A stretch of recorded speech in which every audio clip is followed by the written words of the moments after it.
Now I know my ABCs. Now next time, won't you sing with me? You gonna be standing there feeling this big because this little baby, this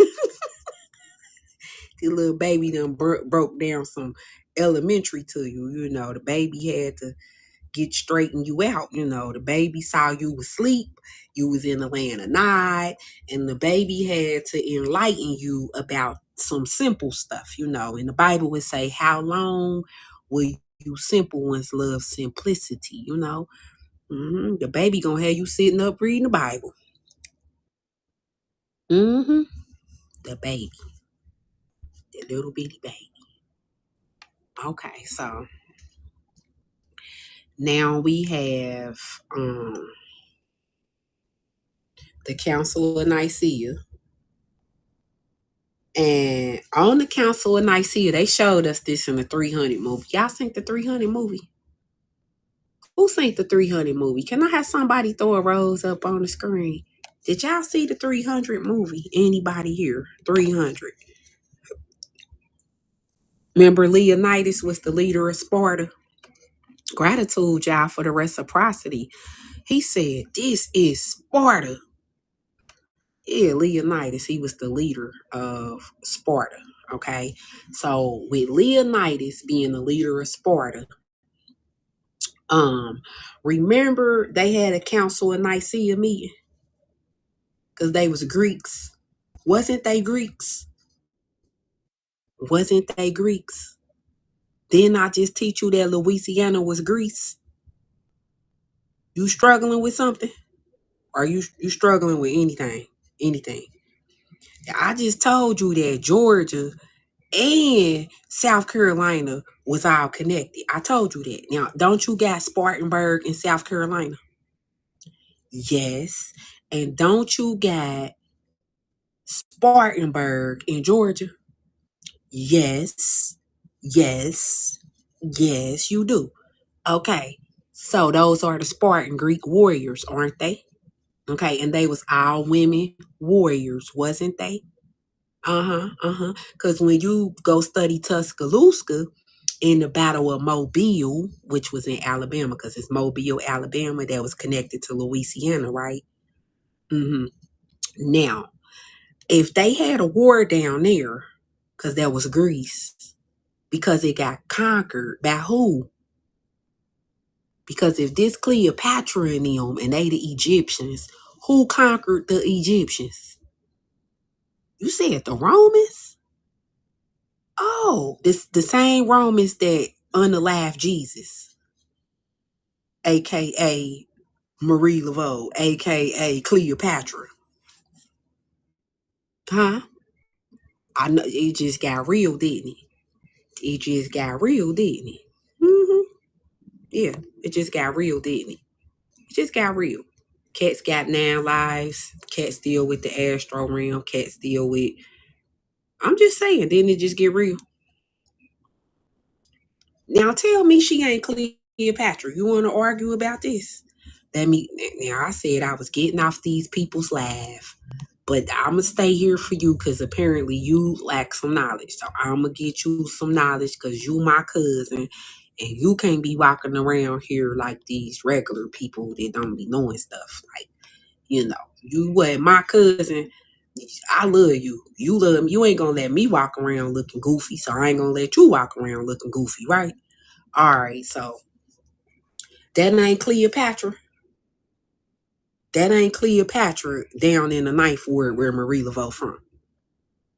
Cause are you struggling with something? You struggling with something, anything. You struggling with anything. Cause she was a high priest. She was the voodoo queen. She was the queen of the spirit and the soul. She was having rituals. She was a healer. She was a herbalist. She was a hairstylist. She was crowning people. Like, what, you missing something? Like, you missing anything? She was healing people from yellow fever, the plague. Are you missing anything about what she was doing? Anything? I mean, you don't see the Cleopatra sarcophagus right there. I mean, who carved out a river that looked like Cleopatra in America in the ninth ward if this ain't that? Who did that? Somebody that I know you don't think I went down there and put that down there just so I could be on TikTok. I'm not that thirsty to get on TikTok. That I'm gonna go down here and just you say Google Earth, Google it. It's still there.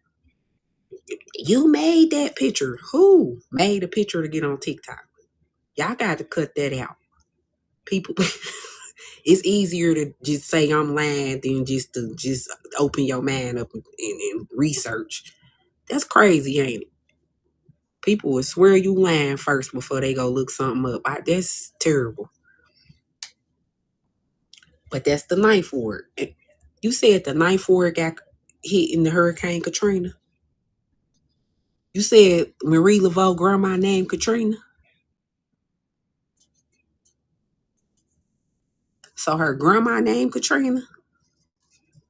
And that's the name of the hurricane. I know ancient Aura, me too. What? Explain that to me and Aura, because me and Aura need you to elaborate. So her grandma named Katrina. With a K. Okay. So ain't that the shorty name from the Vampire Diaries, or am I tripping? Katharina from Transylvania, aka Pennsylvania. Ain't that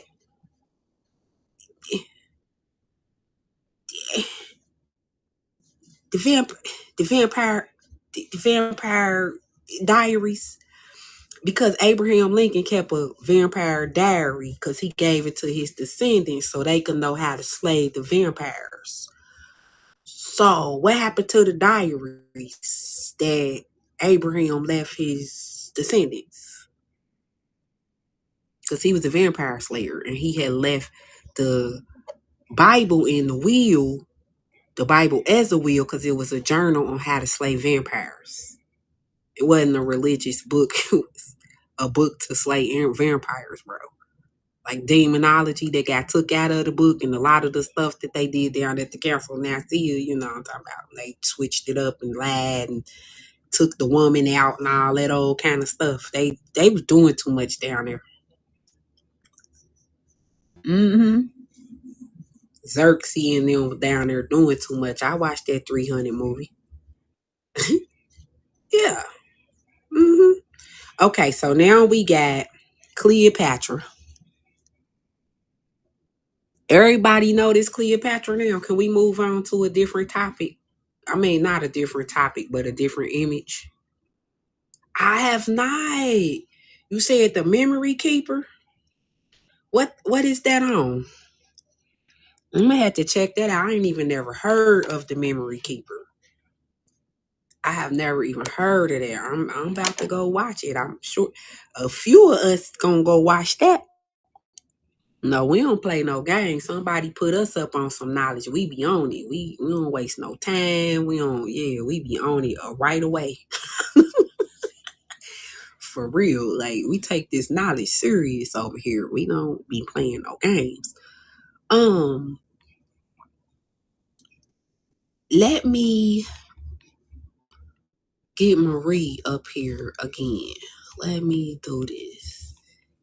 Cause Marie got a lot of knowledge that people don't know nothing about, bro. Let's read this article right here, okay? The dead voodoo queen, Marie Laveau, place in history of New Orleans. The early life of the beautiful young Creole that prominent men who sought her advice and society her charitable work, how she became an object of mystery.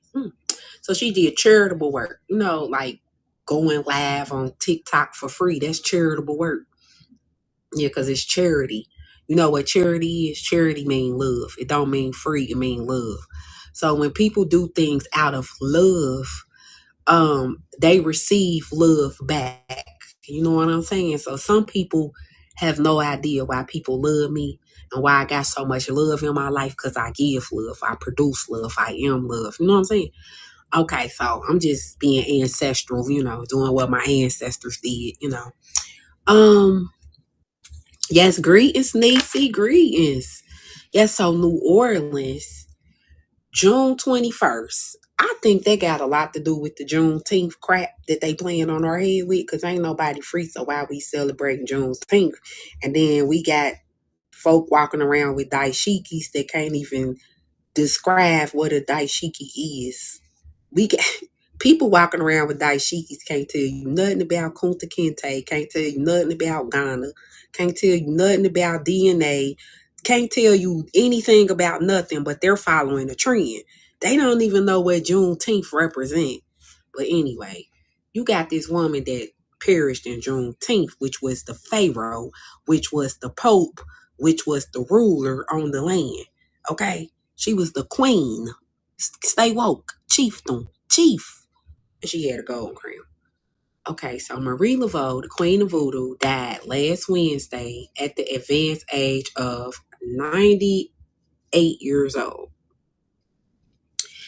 To the superstition Creole, Marie appeared as a dealer in the black arts and a person to be dreaded and avoided. Why? Because you don't want to get in nobody's way that's doing the Lord's work. Why? Because the Lord will get you up out of there if you get in their way. You understand what I'm telling you? Because you can't stop prophecy. You can't stop the truth. You can't stop what was written. You can't stop what already happened. You will get removed. You understand that? Okay, so Creole's Marie appeared as a dealer in the black arts and a person to be dreaded and to avoid. Now, didn't they tell you in the Bible that it is a terrible thing? I'm going to do my neck like that again. It's a terrible thing to fall into the hands of a living God. Honey, you ever been in the presence of a woman when she mad and she take her earrings off and she got that neck rolling and she got the batting them eyes and she get the bumping them guns flying off at the mouth saying stuff that had you scared? You ever seen somebody mama threaten somebody? That's some scary stuff. You ever seen your mama threaten you when you was in trouble? I'm talking about the mamas be saying they gonna knock the black off of you. How hard does somebody got to hit you to knock the black up off of you? That just the way that sounds should give you trembles. You know what I'm saying? The fact they said they will knock you into another family, that you should be afraid. The fact they said I bring you in here and I take you out, that is scary. But my mama told me, you the grass and I'm the lawnmower. That visual just do something to you, don't it? You can't mess with people that got that heckle like that. You can't mess with. That's magical. That's spell casting at its finest. That do you understand what I'm telling you? Because the word is God, right? So somebody that got the art of knowing how to use their words, that's a dangerous person. Somebody got a dictionary. Somebody speak different multiple languages. Didn't Cleopatra speak multiple languages? Yep, she was fluent in French. She was fluent in Spanish. She was fluent in Italian. She was fluent in Swahili. She was fluent in Egyptian. Cleopatra.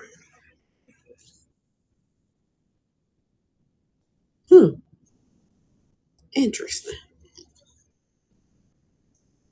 Now, many old residents asserted that old Saint John, Marie was connected to John. Yes, that's who taught her everything she knows, Saint John. But if he is saint, that means that's somebody that died. Don't down in the world if they do ancestral magic. Because some of y'all be thinking people that died in the flesh are spiritually dead. No, the people that's walking around lacking knowledge are the ones that's spiritually dead. Why? Because they not awake.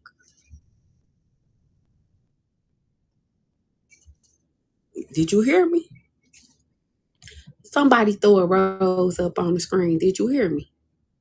I said the people that's walking around that lack knowledge, those the people that spiritually dead.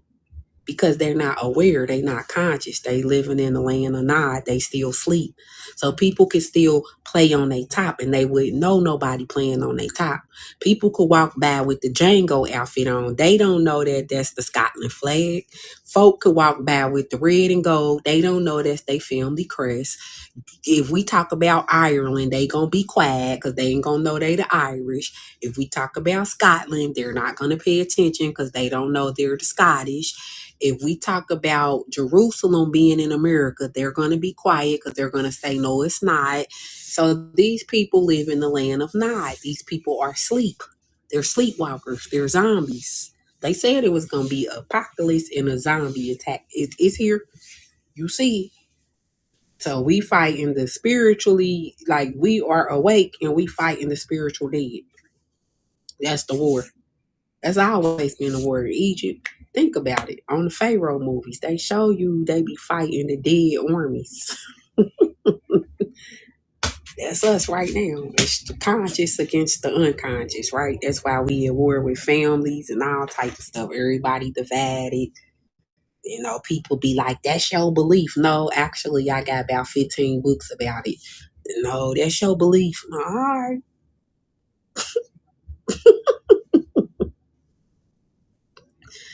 Whatever. It could be my belief if that's what you want. If that make you comfortable to say it's my belief, but honey, this is reality. I don't know what little spiritual awakening that you haven't had yet, but honey, it's up. It's up.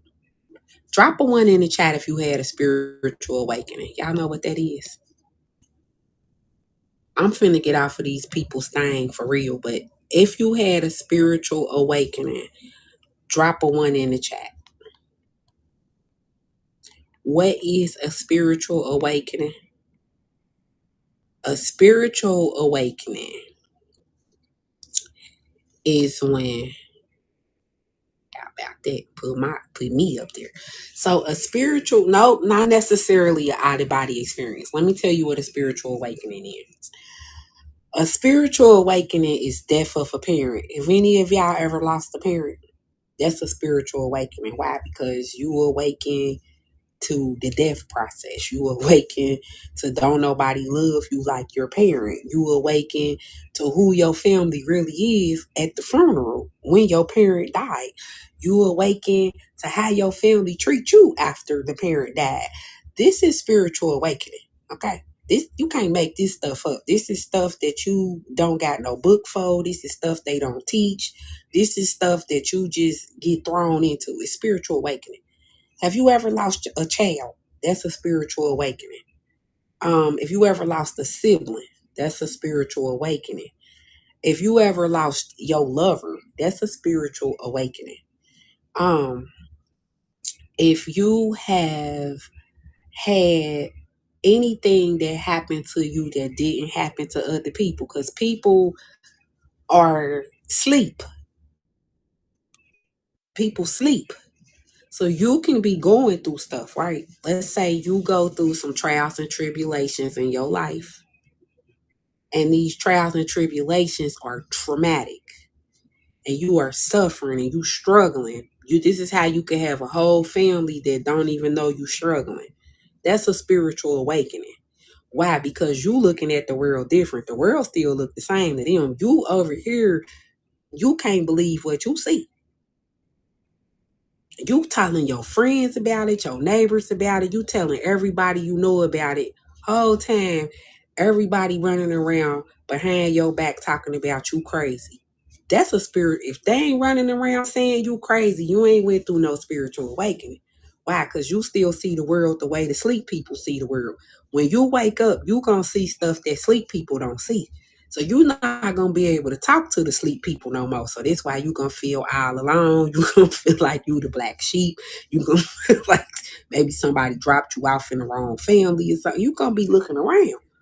Cause you gonna be like, I went through this, I see this, I know that, I see this, I know this to be true. The whole time everybody else don't see what you see. So you do look crazy. You do. Cause I look at me.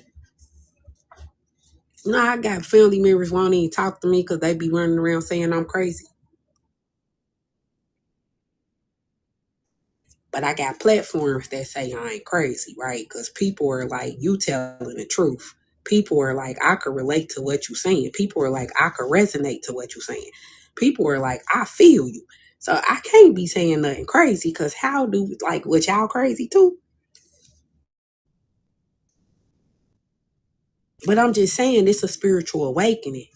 See, my brother got killed by gun violence, so I know that people are evil, people are wicked. So I could see those wicked tendencies in people that I couldn't see it in before. See, now I can see when you got a wicked heart. I just straight up could see it. You know what I'm saying? Because I went through a spiritual awakening, right? Um, a lot of different things that I went through. You know, it was traumatic, but once you work through the trauma, you gonna start seeing it for what it truly is, and it's a spiritual awakening. So being awakened spiritually is basically when you can, like, let me give you another example of a spiritual awakening. Let's say you got a family member that stole something from you. Okay, you could have people running around here saying family is this, family is that, they everything, they all this in the bag of chips, whoop, whoop, whoop, whoop.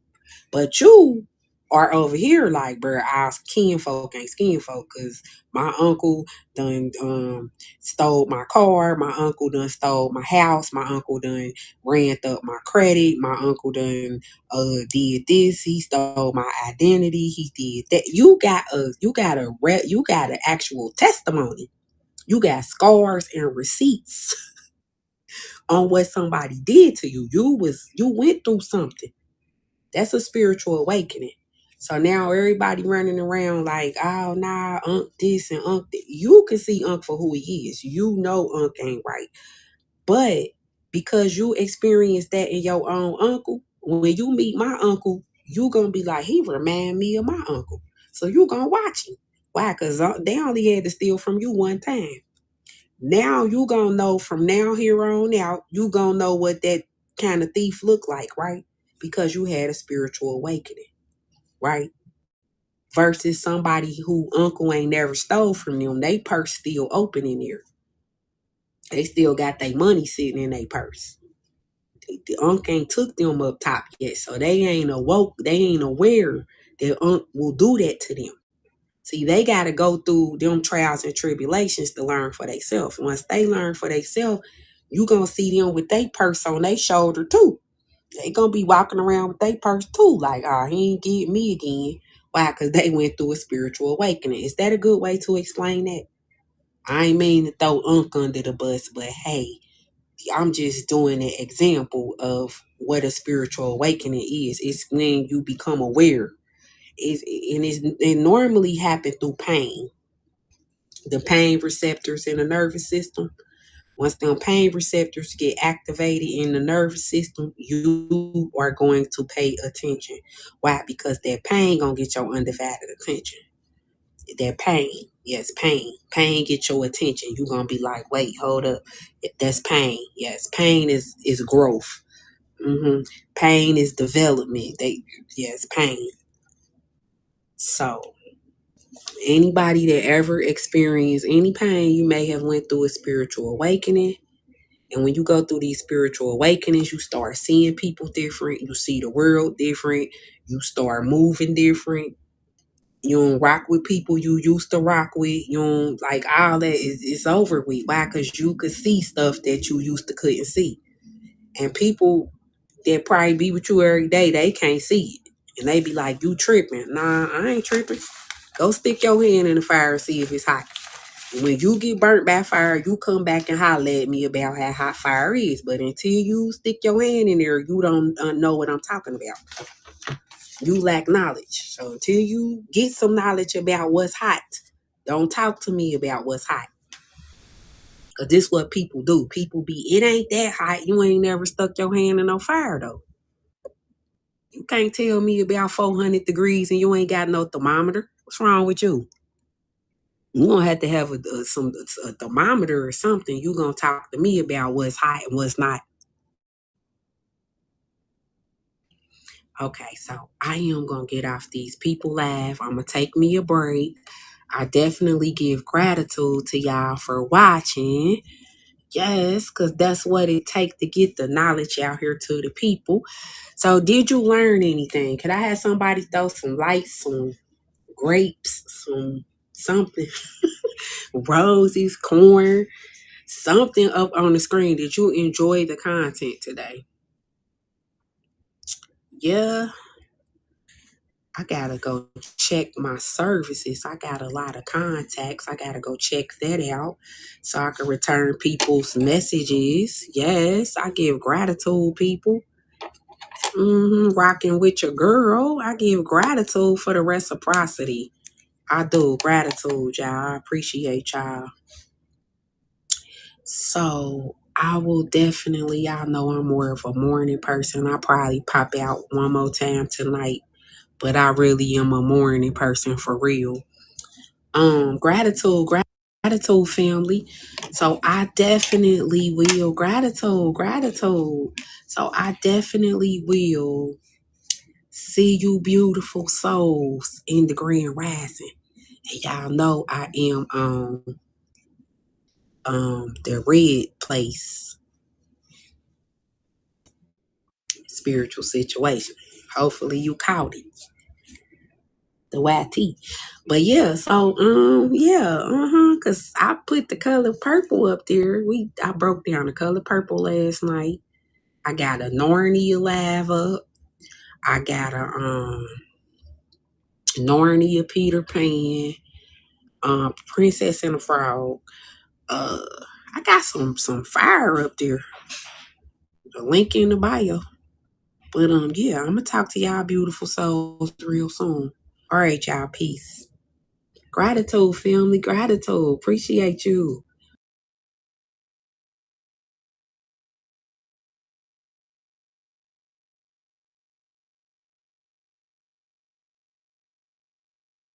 Mm-hmm. Yep. Hey, Go Rev. Hey, Original. Hey, love, how you doing? I'm doing good. Jabri. Peace. What up, That though? How dude's y'all name doing? is Biggs. He's in the comments, sis. What did he say? Well, okay. Jabri. Yep, What? Jabril. Can you hear me? Jabril. Yeah, Jabril. What's your ethnicity? Foundational Black American. Okay, you want to ask Black Americans a I would question? like to catch an American check on a Nigerian. Do I got a question for y'all? Sheesh. Um, shoot. Damn, man. And that I, includes Tut too, so don't try it. all right. I got a question. Shoot. Do y'all, I know y'all don't. I don't even know why I'm asking this question, but like the stereotype of like watermelon and fried chicken, do Say real quickly to the woman, she's gone now, that just stop talking and start doing. If you want to separate, just separate. Just stop yapping about it and do it, please. Do you want us to beg you to stay? I don't know what it is. Just stop talking, start doing, okay? And then when it comes to everybody's bringing up, oh, you know the history of Mississippi, you know that's all due to Ben Crump and Al Sharpton. All they've been saying, oh, the history of Mississippi, and now everybody's conveniently saying that. So again, at this point, if you want to hold on to that history, that's fine. Just stop making everybody else's problem. If that's what you really want, just do it.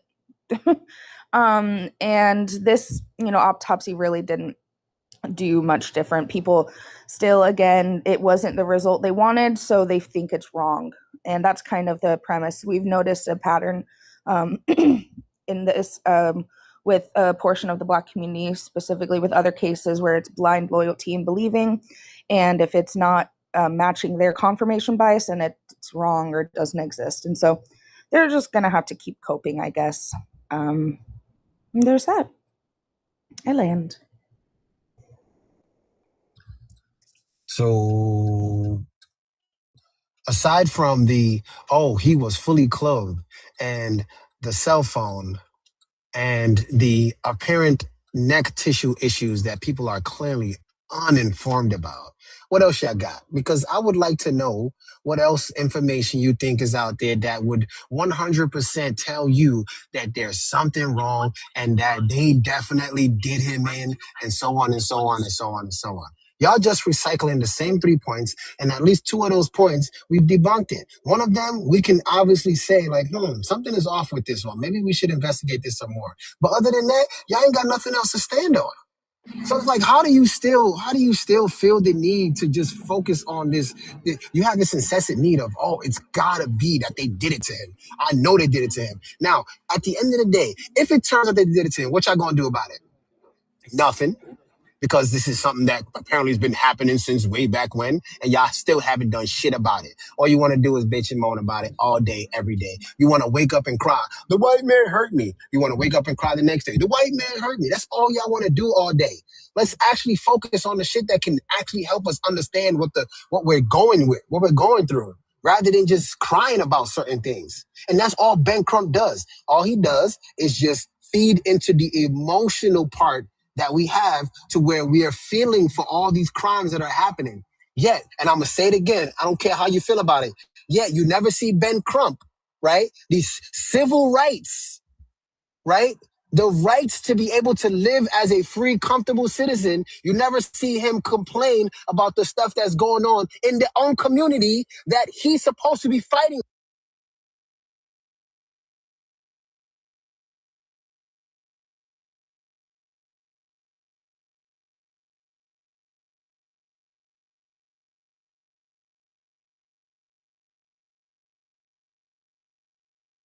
Bodies, right? So I was the one who got the least action. But by that time, I had something to prove, and I felt like I proved to myself, like, I couldn't wait for this moment. Everybody write down your bodies. So I came in second place. And so I went home and I thought about that, like, what the fuck did I win? I just did all of that. I did all of them years of trying to prove myself as a man to get some coochie. And now we here, and it's like, I ain't, there's nothing. This shit don't mean nothing, man. Shit. And I wish we understood. I wish we as men understood the power of our seed. Like, a lot of times when we overstimulate and we have too much, we're cloudy. Our minds get cloudy. Too much ejac. Yeah. Our minds get cloudy. We lose some of our identity. We lose some of self. We lose some of our imagination. Everything that makes a man, our will is in our seed. And the more we just splat it out, we lose a piece of ourselves every time. So I just wanted to put that out there. Like, we constantly give a piece of ourselves every time we ejac, and we don't realize how much we lose. I was going to say, with that story that you described, it just confirms everything I ever say. Men champion the most degenerate behavior, whether it's the most bodies a woman, they have, or the most fights, you know what I'm saying? The most teardrops. They champion degeneracy. And it's empty. You just said that shit was like, for what? What, your homie's approval? Mm-hmm. We have a lot of follower mindsets in our men, and we need to have some more leader mindsets, some more dignified, integral mindsets that says, I don't give a fuck who's wearing or doing what, I'm going to do it the right way. Like, we need more of that, because most men are just like, oh yeah, we're going to follow that guy. They did it with Kevin Samuels. They do it with the red pill motherfuckers. It's like they need a father figure. Niggas is just waiting on their daddies to come back home, is what it seems like to me. Niggas need that validation so fucking bad from other men. It's crazy. Getting away from my friends and spending more time by myself, working for myself, doing things for myself. Those are some of the best times of my life. Developing my own identity, developing my own character outside of what my friends, what standards they put on us. You know what I mean? Developing my own self, sitting in the silence. That's the shit that gave me who I am. Yeah, absolutely. Abso-fucking-lutely. Who is this up in her? Madison Sinclair. Okay, Madison. Let's see what she talking about. Hi, Madison. Oh, she's loading. Oh, hi, Madison. Madison, are you there? Unmute yourself. Madison going once. Madison going twice. Madison. Turn on your microphone. All right, we'll wait for Madison. Maybe she's having some technical difficulties. Yeah. JB, you're back. If you could be the opposite gender, would you? Why or why not? Tell you right now, I couldn't do it. I don't think I would be able to do it. If I was, Tell I me would why. probably be. I think it's because the lifestyle is just so, it's complicating, you know. Physical things women have to go through, like body changes, periods, all kinds of stuff. I don't think I would be able to deal with it. Pregnancy, you know, just the whole thing. I don't know. If I chose, I would probably have to be rainbow. I would probably have to be like rainbow at this point, because I wouldn't be able to deal with men for sure. Aside from childbirth and periods, why else wouldn't you want to be a woman? Aside from It's just those. because the fact that I don't know, it's just a very dangerous lifestyle. If you don't know how to move, you can get in situations where you might not be here the next day. It seems to be such a complicating lifestyle. I don't know. It's like you don't want to be the prey of the two. It's not even that. It's just that you can't even. It's like you're living for somebody else. You're not living for yourself because you have all these expectations. You can't live for you. And then it's like, I don't know. I feel like that's why I'm happy that I am who I am, and I'm gonna be the way I am. But to do the right thing, instead of using it for wrong, I'm gonna use the way I am for good. You understand? So that's what I'm saying. Like, I just feel like, yeah, I don't think I could do it, honestly. McDub, come up here. All the boys, men, come on. Alrighty, open panel. Madison, have you reached the mute button? I'll drop her down. Let's see, who is this? Oh, McDub. What up, McDub? Hey, how you doing? What's going on? Doing good. That's good. Not much. If you could be the opposite gender, would you? Never. I could never put myself in a weaker position. I've a lot of respect for women, what women can do, and you know, the nurturing side of being a woman and so on. But I could never ever do that. Never. It scares me. Tell us why. The thought of being the weaker, like I go to the gym, I get strong, I lift heavy weights.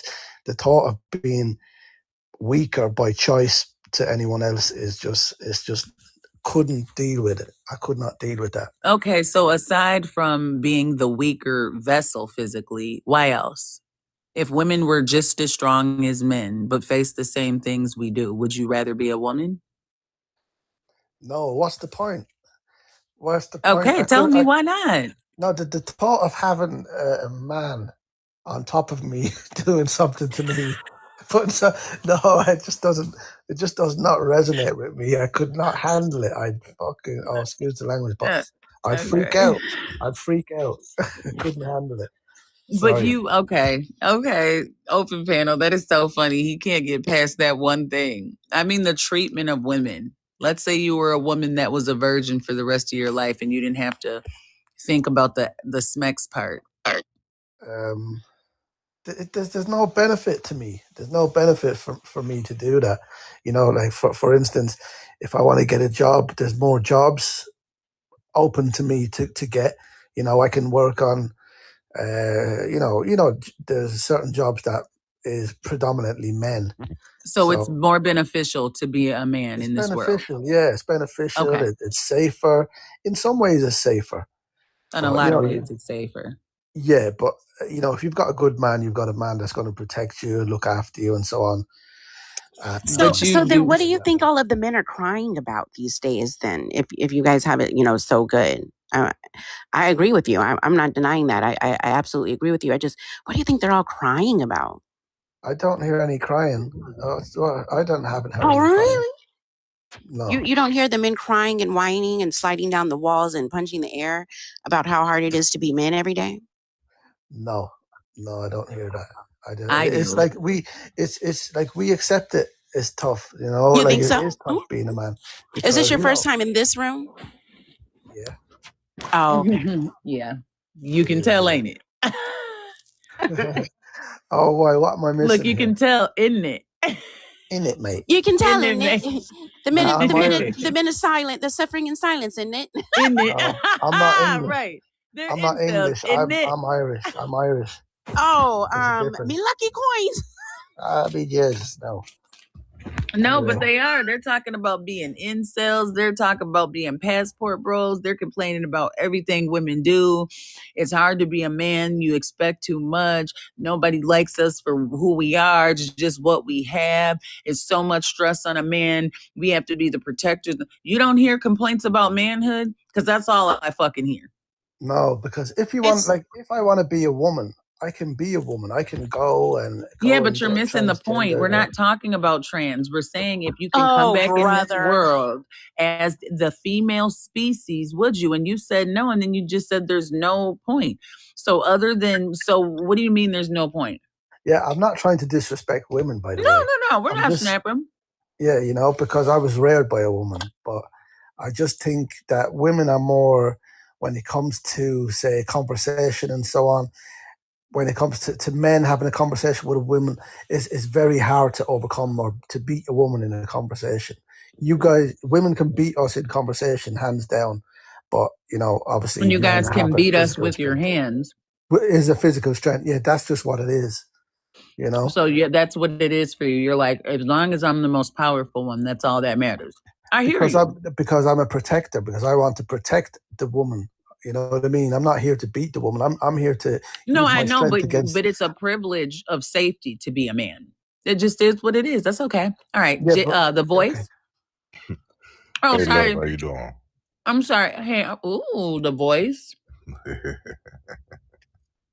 That's why that's your name. All righty then. If you could be the opposite gender, would you? If I could be the opposite gender, would I? Probably not, Mama. All right, tell us why. To be honest, how I say this? That's a good question. That's a damn good question. You asked some very good questions. I love it. I just feel like I fit more of the protector role. It's not saying I'm stronger than a woman. Like a woman can protect. You guys can't say I feel the protector role. You're either the stronger or the weaker. Yes, every man's going to come up in here and say, I'd rather be a man because I want to protect women. That's not what I asked you guys, you or McDub.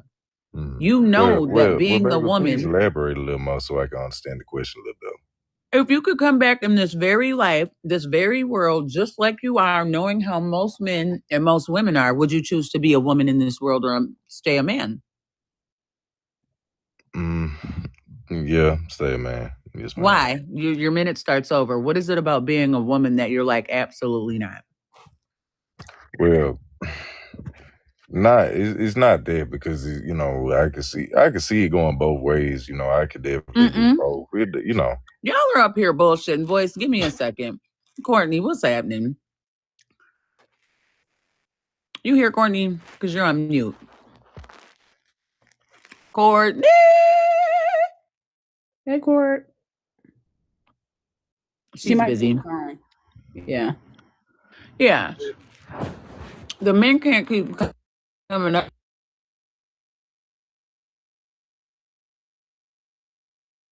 here bullshit.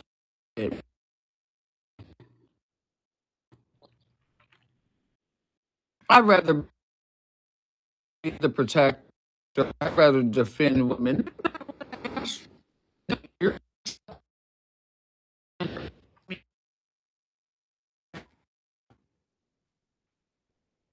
What? Oh, the voice. Oh, Yeah, I'm here. come off mute. Why don't you want to be a woman, sir? You know something? I ain't never been posed a question like that. You know, that's why it's Well, a there's little. That's something why it about come off a being a little strange. woman. There's something Absolutely about being a nothing. woman that you don't want for you. So tell me what that is. No, absolutely nothing. You know, I mean, I view women as strong people. They put up with a lot of shit that most men can't handle. You know, Is that why you don't want to be a woman? No, hell no. Why don't you want to be a woman? Quit bullshitting the voice. I don't care how good your voice sounds. I don't want to bullshit. Why you don't I'm want to just be a saying. woman? Can I ask him a question? I mean, it might make you. Go ahead, man. Go ahead. Okay. So, you said that you would prefer to be the protector and not be protected. And this is just a fair question. What would you need protection from? As a woman or as a man? As a woman. As a woman.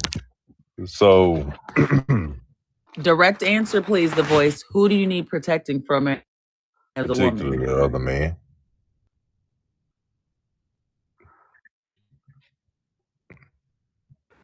Who's your biggest threat? Agreed. Oh, okay. Oh, man. Yeah, man. I mean, as a woman, a man. Yeah. Oh, as a man, another man, to be honest. Yeah, I mean, it goes both ways. I mean, it's the same answer both ways in my eyes. But women, but don't mistake me saying that I'd rather be a man. It's me You're saying glitching, Jaja. it's me saying women are weak. Women can't protect themselves. Women very much are capable of protecting themselves. Like I wholeheartedly believe that because I was raised by one myself. You know, I consider, the person that birthed me. I want to know, my best sir, why friend. you don't want to be a woman. It's not that difficult. Why don't you want to be a woman? What about living life as a woman seems unappealing to you? Men, can you guys? I guess I could just give you a straightforward answer. I mean, I'm thinking about it in a literal sense. That's why the answer coming off a little weird. But I'm thinking about it like in a literal sense. But I was just saying hi to one of my friends in the chat. Addressing someone else. Oh, I'm sorry, baby. Yeah, I didn't want to interrupt you. I'm sorry. But yeah, I'm thinking Direct about answer. Why don't you want to be a woman? I just said I could do either or. It wouldn't matter. Open panel. I'd rather be a lion than an antelope. I'd like to answer the prompt. Oh, sorry, Court. Yeah, Please, my bad, please do Court. Please. We're gonna do Court, and then we'll open the panel. My bad, baby. I would be a man because I would like to know what it feels like to orgasm almost every single time that I had sex. Bang, bang, bang, bang, bang. I would like to be a man so that I could, carry on these great genes that my parents have given me without any of the physical, spiritual, or in many cases, financial responsibilities. I would love to know what it is like to have a child in this world ask me for, like $40 to get some soccer cleats or something and tell them I'll see what I can do and then do nothing. I would love to know what it is like to call a 6 or 7-year-old child and tell them that the phone works both ways after not speaking to them for 4 months, 5 months, a year. I wouldn't mind peeing standing up. That seems lit. I have a very small bladder and I'm really bad on like road trips and flights and stuff. So that would be cool. Let's see what else. I would love to talk about all of this gold that I don't have and like complain that the women are all after me lucky coins and they're coming to steal my ducats that I don't have. Your imaginary charms and shit. I think that seems really lit. I would love to know what it's like to have a stomach distending from my body, a bald spot, and only 30% of my erectile ability, and then come on this internet and talk bad about the way that women look or about women aging or things like that. And I would really, really love to come from a single mother, create a couple of them, and then come on this app and high side and cap and talk about single mothers and all of the shit I don't have, and thwart all of the accountability that I should have for why I'm old and bitter myself, and ruined every possible relationship that I ever had, and think about all of the women whose self-esteem I've destroyed in the process. So yes, I'd love to be a man. Very thorough. I mean, that was, you know, everything I've ever needed and more and shit, right? Jay. What's going Maybe on? next time. All righty. If you could be the opposite gender, would you? Hell no, I ain't gonna lie. I Why? like being a dude. Like, you know, everything be chilling. You know what I'm No, saying? what is it about being a woman that you don't want? Like, first of all, like, I'm not really too much with the feminine taking care of kids type shit. You know what I'm saying? Like, I could be there as a father, but not as a mother. Like, that's some superpower y'all got. What I'll do you say like mean, the actual birthing process? yeah, like all that, all of it. I mean, all of it with that kid. Like, y'all is just superior in that aspect compared to dudes. So it's You just wouldn't like, want to be superior? nah, it's just not for me because I got other ways that I operate as a man that can also help and I provide. get as it, well. sir. I'm asking you. So, okay, motherhood. It's a no. It's What not- else about being a woman are you trying to stay away from? I would just say, like, first of all, y'all motherfuckers bleed all the time too. Like, You don't have to call us motherfuckers and say it like that. Okay, so you don't want to go through a cycle. All right. Nah, I don't want to bleed. And then just like sometimes emotions. Oh, you are insufferable back in your kennel. The fuck. I mean, I feel like, the education is clearly suffering because the reading comprehension of you guys is not even at a third grade level. It feels like pre-K. Like, I feel like my 4-year-old could understand that question and be able to answer it a lot better than a grown-ass man. Y'all are... Go get him. Ooh, saddening. Y'all are fucking ridiculous. What is it about being a woman that you don't want for yourself? It's not a hard question.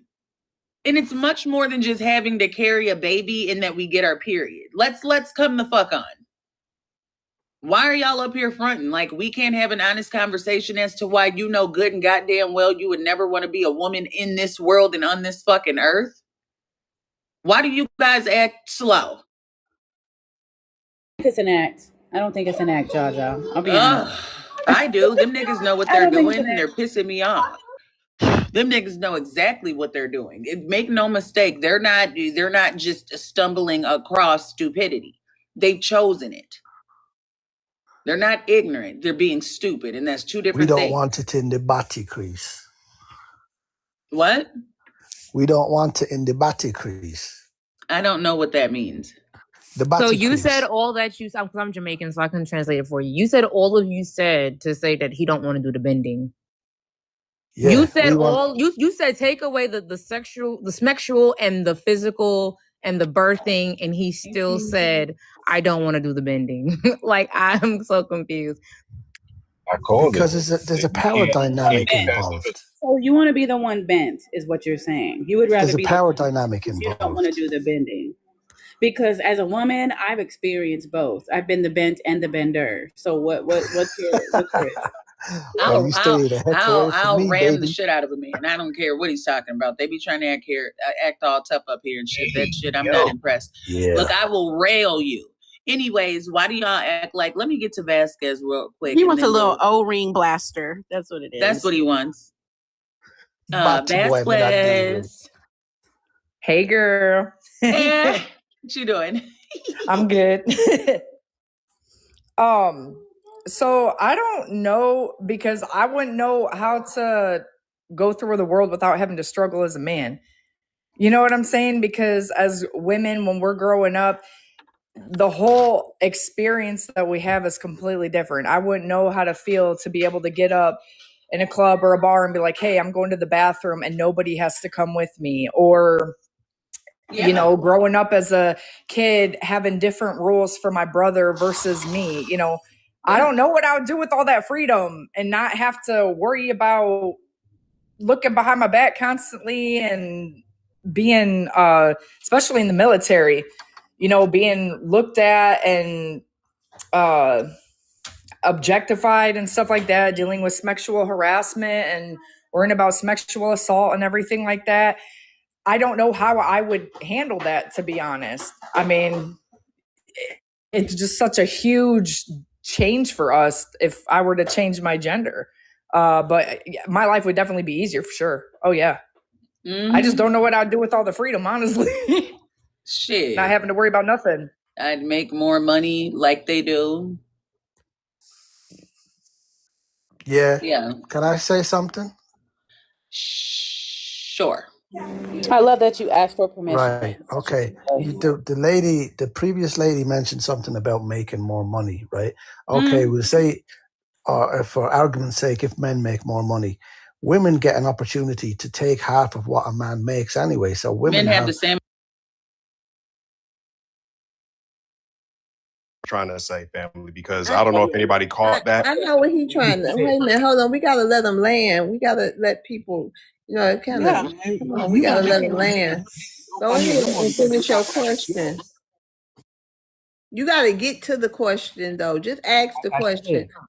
Why you guys question those, like an 18 years old kid came here and you guys question if it's American? Because we want to know who we talking to. We want to know who we talking Are we to. in 1945? You have to question. It don't matter. We're in 2026, and today and moving forward, we gonna want to know who we talking to. Maroon, get them. You're doing it to your own people, man. Zaire. Oh man, he gone.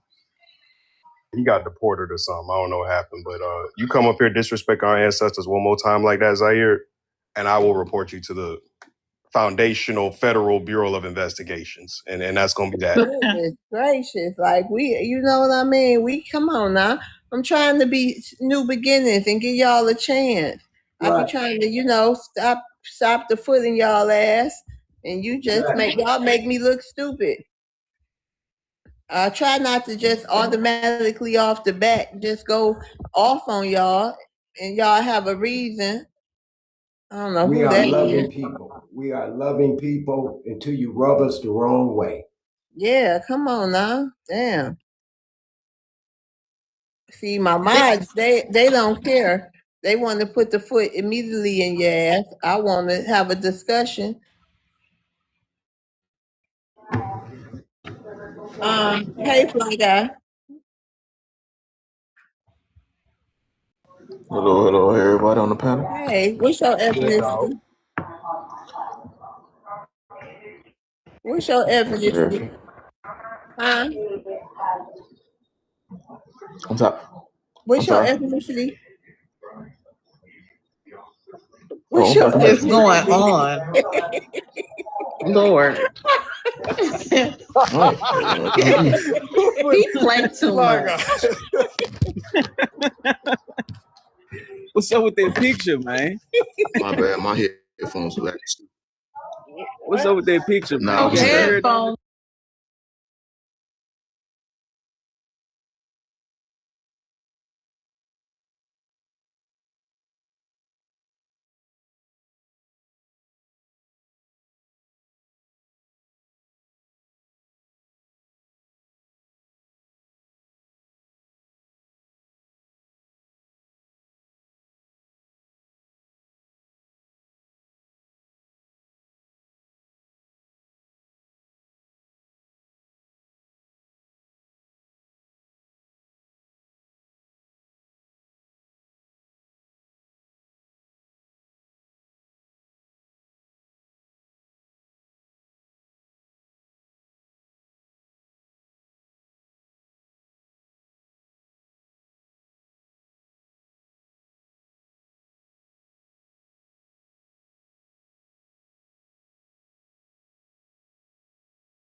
So that may be what's going on too.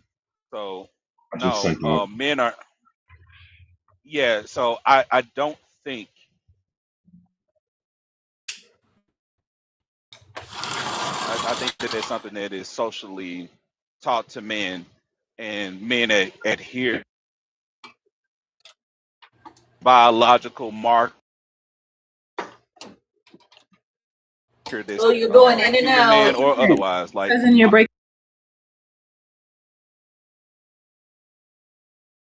You good? It's the wording that he chooses to put Like out on social something media. seems fishy, but if you look at the autopsy, at least nobody fractured his skull. Like the red marks, who knows what that is, but at least they didn't fracture his skull, because in order to like give somebody trauma to the head, you have to hit them with something. So there's nothing like fractured or anything. So that's a good sign. And as for his lungs, okay, so this is how it works. When they do the first autopsy, they take his organs. They're supposed to give it to the next people that do the autopsy. So I'm guessing that there was a disconnect. They didn't give it to them, but that's why. Yeah. No, that's where it's wrong. No. I just want to be very clear because I've done this many times. I used to work at the funeral home and actually do autopsy restorations. What it is what they do. They dissect your kidney, stomach, liver, all your main organs. What you do is you put those individual organs into different bags, especially in a case like this where you know there's going to be a second autopsy, and you seal those bags. And then you wrap those bags up into basically a bigger bag and seal it and air seal it, and you put it into the body cavity. His lungs wasn't what was missing. What was missing was his hyoid bone and the internal structure of his throat. It had nothing to do with his lungs. Supposed to give that over to the people that are supposed to do the next autopsy? Are they supposed to? Not necessarily. Not necessarily. It depends on a few different things. Kind of weird though. They do give that over on certain occasions. It depends on a few different factors. If, for example, they want to make sure that there's no foul play, just so that the public scrutiny is very low, what they do is refer to a anthropologist, and that person will be able to study and say, here's what we think happened, here's what we don't think happened, is this natural, not natural, etc.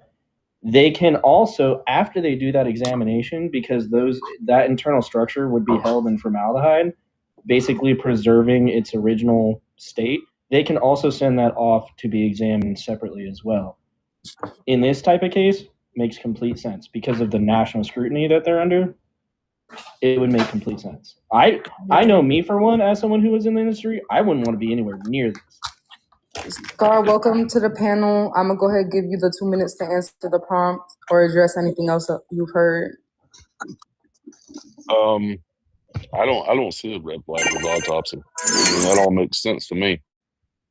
I didn't see anything that stood out. Nothing. The redness is easy to explain. I would say that's postmortem hypothesis. Just basically pooling, lack of circulation. They could have done a Blanche test to prove that. They didn't. That would have been present in the autopsy. So I think they left that out intentionally. But there was a reason they didn't find any vascular, or I would say extravascular.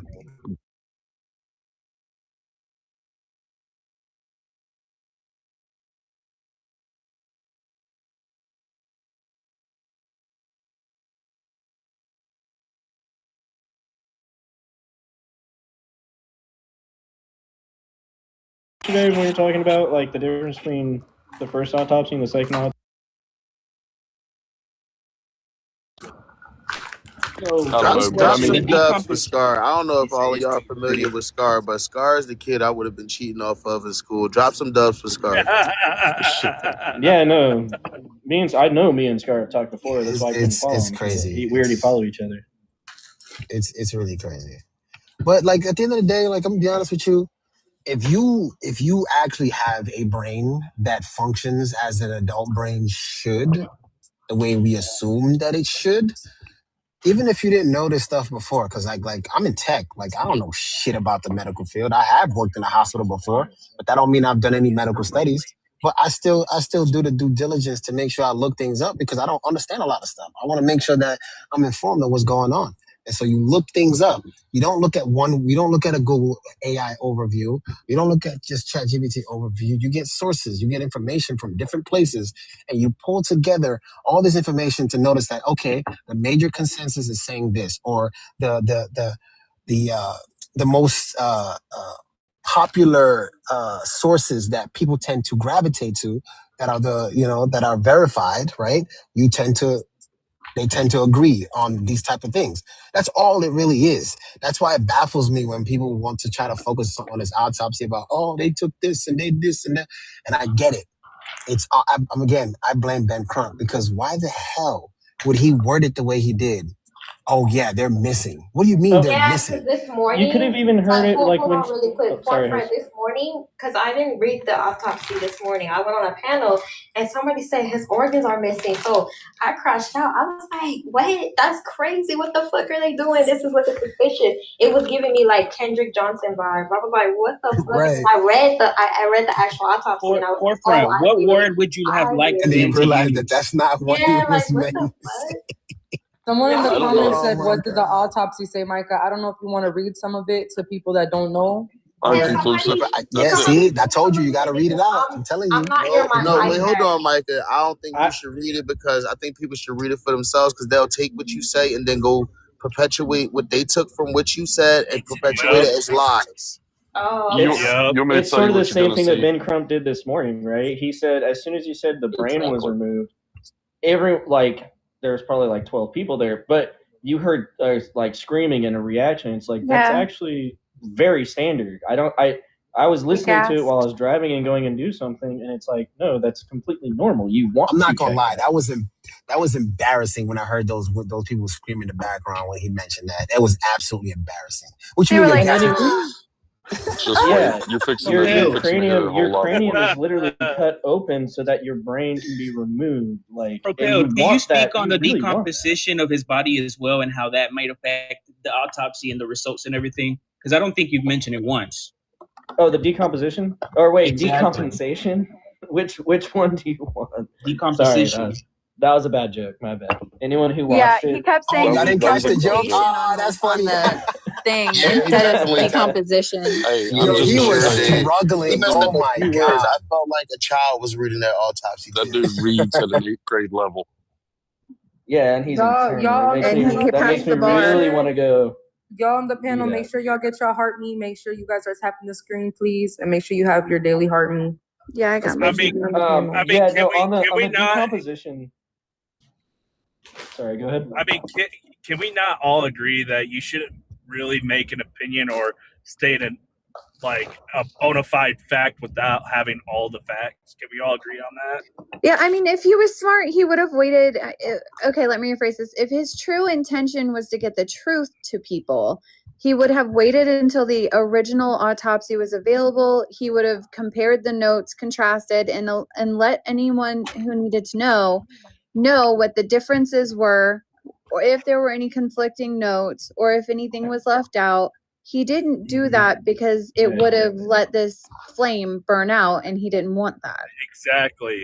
Bingo. Exactly. That's why I do not like. And I know, This is why I don't like these type of civil rights lawyers. Now, I understand that civil rights is necessary, Hold on. but I the know- ones that try to make their name and they try to create activists from this, they're the ones that I have a problem with. And he's that very definition. By him bringing up the names of all these other victims that had nothing to do with the case, and him chanting at the at the end, yeah, justice for Nolan Wells, justice. Like, bro, like, we get it. We understand. Over. Guys, hold on really quick. So I have a question. Do people consider Ben Crump as an activist? Yes or no? No, I don't No, think he's so. not. He's not an activist. He's No, trying to but I'm create new saying- hold on, activists. Hold on, listen. I'm saying that some people take him serious as an activist. So is that true? No, he only does things for the money, for Yeah, the because the monetary way value. he speaks, people take him serious. Yeah, I don't Yeah, think I he's get a what real you're saying. activist. I think that Al Yeah, Sharpton then is like he more likes of to an get He's loud and only then here for money. Crump He's is only not. here to get himself money and the He's facts. just a That's civil it. rights justice warrior. He's not really an activist in that sense yet. Yeah, social I justice think warrior. I think if he gets to Al Sharpton's level in terms of like, the amount of times that he comes out to speak against issues that are happening in the Black community, unprovoked, then he would be considered an activist. But Because I'm he hearing does this people purely saying for the that job he's and the done money. so much For the clout. black He does it for the community. I'm clout. like, Yeah, what for has the he done? clout. What has he done for the black I mean, community? he's been a part of a few cases. I'm not gonna lie. He's made some good money for certain families. I get it, But but that it's doesn't make you an money though. activist. It's money. That's it. It's Exactly. money. The only case that he's done that I give him any credit for is the Flint, Michigan water thing. Everything else was just because it gave him spotlight. But And isn't even it- that could have technically, but at least that wasn't Right. about race. That was about correcting something wrong. Right. You know, I agree. You know what's funny? And I know I'm gonna get heat for this, but Crump is definitely a race beater. Yes, he is. 100% he is. Yeah, Y'all wanna you know guys what's can funny? call me stupid all you want, but he Well, is. I sound like the I would say- voicing hold on piece really of quick. Ocean Springs. I would say Al Sharpton is like more of a race bearer because Ben Crump, he deals with civil rights cases, so that's like his job title. But Al Sharpton, like he be race baiting a lot. I'm not Yeah, but So civil I'm rights don't asking- always have to be race though. It doesn't. Starts But you know, raising their No, it doesn't. but you know how it is. You know. So- The so- race ones get more money, y'all. You guys know how it is. The race ones get more money. Let it be like 2 white people or 2 black They're people. actually the hardest It's to not gonna get a prove. lot of money. It's not gonna get a lot of money. I have a But question. then again, Hold on, Scott. Listen, Can I nah, say y'all missing something? it. Y'all missing it. Y'all missing. Quick This is what he question to the said. That panel. actually is the hardest ones. That is so true. That's the reason why they use fear mongering as their main tactic to try to get the money out of them by guilt tripping everybody. That's the Quick only way question it from works. the panel. Who's Yes, down sir. here on What's the your coast? question? Who's down here on the coast? On which coast? On the Gulf Coast. I'm on the Gulf Coast. Gulf Coast all the time. So Yeah, I mean, I Jukebox, grew do up you down live on there, the but Gulf I'm not Coast? there Do now. you follow Ocean Springs Talk of the Town, the one with the 24,000 followers? No. No. Oh, Not no. the 74,000 one, the 24,000 one. No. Okay, let me break this I'm down. in Texas. I'm in Ocean the Springs. Gulf Coast. Ocean Springs has a population of 20,000 people. Do you know the percentages of what the white folks percentage is in the coast? What the black percentage is? What the Hispanic percentage is? What the Asian percentage is? Let me just break this down. The Gulf Coast is very progressive compared to the rest of Mississippi. We're known for that. Pascagoula is very diverse. Goshen is, Moss Point. All these areas are very diverse. But when you're talking about old money, which is where a lot of the rich people live, is in Ocean Springs because the property values always go up. What does that even matter? You're asking me. The problem here is it may not be about race. It may be about power. It may be about other things, underlining things that we have no clue about. It's crazy to me how a lot of people are just brushing over a lot of things, making it seem like everything was, maybe accidental. The truth of the matter is that Ashley Cole specifically has been involved with a lot of high profile cases down here on the coast, including Audrey Wyatt, who died of unaliving herself down here in the coast in Ocean Springs specifically, put a gag order on her mom. Now, what I'm saying is the next. Yes, everything is not about race. I completely understand that everything is not about race. But specifically, if you look at these talks of the town specifically, and I can pull up Facebook right now, you can see the amount of hatred that certain people do have. And that's just the reality of it. The reality of it is that we're still in Mississippi. We're still in the coast. There's a lot of people who are old and retired down here who have, points of views that are way behind, if you ask me. But the truth of the matter is a lot of y'all don't even live in the coast. 80%, more than 80% of the population in Ocean Springs is white, 5% is black, 5% is Latino, and the other is Asian and other demographics. The truth of the matter is we don't know what happened. The stories are not coinciding with what the truth is. Katie is saying one thing, Warren and the boys are saying a different thing. That right there is already a red flag because what exactly happened? Now, Horn Island is only 12 miles long. You're telling me that the whole July 5th, they couldn't find his body. Let's say he was out in the ocean. Isn't it very coincidental that his body was found on the other side of Horn Island facing down? I mean, what are the chances that the Gulf didn't actually take his body out with the current? What are the chances that he's going to be on the other side of the island where they had already checked? There's a lot of things that are not adding up. And my problem here is a lot of you probably live in blue cities or in places where you're very diverse and you don't understand the microaggressions or the racial innuendos that a lot of people do have to face, which is why maybe his mom, Christine, had something to say and hired Ben Crump, which y'all sound just like the talk of the town, worried more about saving face of the town than actually knowing the truth. At the end of the day, she was a grieving mother at that moment when she hired him, right? So if she hired him, it was because she didn't feel in her soul that something was adding up, which every mother should do. If you don't feel like your child's death, is adding up or there's questions behind it, would you not absolutely hire someone to investigate it to the full extent, especially knowing the power dynamics down here in the coast? Everybody knows everybody. I have friends who are police officers in Pascagoula who's written me off of tickets even while I was driving, with smell of, marijuana in the car. That's how small towns dynamics work. It's who you know and who are you connected with that really brings you to get away with certain things, which is why the issue is with Ashley Cohen. A lot of people, I think, was side-eyeing the situation because it's like, hey, she's a judge in 3 different counties. The problem is when they got back to shore, they all reunited back, at Warren's house. Now you're telling me that they didn't have ample time to get their story straight or ample time to do certain things in order to get everything corrected. I mean, I think you guys are falling into this whole, oh, it's not a racial issue. Oh, it might have been an accidental thing. The truth of the matter, nobody knows. The autopsy, his body was in decomposition, right? So there was red. Hold on. Whoa, Let whoa, Scar whoa, go whoa. first. One mic, y'all. Yeah. Scar first. Okay. Wait, hold on really quick. Let me interject. The reason why, I can't speak for y'all, but the reason why I like to say it's not about race until it is about race is because in America, we have this racial division where everybody's attacking each other based on, what they see on the news and what they see on the media. So if we can keep that tension off, it would be better for all of us. Now, racism is never going to end, but when you look at a picture and you be like, oh yeah, that person did it because of their skin color, it just causes nothing but confusion. You see what I mean? So sometimes. But I have a question. Whenever there's a high-profile case, is there or is there not always some type of Scar's public gonna go outlash? next, real quick. Hold on. Go ahead, Scar, real quick. Could I get like 30 Go ahead, seconds Scar. after Scar? I'd like to go after Propel as well. Okay, go ahead, Scar. I mean, I would agree with you if you had any type of evidence that you could provide that would actually show that these individuals were not serious about this case. We're not taking this seriously. I mean, because at the end of the day, I mean, you even said it and you agreed to it. The only thing we have to go off of is evidence. Well, evidence of people getting together and meeting at a house, that I guess their meeting point before they left and went back to their homes, that's not evidence. That's not evidence of a crime. That's not evidence of foul play. You have no mens rea there. You can't prove that. All right. So again, you're going to have to show from this body, and again, even in the state that it was in, you would have been able to see some trauma had there been foul play. There is none there. I'm sorry. And again, I mean, these things, there's a sequence of events, okay, that must be followed, or a process to actually get to the conclusion as to what really happened.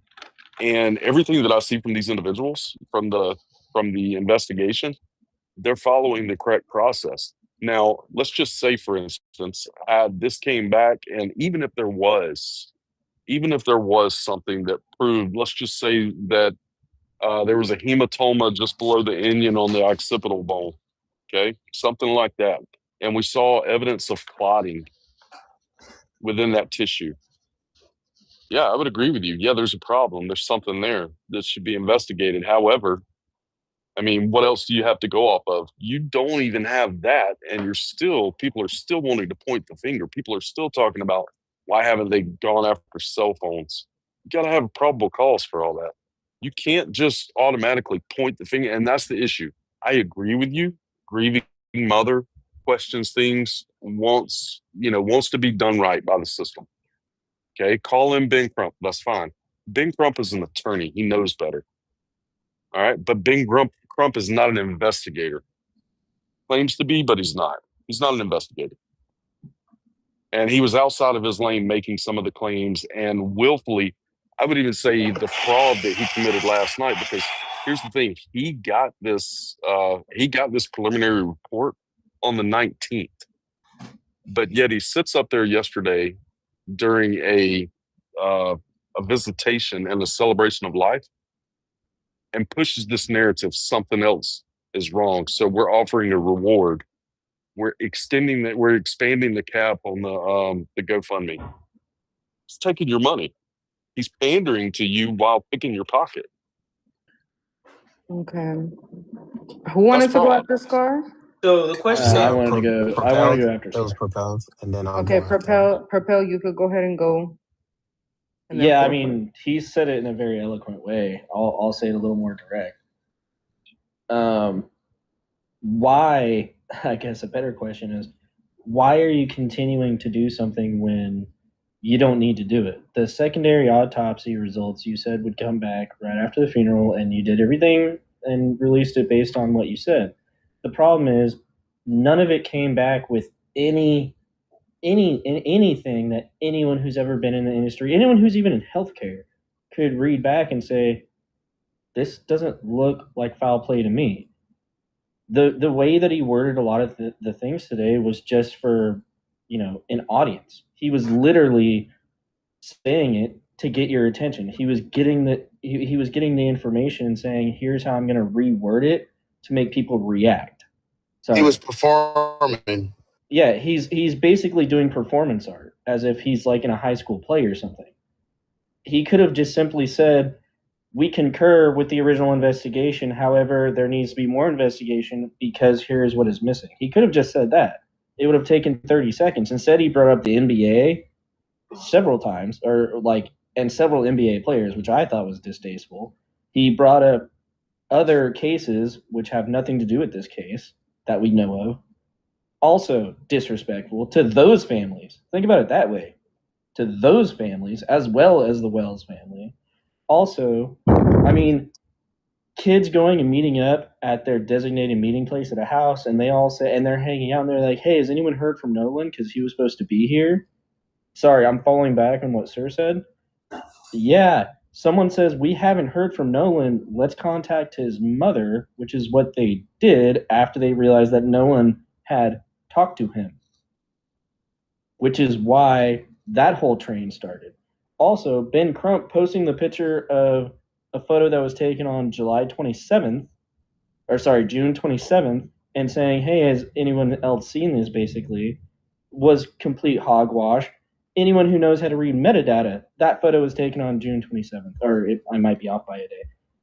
It's like, the way that he's been doing this is completely disrespectful to anyone in the Black community, because all he is saying is that they are not smart enough to look up and figure out their own information, in my opinion. So, quick question. The second autopsy report said that the cause of death was undetermined. Does that automatically mean that there was no foul play when it came to his body? No, No, and that's I not don't. what Nobody said that. Exactly. Hold on. That's not what I think we're undetermined jumping the gun here when it comes to certain things as well. You So, know, Nobody made a hold judgment as of on. yet, though. I don't understand. forefront. I'm not speaking to you. Yes, make sure we're using What? TikTok Excuse you? friendly This is language. what are you talking about? You're not speaking to me. If you don't want to talk, I'm then leave not. the I was panel. speaking to Propelled. I didn't need you to jump I in. had my hand up to go after Propelled. No, I did. But Wait, what? You sorry, guys, Forefront. I didn't Damn. know you were. All right, I'm it's sorry. all I good. didn't Y'all go ahead. know. No. Go ahead. Because clearly he has a problem. I'm gonna mute Yeah, y'all. he has Hold a problem. on. Make sure y'all using TikTok language. Rican is the moderator, so be respectful. I'm gonna be busy, so if you guys can really just watch our language and let everybody talk, so we don't have to, mute everybody. So go ahead. Okay, so I was gonna say, first of all, just because you said that, you're saying that they're jumping the gun by saying that there's nothing wrong. Actually, in a normal, typical case, a body out of nowhere coming into the morgue, they're it's automatically considered that it's a natural death until they figure out why. Obviously, if there's a gunshot wound and things like that, it's gonna play a role. But it's jumping the gun to assume things happened, not waiting for facts to support them, which is what people do in an investigation. And in terms of what else they were saying, first of all, everybody says you guys are ignoring all of the obvious suspect things. First of all, if I'm a kid and I did something like this, I'm not giving the phone back. I'm throwing it away. I'm throwing it in the water where no one will ever find it. Nobody can ever question Snapchat messages, which, by the way, hasn't been proven. And people keep bringing that up. And then when you talk about them all meeting in a specific place, the timeline all aligns. So, as well as the fact that the last person to see him was Katie.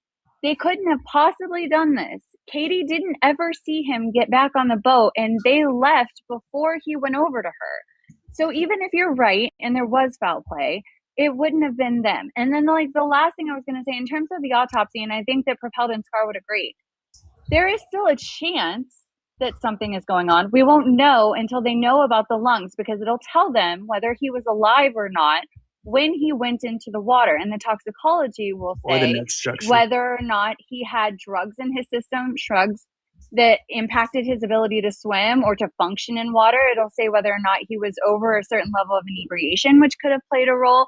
You say we're jumping the gun, but you're not waiting for the evidence to find something that has value to stand on. And I'll land my plane there. Yeah, so let me respond real quick. Eagle, just real fast, just so you don't get anyone's panel taken down. And I'm not interrupting, like, just saying. You have to say GSW. You can't say the first word of that. Yeah, I just realized it after the fact because it wasn't in a malicious Sorry. manner. So I figured. No, I know. I'm just saying. So no one gets. Yeah, I know. GSW, I got it. All right, so let me respond real quick because I've had 2 or 3 people now speak and I haven't really had a break in to land my plane real quick. Let me just jump in. Right, one of the things I guess that we know for certain is that certain aspects of the investigation obviously is not privy to the public until there is some type of conference or there's some type of announcement when it comes to new privy information. Now, the thing with it is that just like I'm saying to not jump the gun, right, and saying that there was no foul play, the same aspect goes the other way around as well. We're jumping into it already assuming that there was no sort of foul play. There was no sort of weird things going on beforehand. But let me just say this.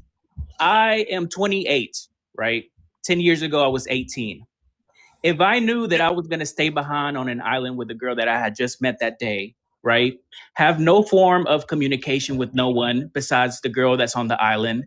I find it really hard to believe that, yes, maybe he was in the water, but if he knew he was going to stay on the island, why would he not ask for his phone back? Why would he leave the phone in the boat, right? That's one of the questions that I ask myself when it comes to this, case specifically. It's like, so I think I can answer those for you. It really, for me on. specifically, Yeah, even if hold you're on. in the water, eventually you're going to get out the water. And if your only Forefront, did form you of still have to communication go? is your phone, why would you leave Yeah, the phone I'll in wait the till boat? I'll wait till he lands before I go. Hey, can I go after him? No. Yeah. Now, with the whole Katie That's the McCormick forefront. situation, the reason why there's a lot of discrepancy is because what Katie's saying is different than what the boys are saying, right? The boys are saying that he decided to stay with Katie, but Katie is saying the opposite, that Nolan decided to go back with his friends. So that's where the first conflict begins because their stories are not adding up. The island is only so big, and if they were parked beside each other, 3 boats initially that came into friends, then why is it that he disappeared all of a sudden? That's the first question. If he had gone underwater, don't you think there's 300 people, more than 300 people on that island specifically on July 4th? It's a small island, We have brokers, real estate agents. Everybody who goes out there knows it's 10 miles out from Ocean Springs or Biloxi, so to say. There's certain things that are just not adding up, And for me specifically, it's like, how would you think it was okay to leave your friend with a girl he had just met? Let's say he did, right? Why did they not wait for him on shore, right? Waiting for him to come back, pretty much, making sure he made it safe, specifically if they had his phone. Maybe they didn't know he had his phone, but it still doesn't add up. There's a lot of questions in the case that's raising the eyebrow pretty much. Do I wish it was no foul play and he had an accidental death? Absolutely. But I think there's a lot of questions that still need to be answered that's still not making sense, specifically when it even comes with the apps. Life 360 showing a different location than Snapchat. Things missing on Snapchat, apparently, quote unquote, we don't know for certain. There has to be further investigation to take, technical, tech records or whatever in order to get to that information. But I think there's a lot of things that are just we would not love to have that coinciding. information too. I mean, I'm not disagreeing with you. We would all love to know the story and exactly what happened with every single individual, especially Nolan, that led to this outcome. All right. I don't think anybody will disagree with you there.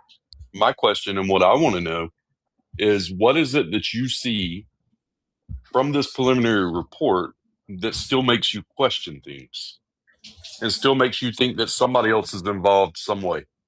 I can answer that. So, I can answer that. do we have we seen the first autopsy report? I would like to. No, we haven't. Okay, Okay, even you guys. All right, in the hold on. conference, Let's right? put a pin. Let's put a Ben pin in Crump that. specifically said that there's still Yes, certain sir. pictures. And Let's put a pin in that forefront. I'm gonna go ahead and give you your time to respond because you've been waiting patiently for everyone to get done. So go ahead and respond, and then SR King, you could go after forefront, and then we'll be back to this open. Okay, cool. So he said a whole lot of stuff, right? And you know, I believe your name is Yes or whatever. I'm not sure because I'm teleporting right now. But the main point that I noticed, because there's a whole bunch of information that's going back and forth. You mentioned that everyone else must most likely be coming from some kind of blue city or something like that, where they don't understand the racial nuances or whatever, however you termed it, right? And so what I'm trying to understand from you is that you seem to put a lot of your anecdotal experiences into decisions that people would make. Oh well, I'm aware of this area, so I know how people are and stuff like that. So it brings me to 2 points, and I'll do this really quickly. Number one, if you know how this area is and you understand that this area is that bad, doesn't that mean that his grown ass mama knew how this area is as well? And if that's the case, why the hell would she move her family to a predominantly white place that has a problem with black people in the first place? That's number one, which you can't answer the question, so it's really rhetorical. So don't even attempt to do so, right? I'm just bringing that point up because that makes no sense for you to try to guilt trip us into not knowing what the neighborhood is like and blah blah blah. Whatever, we don't care. Anyway.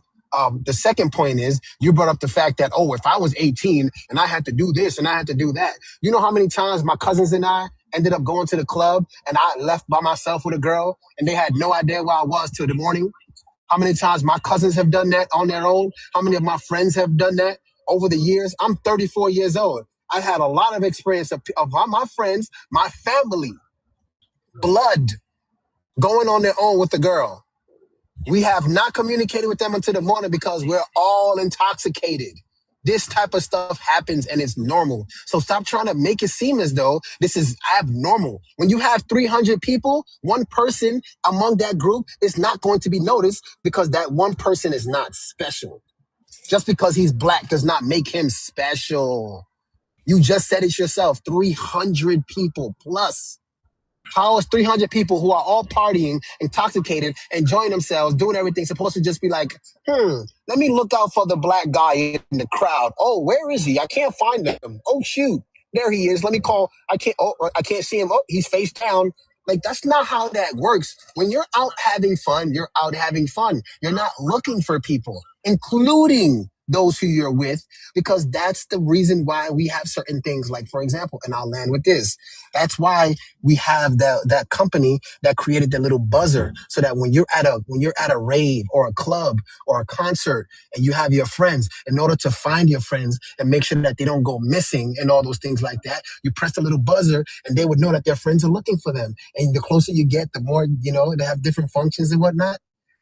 And there are so many situations like this. So stop using that narrative. That's the bullshit fear-mongering that Ben Crump does, and the rest of them, like Al Sharpton does, that you're on here doing too. And it ain't gonna work. We've had enough of that. The black community's had that for years, and you want to keep perpetuating the same nonsense. Stop it, please. You are a token. You are a token. But let me just reiterate and there we this. go. There we go. Name calling. Good I for said, you.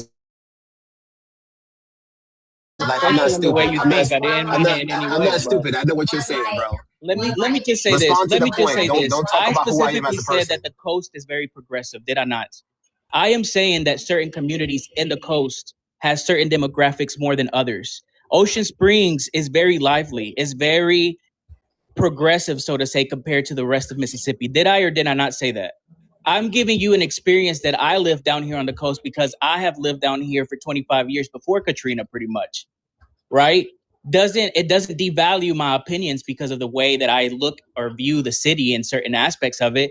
Ocean Springs downtown is beautiful, actually. I mean, it has nice restaurants. It has a nice lively. Everybody goes down there for Mardi Gras specifically as well, right? What I'm saying here is that there's other underlying things that happen in cities, specifically in a city that has 20,000 people, right? I'm not jumping and saying that it was a racial thing, right? I don't want to make it seem that way, but I'm giving you more innuendos. I'm giving you more perspective when it comes to down here in Ocean Springs. I live in Pascagoula. The Pascagoula is more diverse than even Ocean Springs, but that's besides the case. You're giving exterior probably factors and nothing that is a fact. You didn't, no, I'm as giving far you as my I know, you haven't said perspective. anything I'm that was giving a you my fact. perspective of my lived experience down here on Yeah, the but that's coast. You could subjective, take though. it or leave it, right? So You let could take me it or say leave it. this. I'm giving you my perspective, right? Because this is a Okay, opinionated SR live. King, did you get your time to speak yet, SR King? I have not. No. But let me just land here, right?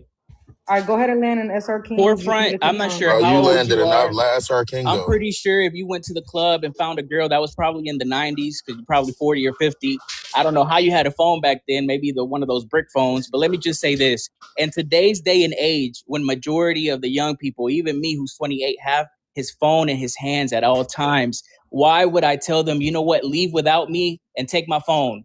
The first thing, even if I'm fucked up, beyond fucked up, the first thing I'm going to do is take my phone with me. If that's the only form of communication, specifically now that kids, I don't even remember my mom's phone number like that. People don't remember Javon their left phone his numbers phone like in the that. same You boat. don't know what beyond fucked up means then, Okay, so stop it.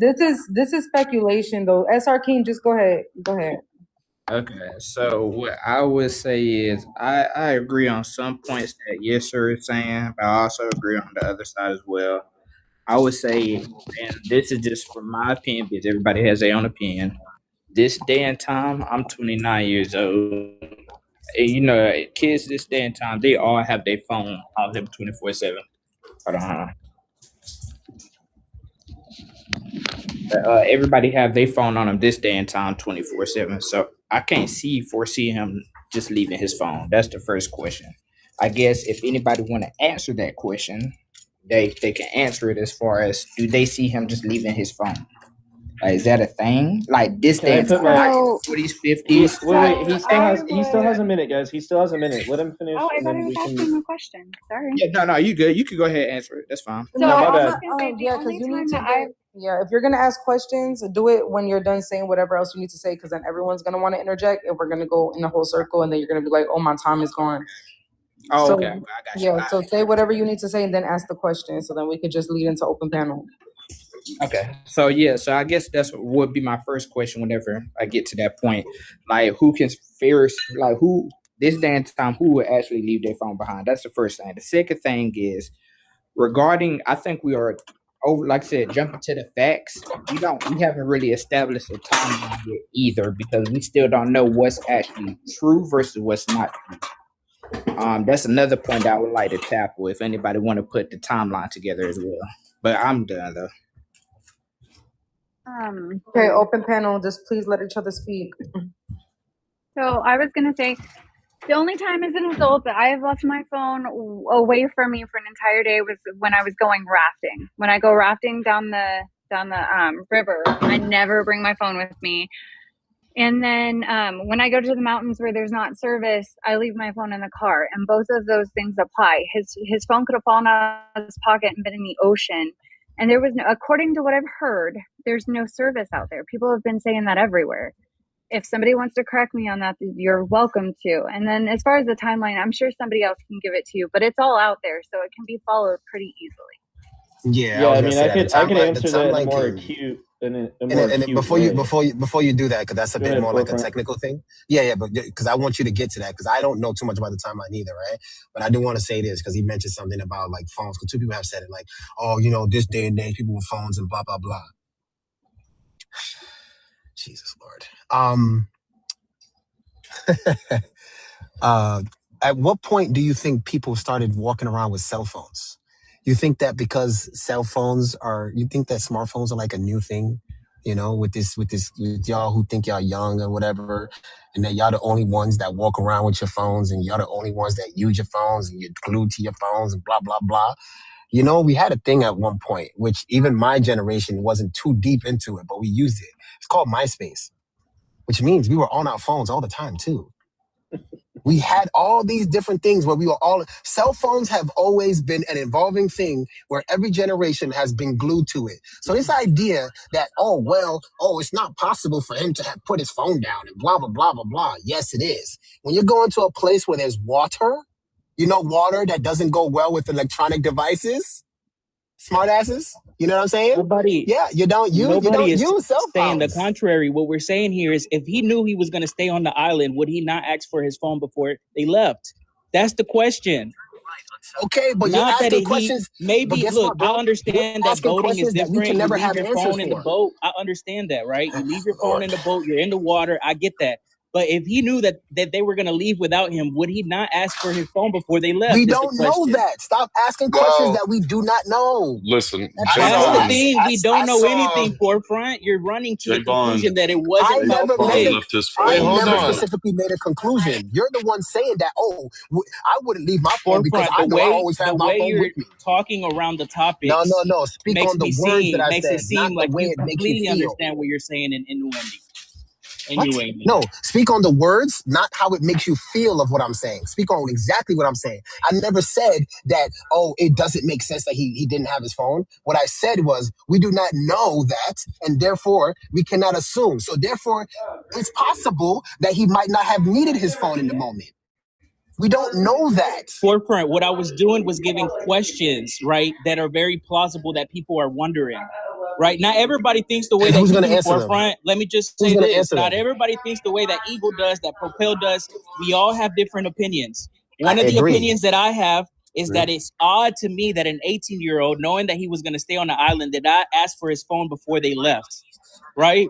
The other thing that I'm pointing out is that the story between Katie and the boys are not the same story that's adding up. Yes, and you notice how I never said anything about the Katie situation? Because I do know that's suspicious. But the one that I'm specifically referring to is the cell phone stuff, because that's not that big of a deal to me. Because I've been around, I've traveled the world, I've been in places where young people and adults have just had moments to where they just enjoy themselves. They're just in the moment. They're not gonna be on their phones. It don't matter what generation you come from. I mean, What are we talking about? I think y'all are all at a dead end right now. I mean, I hate to say this, but the only thing that would come up to where anybody else would be involved in this case right now would be if there's some sort of substance in his system that could have potentially caused him to. But they didn't find that in his I'm sorry, bloodstream because and or his stomach. you That's don't all have really good. Toxicology you do hasn't not been have received any. yet. That's Oh, what yeah, I'm you're saying. right. I mean, you would have to wait for that before. But again, based on everything else, there is nothing there that shows that somebody attacked him or somebody did anything physically to him. Nothing. Yeah, I just I think mean, it's a bunch of friends unless you who can point to just did something not pay in the. attention. Yeah, if you can point to something in that preliminary autopsy that came back that says otherwise, and I'm more than willing to hear it. I read through it. I read over it twice.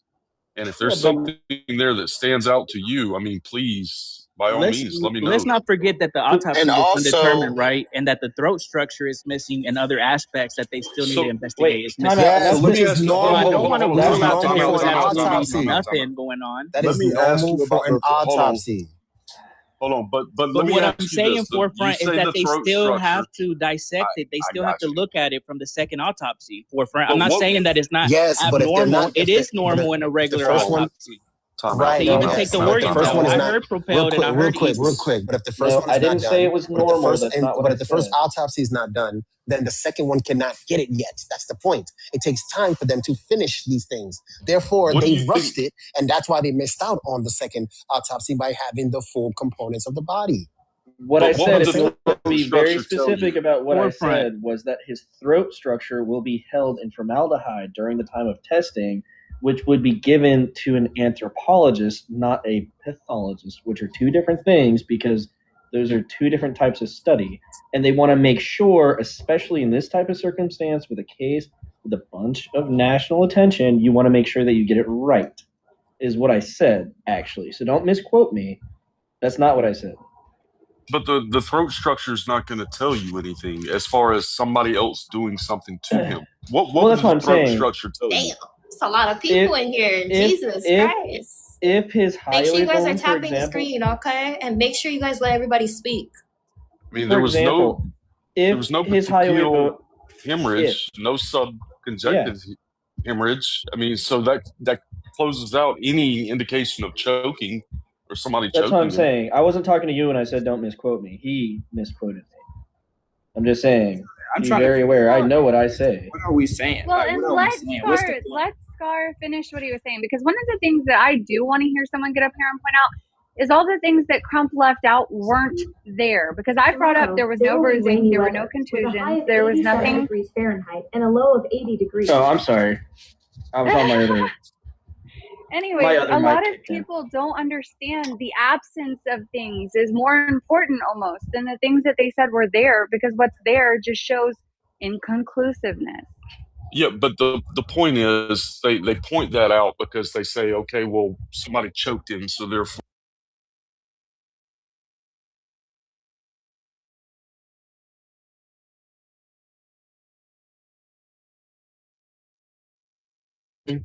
is not going to say matter of fact that he choked. You, like I said, you would have those hemorrhages in the eyes that would tell you that he choked. Matter You'd of fact, also that's have how they subterral identify hematoma. individuals. Correct. That's how they Look, identify these things. it's so easy. The first sentence that I read online, it says a forensic pathology, right? Autopsy throat structure findings focus on identifying signs of trauma, asphyxiation, and underlying diseases, among other things that could be, I guess, looked at just by the throat structure. I understand that the finding was undetermined. I am not fighting that, but undetermined means that we don't know what exactly happened to Nolan, correct? No, it means we know what didn't happen, because petechia wasn't in his eyes. The wording matters. Correct. Like, you're not understanding. Even if he lived and someone had done something to his throat, Scar was trying to explain to you. Petechia shows up in your eyes. You cannot You would get rid have of that. it. It has to heal. So You him would have being in those the They ocean know doesn't that didn't factor that. happen. Him being in the ocean, let's say he was taken with the current, doesn't affect that. No, it doesn't. No. Because Him there's being no in the blood heat, basically, circulating. all Because day that's doesn't based affect off of That's that. not. Okay, hold on, Does this guys. Real composition quick, doesn't we got a affect new that either? person. We got a new person on the panel. Nay, That's you got 2 something minutes. different. You got 2 minutes, Nay. Go ahead. Okay. Hi, I'm sorry, everyone. Mike, I'm back. So I want to start off. Go ahead. I want to start off a little bit with just saying you guys have a lot of points. I, at this point, don't know what's going on, listening to all this information, but there's a couple key things that I do want to say. I think regarding like the autopsy as a whole, I agree that the undetermined rule doesn't negate that there was foul play, but it doesn't also determine that there was not. I feel like the biggest thing for me is because the throat and organs were held, which is a common practice for examiners to do so, means that there is things that we're still awaiting. So to an extent, I do agree with yes, sir, because I can understand what you guys are saying, that regardless, them saying it's undetermined and some of the things that they noted or did not note that occurred, there was no obvious signs of trauma, things of that sort. But that doesn't totally negate that there are other things that could have been happening. My biggest thing that I wanted to hear, seeing as though they noted a lot of drowning, was there was no instances of pulmonary edema. There was no instances of fluid in his nasal cavity. Obviously, they have the lungs, so we're still waiting for that. So those were things also I was thinking, not every drowning has those signs, but that would be a common sign to see in a possible drowning. So I think as much as we're saying these things are plausible, it could happen, it couldn't happen, I feel like waiting for the toxicology and things of that sort will really determine everything. And I do agree, I think Ben's Crump way of handling this whole case has become a lot more performative than I think it needed to be. Because I think regardless of the fact, I agree with yes, sir, if you're a mother, you're looking for answers, no matter how that comes. And let's not act like Mississippi isn't the state where Emmett Till occurred. So I think asking the question if race had to do with it is completely different than, assuming that it is because of race. Me, I don't assume that, but I know some people jump the gun. So that's just my stance. See, but I think it's possible that something could have happened to him, but that didn't have to do with race. I don't think, I think it's very far-fetched to say that this was solely because there's nothing pointing to it being about race right now. Agreed. But And I I don't want to think actually say, the why do y'all question keep is that it referencing? shouldn't be a Why do y'all keep punishment. referencing Emmett Till in this situation? That was almost 70 years ago. How does that correlate till now? Okay, well, we could talk about Medgar Evans, who was an That's social NAACP, who justice was also warriors. That's what they murdered. do.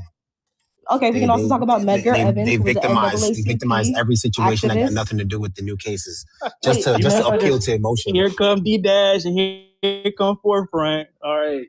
That's all it You I mind if I think is. it just brings say up something just the level really of quick, not It has involving nothing feel to race? do like with the ignoring case, but y'all bring history. it up, just like Ben Crump.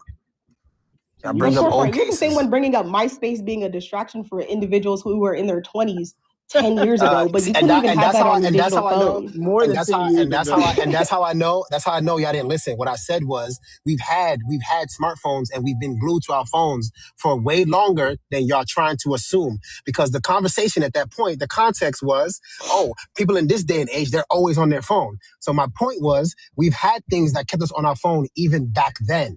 See, when you're on a slow bus, you tend to miss details. Here So he just goes. relax and understand something No, I first. didn't miss You don't have to and then insult you figure it Forefront. out. for a second. Don't have to insult. I know you I mean, hurt I about have, the comment. We get it. You 40. I never have said I was 40. my Yeah, we get it. basic. That's the point. No, You see, that's the actually, crazy part. I Forefront never did said I say was how 40. old he was. Yeah, because Forefront they did don't say how old he listen. They was. don't listen, bro. That's the problem. They Propel, just if he was growing up during the time of Facebook, that man got to be close to 50. That's all I gotta say. Grew up during There the we time of go. Facebook and MySpace, and I I never knew even mentioned there was Facebook. not as much First off, he screen said timing now MySpace. as there was during Yeah. MySpace eras. I had a top 5. What are you talking Oh about? my Yeah, god. I know for a same. fact I mean, there I was wasn't as like much screen 12. time during that No, time go as ahead. there is now. Guess how old I am based on because I mentioned MySpace. Go ahead. So By the way, If I I actually get the never, answer, you I have to personally follow never me because used I know how MySpace old though. you are. So no. My, I've never used MySpace, You're but I probably want y'all to 29, guess. 30. heck 29, no. 30. MySpace was during 2005 to 2011 from what I'm seeing here. That means he Okay. had to be at You had least to Google. 18 or Did you 20 really during that just time. Google it? My Did you MySpace really just playlist Google it, was bro? lit. Yes, Y'all I had to can Google it. figure it out. Mine played music. Forefront is 34 Oh, mine years old. The too. only reason I know that is because I'm Forefront's 35, 34. and he said he was 34. And I So I actually laughed mentioned when that he I said was. I that. Yeah, wasn't on social thank you media very for much. MySpace time. He said that about 45 minutes ago. All right, let's get back on topic, please. I have a theory, right? And it kind of solves a lot of it.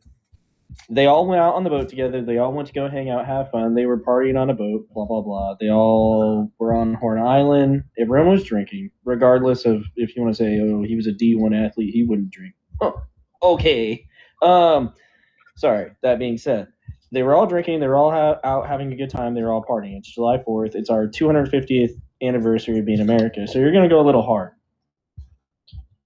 Nolan comes back, hangs out with the boys a little bit. Then he meets Katie, hangs out with her a little bit. The boys say, hey, we're going to kick rocks.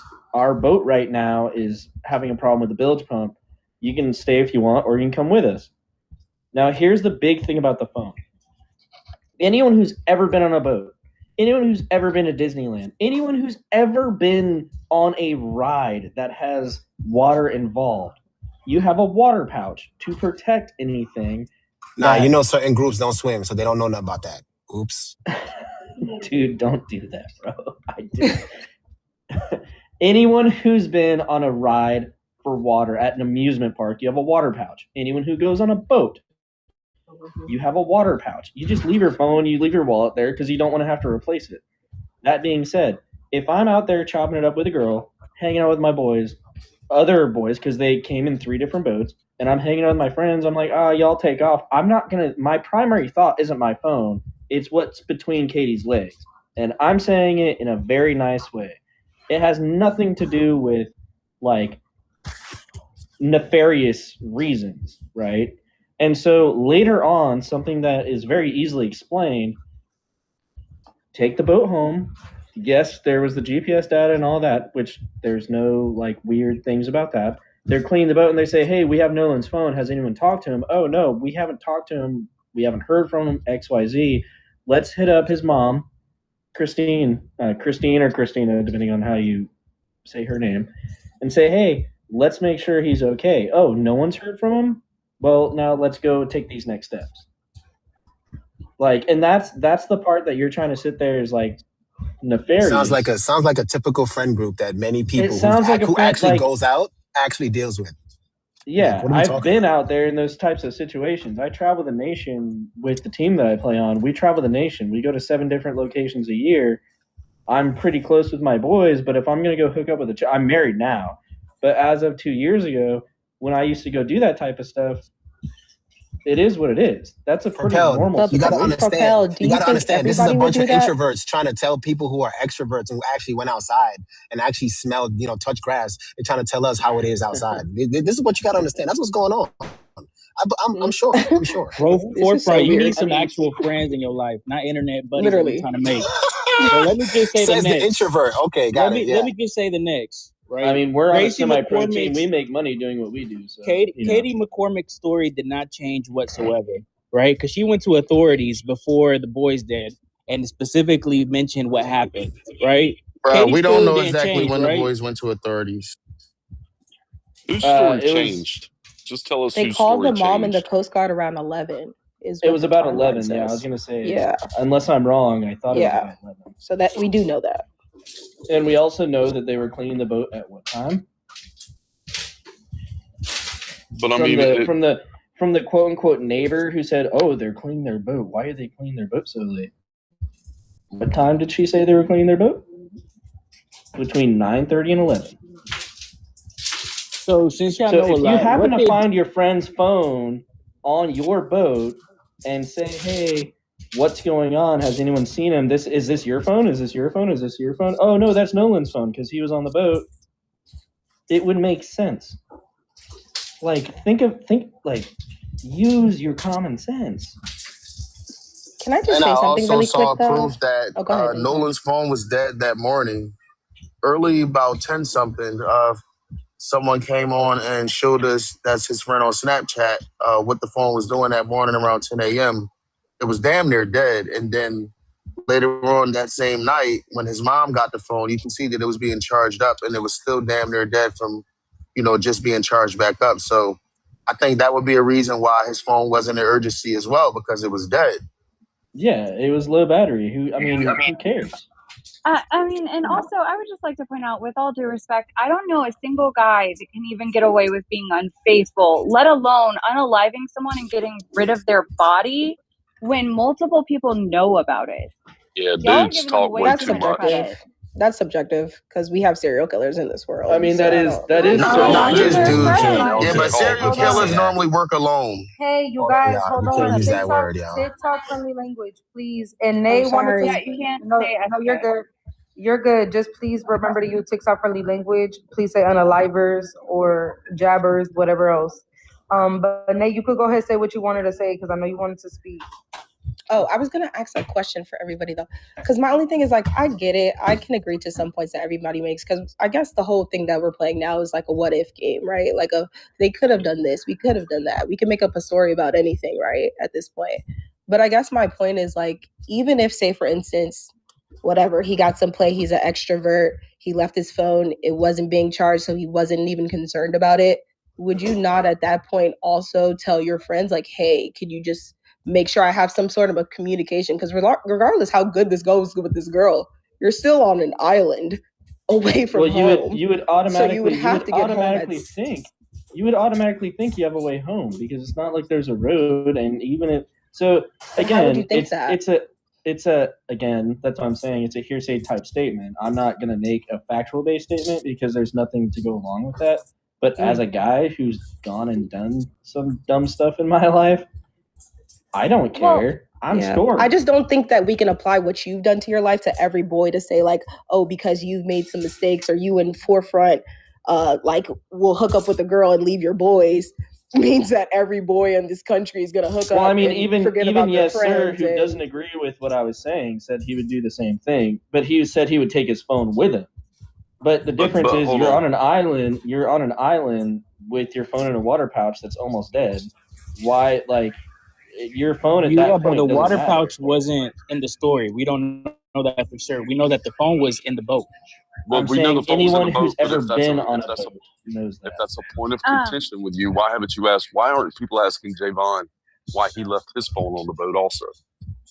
Right. Good Javon question. made it back to land, question. and Nolan didn't.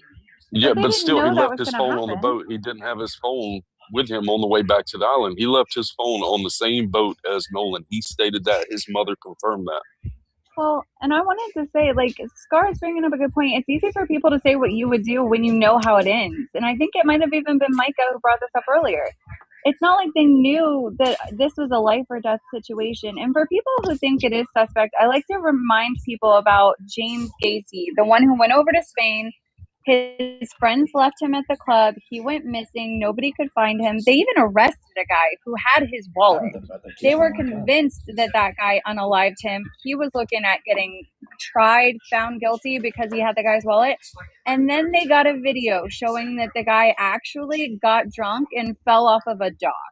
They had video of it. Without that video, we would have all thought that the other guy did it. So you got to remember, things can happen that are just freaking unreal. It is possible, and I think that needs to be acknowledged. Agreed. Absolutely, I can agree. Yeah, with for that. sure. Anything is possible. But can I just say this one thing as well? For me, it's the contingency that there were so many people on that island, right?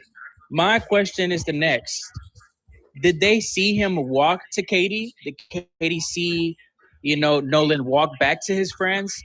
How long was that stretch of land that he had to walk that both groups did not realize that he had made it back to a boat and to land?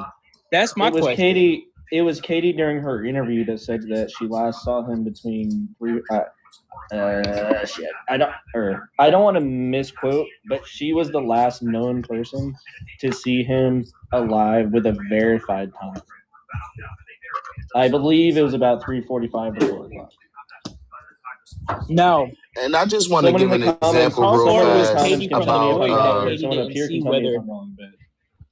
how far was Can I just Katie give from an example real fast on not finding people on the beach? So I'm from on the East Coast. We go to the Jersey Shore a lot, right? I don't know if any of you are familiar with the Jersey Shore. It's like a popular beach there called Wildwood. We all went there as a family. There's about 20 of us. My nephew, we all, you know how you set up on the beach, you got your area. My nephew was about maybe 9 or 10 years old, and this is a beach now, just how they said that this island was. So many people out there, people out in the water, people everywhere.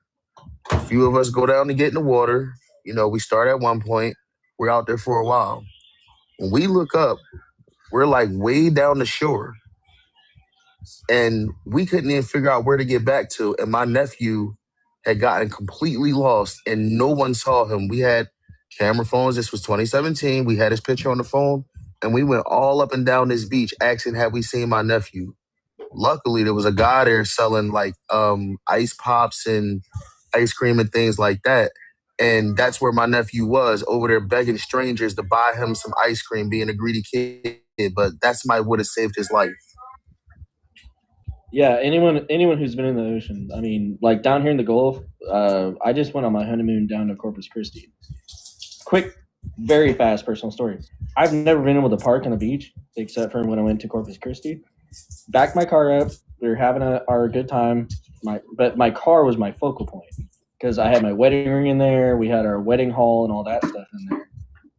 We didn't realize, and I grew up originally on the West Coast, growing up swimming at Riverside Boardwalk, which is on the West Coast. Completely different tides. I didn't even think my feet weren't touching the sand at the bottom. We ended up about 150 yards after only about 15 minutes, and we were a good 150 yards away, drifting to the left, and we didn't even realize that until I came up and I was like, oh my God, our stuff's not right in front of us, because I was just having a good time. But just saying, when you go into the ocean, you long realize story that type of short, thing. those who have experience actually going out can understand that it's possible to lose track of your group depending on what you got going on. That's basically all we're trying to say. Dash is saying that, Eagle is saying that, Propel is saying that, I'm saying that. It's that we're not saying that it has to be across the board, but this is something that typically happens if you have enough experience going out. You will lose track of people. It happens. People get pulled away from the shore every single day. We just don't hear about it because it's not world breaking news. Why do you think the Coast Guard, like, even they keep them attached to something and they have protocols. Like, these are people who swim professionally and practice all the time, and they are even at risk out in the ocean. Like, people, I understand what you're saying, but there's a reason a wave pool, even in a little water park, has 4 different lifeguards constantly looking, and drownings are silent. Like, people don't seem to understand that either, especially if he wasn't conscious when he went in the water, which again, we just don't know.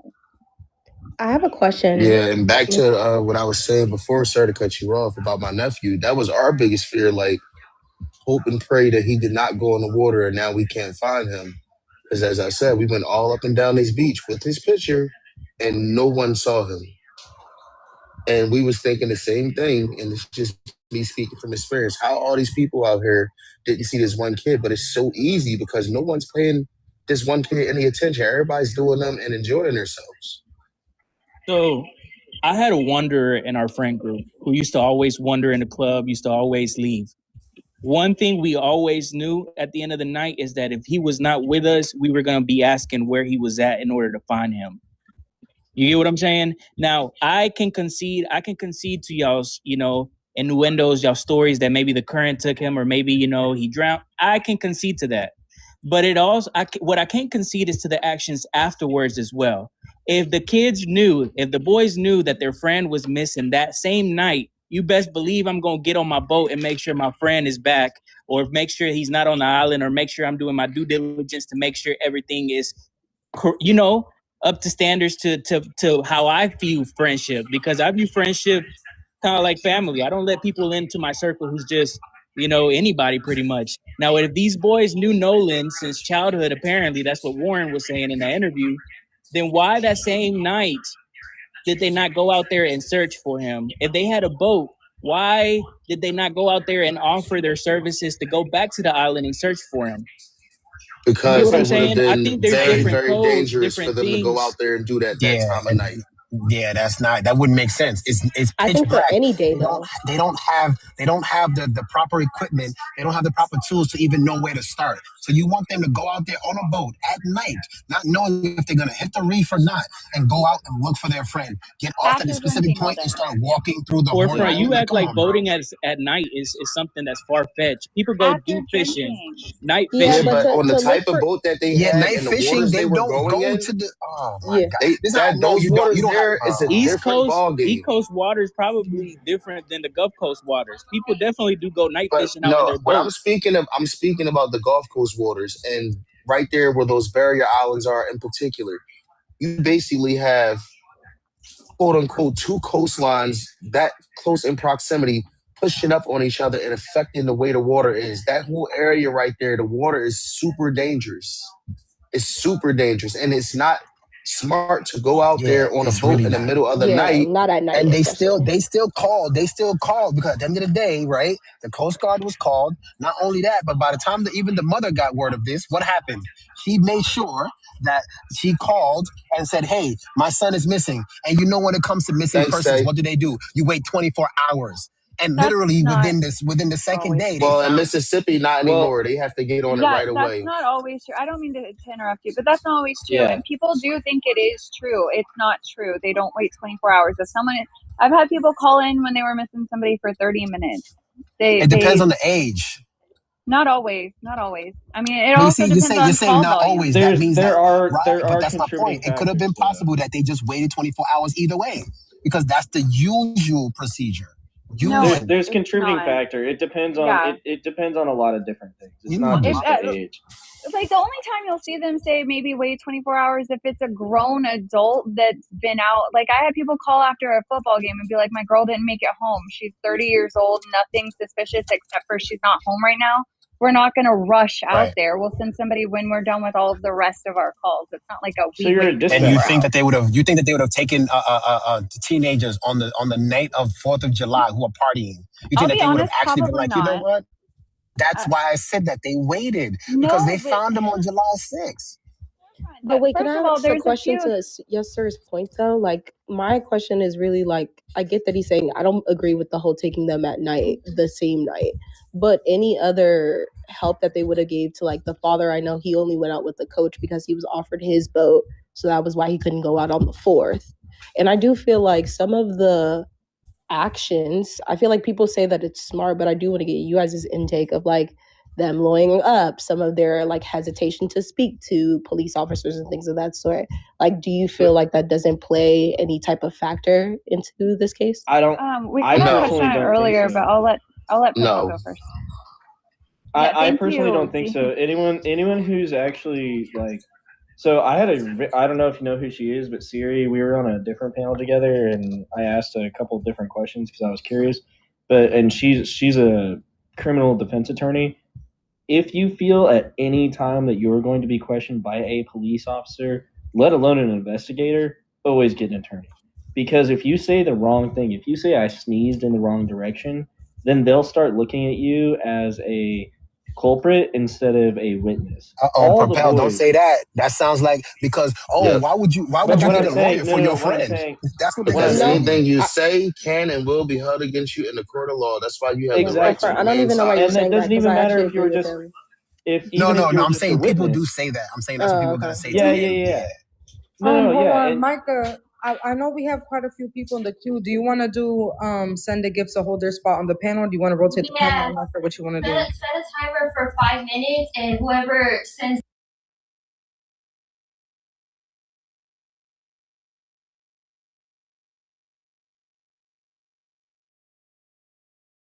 It just depends on what. Yeah, no, I mean, all I was trying to say is like, look, if you're ever questioned by law enforcement in an official capacity, especially in a situation, I don't even want to say it, especially in a situation like this, because this is a very rare situation. If you know that you are going into a police station or you are going to be talking to an investigator, you should have an attorney present. It is your right as an adult in this country to have an attorney present. Even if you have nothing to hide. I mean, that's part of the reason why there's so many people that are convicted of crimes that they didn't commit. That is literally a part of it. Is because they sit there and they say dumb things that they don't realize are dumb to a law enforcement officer or a detective. And detectives are people just like everyone else. So we're cops, so we're investigators, but they're going to take what you say and run with it. Yeah, I agree with that piece about having a lawyer. I feel like some of the other pieces that I was also speaking to was like the situations where his mom's friend had to get, his phone, and they were having difficulties with that. The situation where his dad went to get his keys, and they pretended like they didn't know it was there. And like those statements were made before they had attorneys. You said those statements were made before they had attorneys? They shouldn't have made some of those statements publicly at all. But because Officer they were, Tatum, do you feel like that's a reason why some people see A lot this of people in the request. suspicious? Officer Tatum actually interviewed all three three of the 4 boys. And Officer Tatum released a preview. So I'm gonna give y'all who's starting up a goddamn lawnmower. It might want to turn. What's that noise? Someone's got a massage. Sounds like someone has a massage gun right now. I'm gonna turn that off. It's gonna make me crash out. Okay, so we got a lot of people in the request, so I'm gonna keep you guys up here. But whoever is speaking the least, I'm gonna drop you, and then we'll rotate from there. Actually, also we're gonna start the timer up too. So when the timer goes, you gotta send your donut. So go ahead, guys, keep going. Why I got a timer? Did I do something? No, I don't know what's that for. I don't know. I just put the timer on you for the donut, so it was at 5 minutes. Yeah, but it's not for you. It's for everybody. Okay, yeah. All right, that's no worries. Okay, so I'm accepting requests. You guys can keep continuing to talk. You guys are good. I sent a gift of $1.99, by the way, just to get it out the way. Yeah, it was the. Okay, yes, D Hooks is new to the panel. I'm new in here. I just jumped on, but I don't think the 3 boys have anything to do with it. I think if any foul play did happen, it happened after they had left. Okay, elaborate on that. You have a timer, so you can go ahead and speak your mind for the time. Mm-hmm. Yeah, I just don't think. Well, with first, there's not really too much that they can really do, especially if you're taking on water. You're gonna call your tow truck in or your towboat, and then once you get your towboat in, you've only got a certain amount of time before. I mean, you must have. You're not gonna do it if you're gonna kill somebody. You're not gonna do it in front of a whole bunch of people. Language. Please. Yeah, if you're gonna unalive somebody, you ain't gonna do it in front of a whole bunch of people. And this is, I mean, it's just not. they just don't. I don't know. I don't see it. I don't think they got it in them. Honestly, I mean, you never know nowadays, but I mean, that's their homeboy. You know, you don't do that stuff. And leaving the phone on the boat, that's normal. I mean, or even, I mean, maybe not, somebody keeping it or, I don't know the exact fact on that, but leaving it on there, especially if you know that you're all going back to the same place. You started out with 30 people. I mean, you're trying to, get in there and you got a girl there that you're trying, everybody's leaving early. I'm probably going to stay too.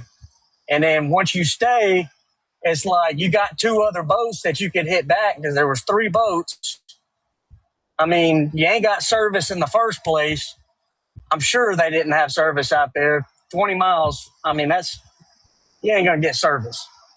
Mm-hmm. So I just see it. I see it okay to have the boat and have the keys, them have the keys and have the phone on the boat, especially if you don't have service. I mean, I don't know if you had service or not, but 9 times out of 10, you're out that far. You're not going to have that much service.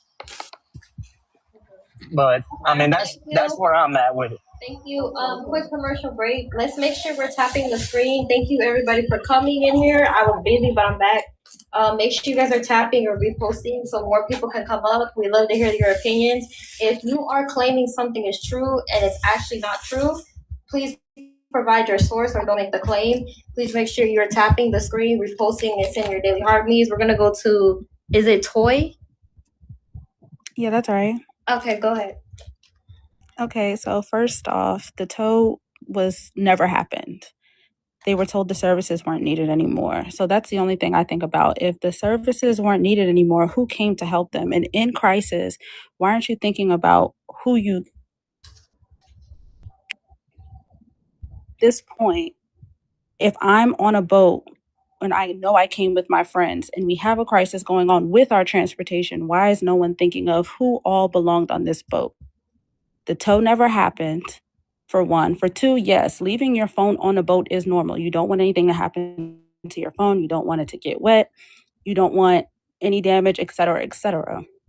However, the boat, the tracking on the phone, which is what his parents confirmed, went all the way back to his friend's house, and they gave them a hard time giving the phone back, which obviously didn't make sense considering the fact that you came back without your friend and they're looking for their phone and they're also looking for him and no one's giving them any answers. That's automatically suspicious. Not saying anything was done to him by them, but you can't lie and say that if something happened to your child and the last people that he was with have nothing to say, that you are not going to automatically assume that something happened and they're not telling you. And so race aside, if we're just talking about basic consideration for a situation that they don't even know what's going on for the first 24 hours, how would you feel as a parent? And so none of this is connecting. His body was literally sent to the second examiner without his throat. Nothing happened from the neck down from the examination. And they ruled out drowning. Please allow me to speak matter of fact really quick. Do you have any receipts that the tow didn't happen? Hold on. Theta, can you answer the prompt and then I'll let you rebuttal her. Just make sure you answer the prompt because you knew we got to go in order. Go ahead and answer the prompt and then you can rebuttal her. So I think that the biggest red flag in the autopsy is the blank receipt that we have received today. That's what I think the biggest red flag would be. Okay. The other question? Yeah. So my question, and I'm not against anyone up here. I mean, I'm just trying to this is just a matter of fact thing. It's all really confusing. But do you have receipts to say that the tow did not happen? Yes, there were multiple sources that said the tow didn't happen, and even in the interviews, they said the tow didn't happen. That they were told the services were not needed. So everyone is still trying to connect who actually helped them out there. But I can definitely pull up the receipt. Just give me 1 second. Appreciate it. I was going to say, because I have not seen that at all. Thank you. Yes, pull up the receipts, please. Go ahead. Who's next? Proud Uncle Tom, go ahead. I mean, for me, the biggest red flag is the fact that for some reason, Ben Crump and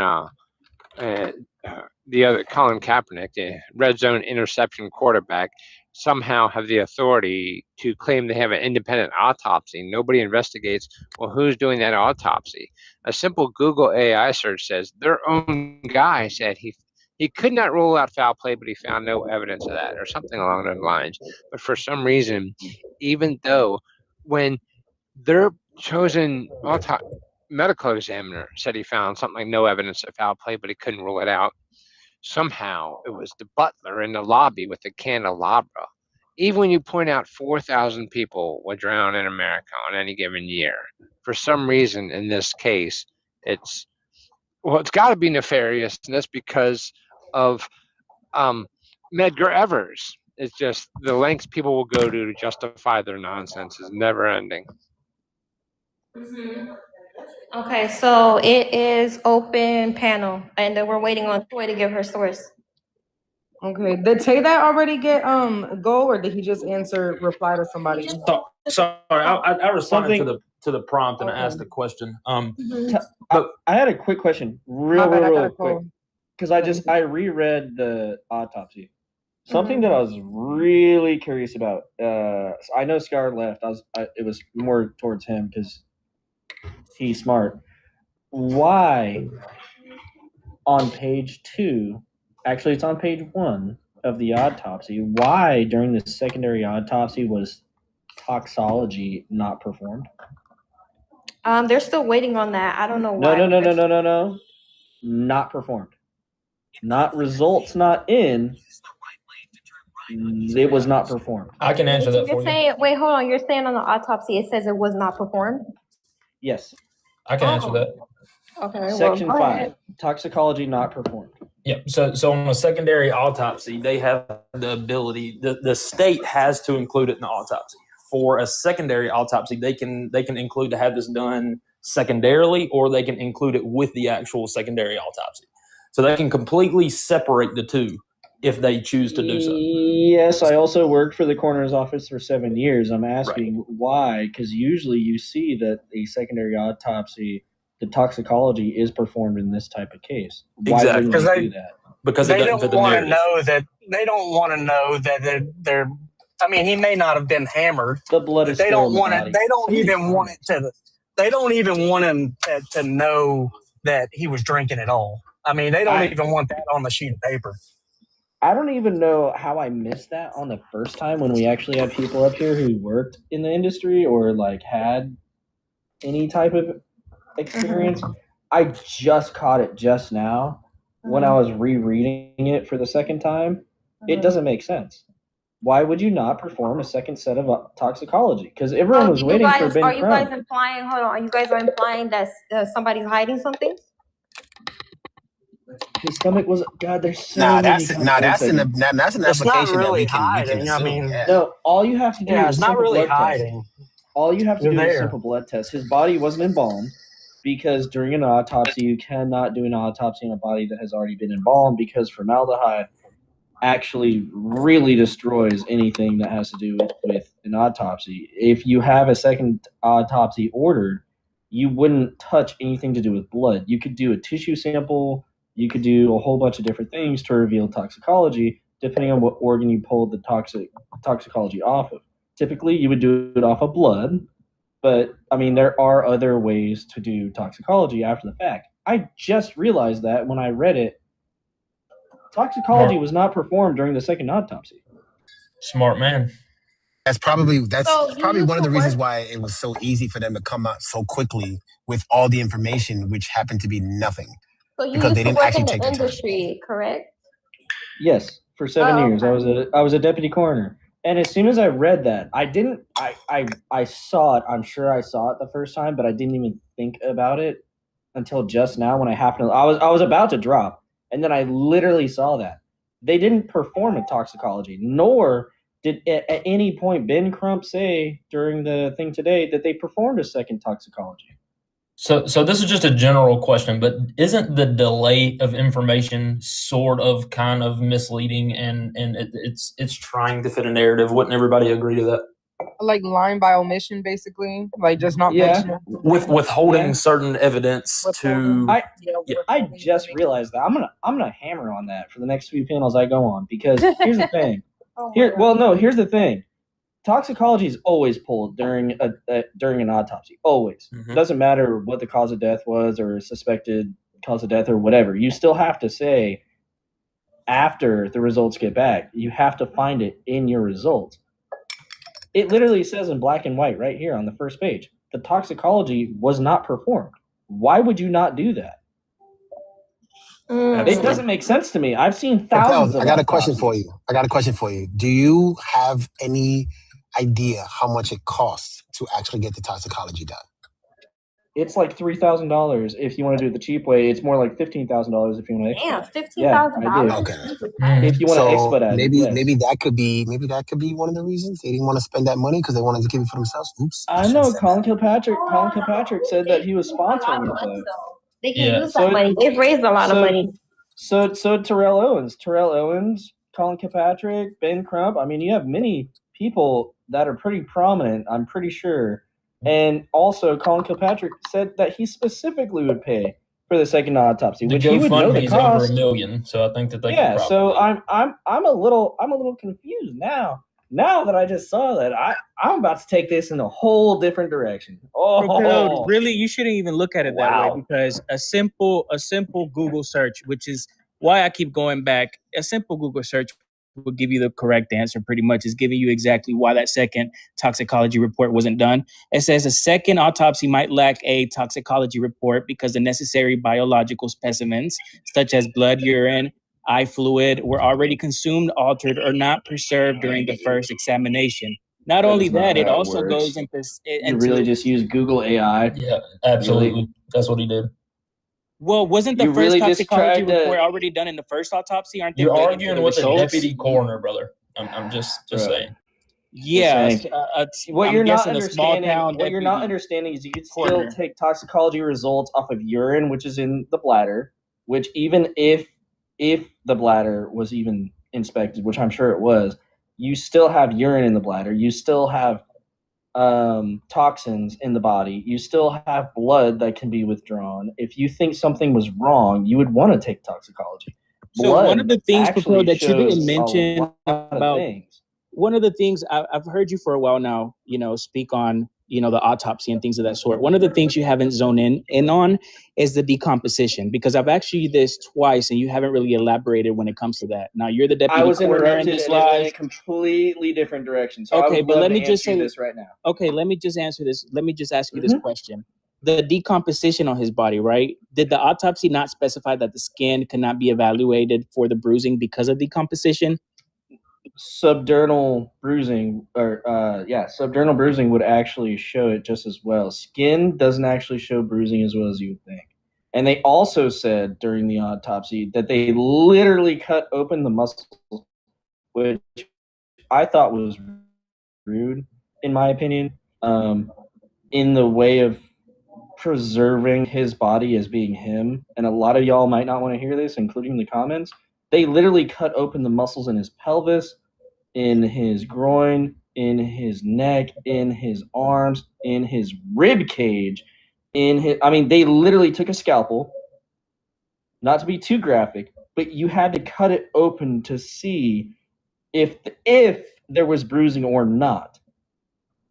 Which, if you look at the autopsy report on the first page, no evidence of deep tissue injury on every single section that was covered. It was sick. So can They you didn't elaborate have on to do the that. 12 by 8 centimeter area of red discoloration as well? Because Yeah, Dr. so- Mitchell described it as a significant finding, but he also said that it needs further investigation. Now, we do know Yes. that second autopsy says that the cause of death is undetermined, manner of death is undetermined. There's a lot of factors that's not being taken in consideration. No, they are taken into consideration, which is why I'm it's saying in considered this undetermined. conversation, specifically in the scope of the conversation, I that's got not you. what we're, Got you. Like if elaborating it's me and you, towards. my bad. Yeah. Exactly. So yes, there are different things that happen during decomp. Decomposition, by the way, not decompensation. For anyone who saw the thing this morning, that also was a part of the thing that was like. Make sure you guys are tapping up the live really quick because we're still stuck at 49. Let's make sure we're tapping up the live. Also, I'm still waiting on the source. Is she still here or she left? Never mind. Yeah, and Scar could come back up. And Yeah, actually, Scar, come back I up. didn't learn it from him. I had heard it before, but I kind of blanked it again. I hadn't worked in the industry for about 5 years. But there's a thing called the Blanche test, or I believe that's how you enunciate it. And when you push on someone's bruised body part, if the bruise retreats, meaning it goes back into its natural color, that means it happened ante-mortem, meaning before death. If you push on it after death, which is post-mortem, it'll stay that red color just by doing a simple push on it. And I could be wrong, but they used to do that test all the time. I just didn't think about it when he said it. That's not what we had called it. It's just sort of part of the examination. Propel, I'm I got not a a question. pathologist, but I have a question. So say they were transporting his body, right? Say they had him propped up on a headrest, right? Would that not have been in the same area of concern to where this would have happened? And that's what I'm alluding to is because after Scar said it, I was like, oh yeah, because like I don't know the name of the test. It's something that's like just done. Right. Like I've been a part of autopsies and I've been a part of secondary autopsies. It's just something they do. I'm not a pathologist. I've just seen it done a ton of times. I didn't know it was actually called the Blanche test. And after he said it, I was like, oh, that actually makes complete sense. After I looked it up and I read a little bit about it, it makes sense. I mean, I think today the whole thing with Crump, I think that's just majorly disappointing to everybody. Everybody wants to know what really happened, but I also feel like there's some missing information somewhere. Rocky's an embalmer. Look, Rocky's an embalmer, so he'll know exactly what I'm talking about. Right. Someone in the comments just said they're an embalmer. I worked for the funeral home in the deputy coroner position. I was also a master crematory technician, so he'll know exactly. Yeah, I'm not gonna lie. And he'll we say don't the same have thing. enough. Like, I'm not gonna lie. When I was talking about the Carmelo case, I was able to like hit every point on the nail. But for this one, that's why I'm quiet because there's not enough information. It's too many gaps. We're all trying to put shit together. Like today, I thought we were gonna find out a lot. We didn't find out anything really, to be honest. We didn't. And I said that last night, and I don't know if you know who Dee is, but I was on her panel, and I literally said, what's going to happen is they're going to do an autopsy. They already did the autopsy. They sent the case. Sorry, I'm trying to word it in a way that's like socially acceptable. You send the case to a different place to do the autopsy. They seal the organs in bags, including the brain, because your brain is an organ. They seal your brain, your kidneys. They seal them into a bag. They put them back in your body cavity. They don't sew it back up or if they do, it's going to be really bad. What's going to happen is the second pathologist is going to then examine the organs. But the problem is, in a case like this, you don't have the same smells, and that's a big part of an autopsy. When someone passes away due to drowning, you can't smell that salt water. You can't smell that alcohol. You can't smell like the things that you experience in the original autopsy. You'll have to do a toxicology report to see what is in the blood, to see what is in the saliva, stuff like that. Typically, it's just a blood test. But that's why I said I'm going to hammer on this. The fact that they didn't do a second toxicology is astounding to me, because if you want to prove wrongful death, you have to perform a second autopsy. Propel. I'm sorry. A second autopsy, you have to prove that he was unalive somehow, but not including the toxicology is insane to me. I can't believe that I just saw that. It's been not common. I worked in a mortuary for a couple years helping. I mean, I never did embalming or anything, but I was around it quite a bit. I have a question. I want to see if you can map this out for everybody. So say you did your original autopsy, right? That's naturally done. And then the information that comes out afterwards is unconclusive, right? Basically, as today was released. What in turn would the secondary autopsy or just say both of them are initially done, the first and the second one, and it's undecided? What's going to decide it other than a toxicology? You could look at deep tissue scarring. you could look at, for example, there are some type of muscular tears that happen after the first one. Sorry, let me reword that. The first autopsy doesn't look at muscular tears and stuff like that. That is something that can be identified, but again, that's something that you have to look at witness statements to see as a pathologist. And I'm not a pathologist, but they're going to address it differently. There is a standard autopsy protocol, but if you pass away due to certain extenuating circumstances, they are going to go ahead and do that muscular, like the way that this gentleman did his autopsy. You're going to study certain muscular things. Right. So when is that going to be done? You know what I'm saying? Like, so what is the expectation of the next step to have a deciding factor other than it just being blatantly stated undecided?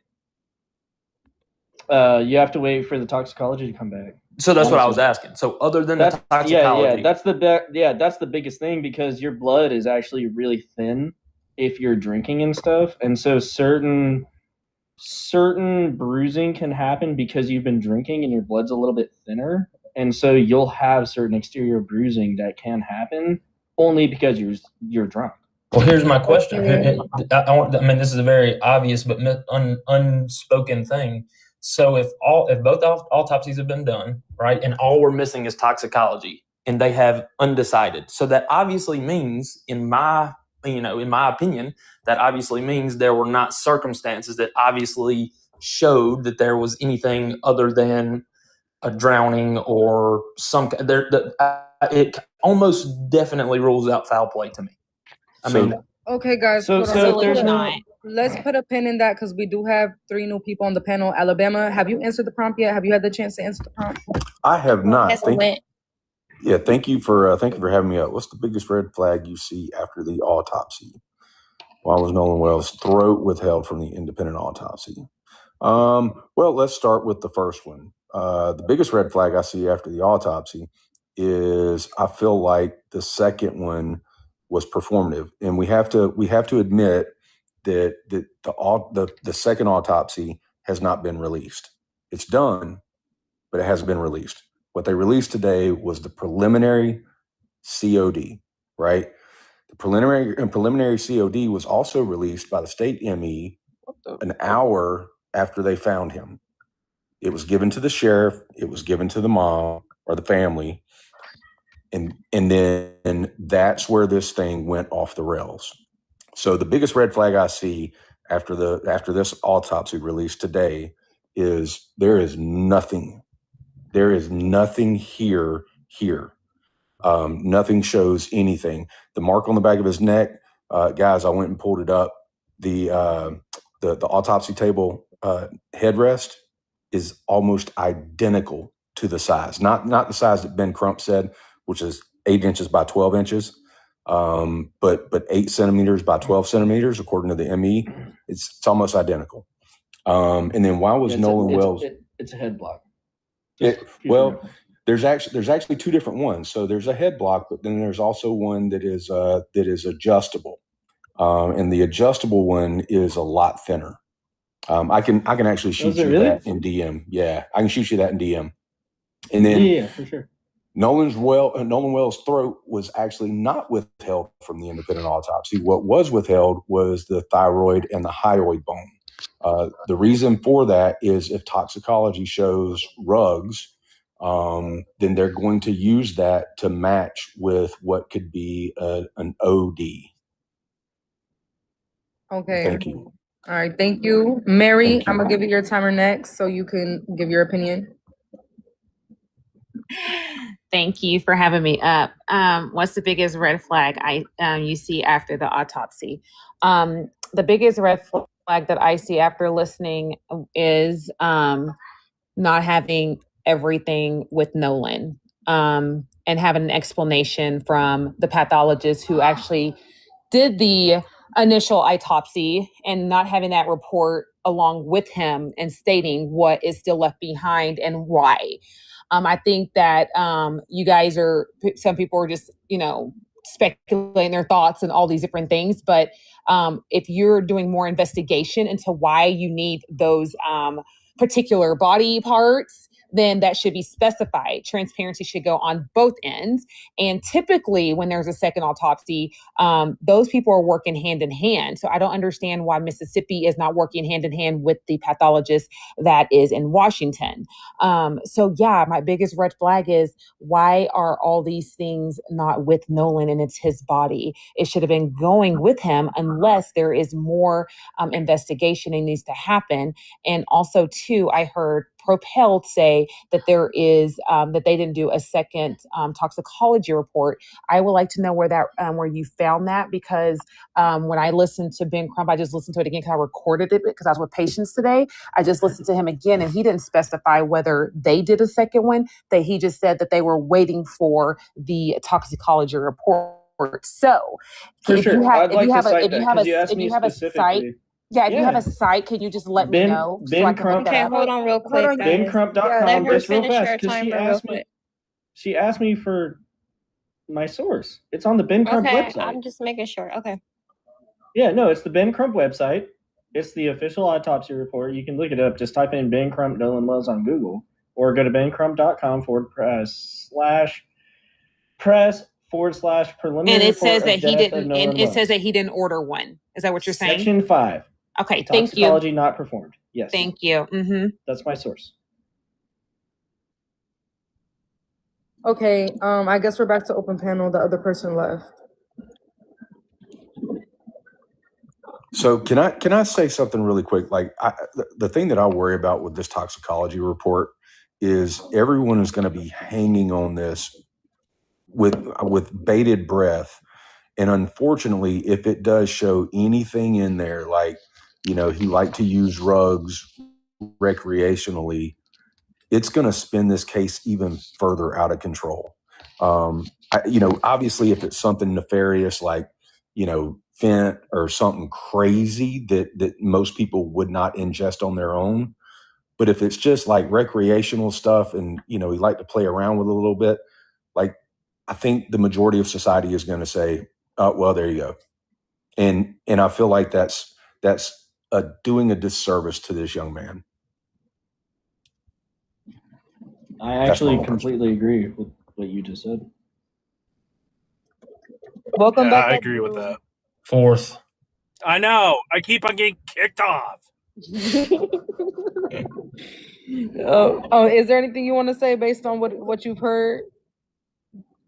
I mean, like, I agree with Alabama. I listened to Alabama on Jigga's live, and he's kind of making a very good point on, well, we got to wait for the toxicology report to come out to actually give a definitive answer. You know what I mean? So everybody can go ahead and throw their opinions out there and their feelings and thoughts, but you don't have all the facts. And that's what Crump did not have, was all the facts, and he just started insinuating a lot of things. And that's why I said that's what I'm going to start pushing home. When I go on any other panel from now on, I'm going to ask, did Crump order a second toxicology? Which it's a clear answer. It's on his own website. He did not. They're waiting for toxicology reports, which is absolutely normal. That's the thing. It's absolutely normal to confer and to wait on toxicology reports on autopsies. The crazy part is that Crump specifically said he was waiting on reports. He didn't say toxicology specifically, but this would have all been available. I believe the second autopsy was done on the 19th. Or wait, no, I'm sorry. It was done on like the 10th or 11th. But they would have had these results back like 10 days ago.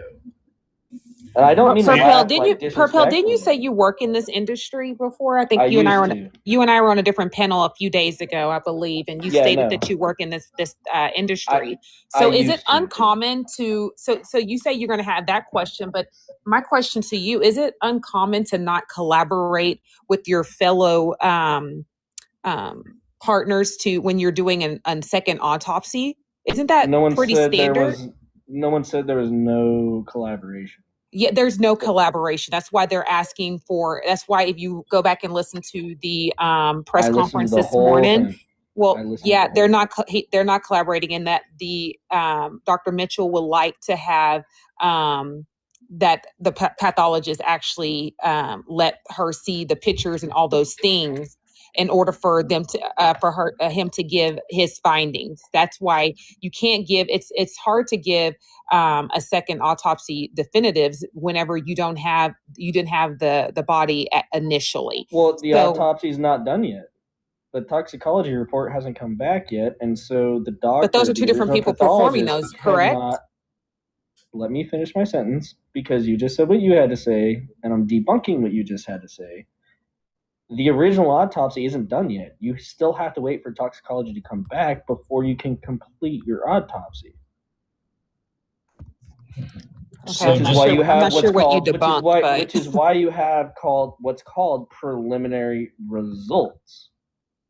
So Yeah. you're stating that the secondary one is they're not being they're not having communication or not working with the primary the people who did the primary autopsy, and that's because the primary autopsy isn't fully complete.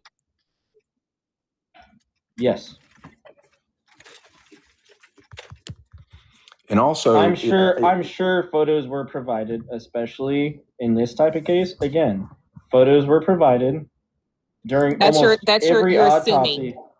Well, it wasn't unassumed because they didn't say that the sheriff's department wasn't working with us. Trust me, Right. knowing You're Ben assuming. Crump who he is as a person, he would have said the sheriff's department isn't working with us with all. We had to do this, blah blah blah. No, he didn't say that. Oh yeah, He said we would have want to come know out to more say that because he would we try want to to know more demonize him as much as information. possible.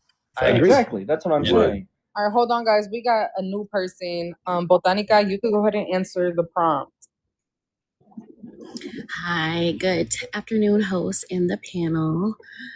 I believe the biggest red flag within the Nolan Wells autopsy would probably be just the body being sent without the organs. And I don't know if this is confirmed or not, but I did have a question whether if a report, even if it's not complete, was sent with the body to specify the reasons Hold on, let her why finish her those timer, organs please. were not sent with them. Okay. What about the second question? Hello? Is that like my own personal belief? Why Yeah, the you can give throat? your opinion. I believe it was held back. I mean, normally in autopsies that I've seen as a paralegal, they're held back for further examination.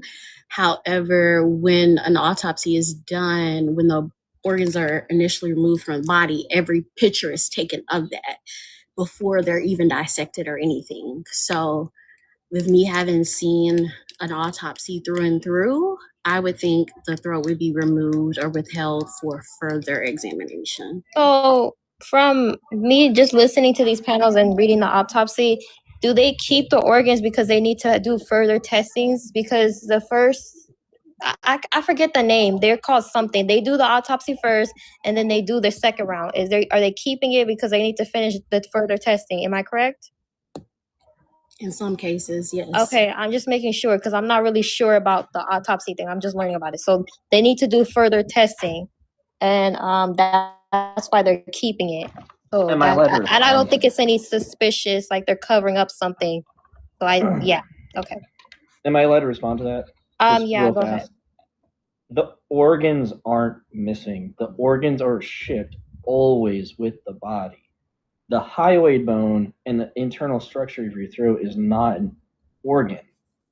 That is the part that Ben Crump wanted to play on people's feelings on, and that is Drew, I'm gonna drop the you to very bring up Scar. bad. That is the very sad part. His organs weren't missing. He also said several times during his thing that his throat was not there. That leads people to think, and I'm not saying anyone here is uneducated or anyone here doesn't know what he's talking about. That literally leads you to think that he was decapitated during an autopsy. That's how I read it. And I know what I'm talking about. Like, he was rage baiting people to try to talk about this type of subject. The hyoid bone and the internal structure of your throat can and more than likely will in this type of situation will be Lane 1, GTR, 7-Eleven edition.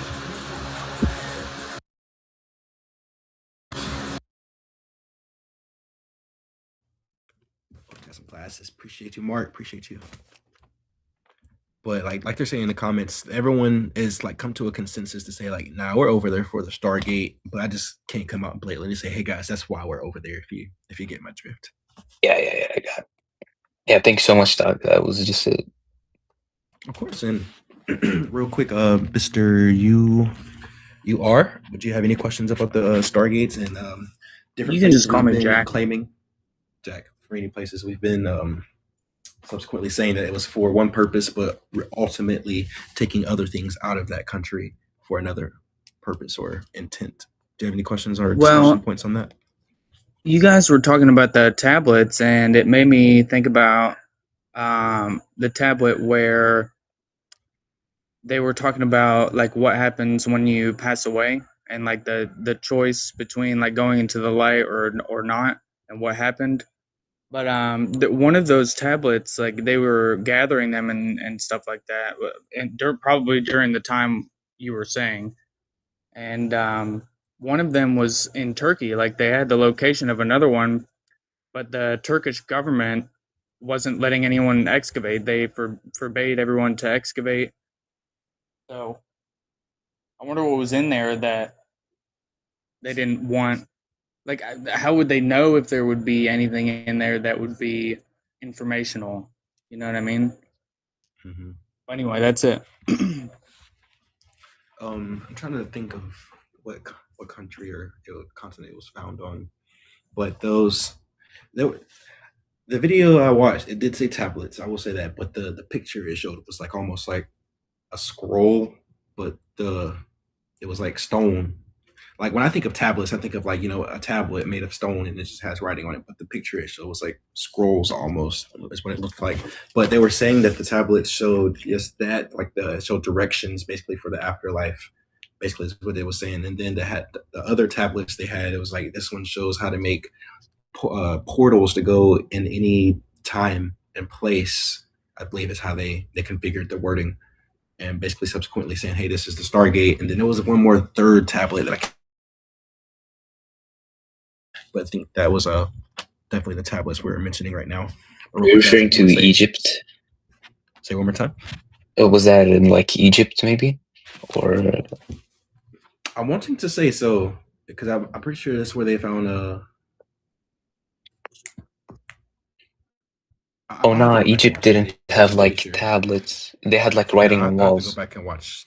Yeah, I'll have to go back and watch to be sure because I started off talking about the pyramids in Egypt, and I think that's why I have Egypt in my head, but I don't think that's where they were found. But real quick, though, we are at the end of the open discussion timer, guys. I do want to give you guys a hand for our first, open discussion for the evening. Thank you guys so much.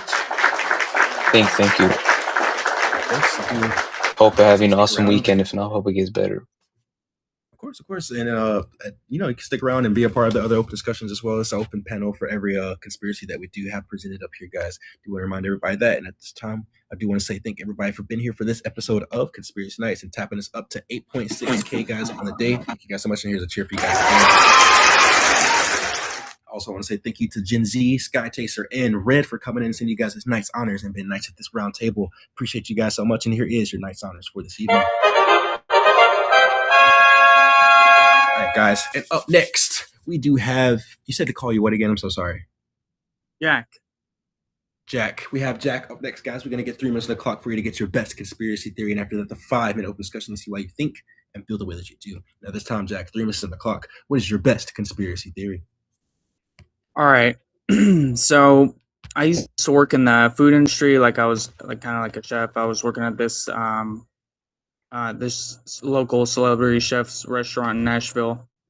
But I realized, like, I was looking at the tags on all of the machines that were in there, and I noticed that they all had a mechanical frequency of 60 hertz.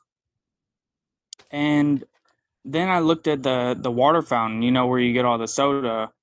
And I looked at the water that was coming out, and there were these like little lines on there, like these little vibration lines in the water, and like it got me thinking, like, what kind of vibration is being inserted into these, like, the soda taps? Like that, I've even began to think that deep.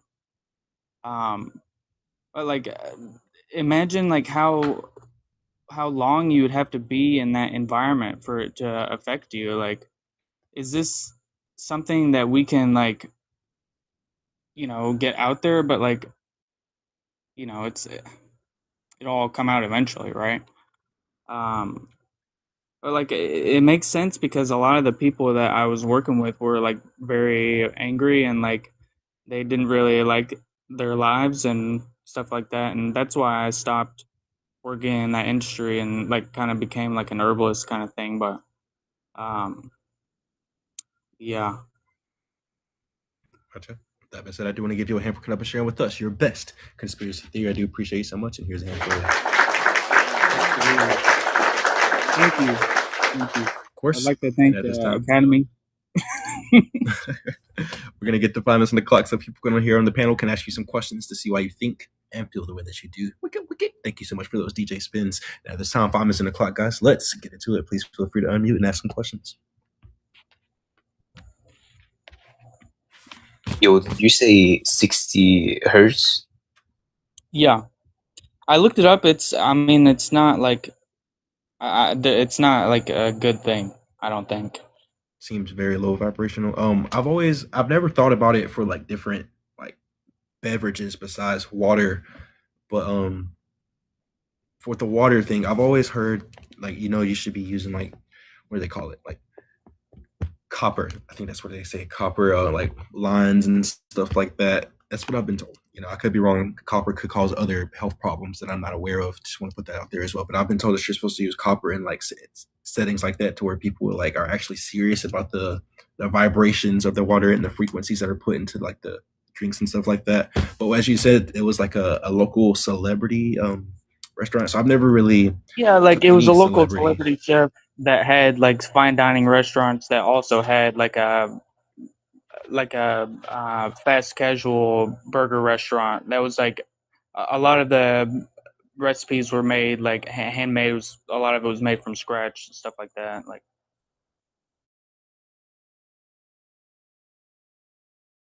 copper and charging it in the sun, like I feel like it changes the molecular structure, and it gets rid of any bacteria like E. coli and any like coliform bacteria in the water. Like I watched a guy in a video do a test between the two, like he was filtering like, you know, stagnant water, and he did like lab tests on the water, and the one that he put in the sun for like 30 minutes to an hour had zero bacteria. It was all gone.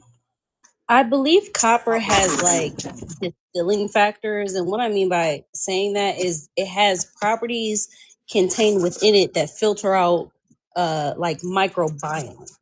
And so the same thing is true with terracotta pots. I see an alien.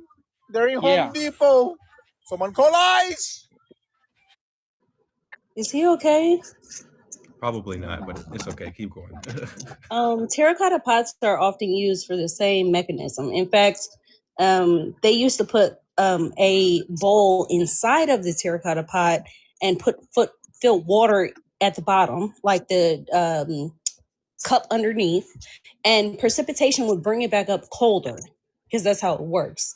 So I believe copper contained mechanisms that actually was like a natural distillant, which takes the germs or the parasites out of, but there's still processes. And I think we fail to realize, like with water, the process for filtering out water involves sand and rocks and dirt and coal. And I don't think we think about this enough. The big difference between ancient cultures and us now is that we have technology to sort things out in our mind, but yet they had the world to play with, right? They didn't know what these things were. So they fiddled, even as children, even as preteens and adults. They all fiddled, and a biggest addition to ancient inventions is something I figured out, well, I learned about was the Baghdad Battery. And when you look into that, it's just a chemical process that happens. And the same thing is true with, I believe it's the Great Pyramid, where there's a aquifer under, which is water run with salt. It's same as the Baghdad Battery. You need a solution. And then you have metals introduced. Particular with the Baghdad Battery, I believe this was iron and copper. And it created electrical charge. It's no different than the battery. And that's what the aquifer used in the ancient pyramids. And I can't validate that, but I can validate limestone was used. I can validate gold was possibly used. I can validate granite is in the inside. So I think we need to strip away the fact that we know so much and start playing with our environment to see what the reactions are. I agree, for sure. You're talking about the pyramids, like those things are grounded like deep into the ground, like way more than 10 feet. It has to be, right? And there's quartz like naturally in the materials that are in the pyramid. So like all of that is like pressurized. And when you pressurize quartz, what do you get, right? It's all a scientific process. We don't necessarily, some of it we understand and some of it we don't. But it's all a scientific process. What I see when I look at systems like this is that ancient symbol of the snake eating its tail.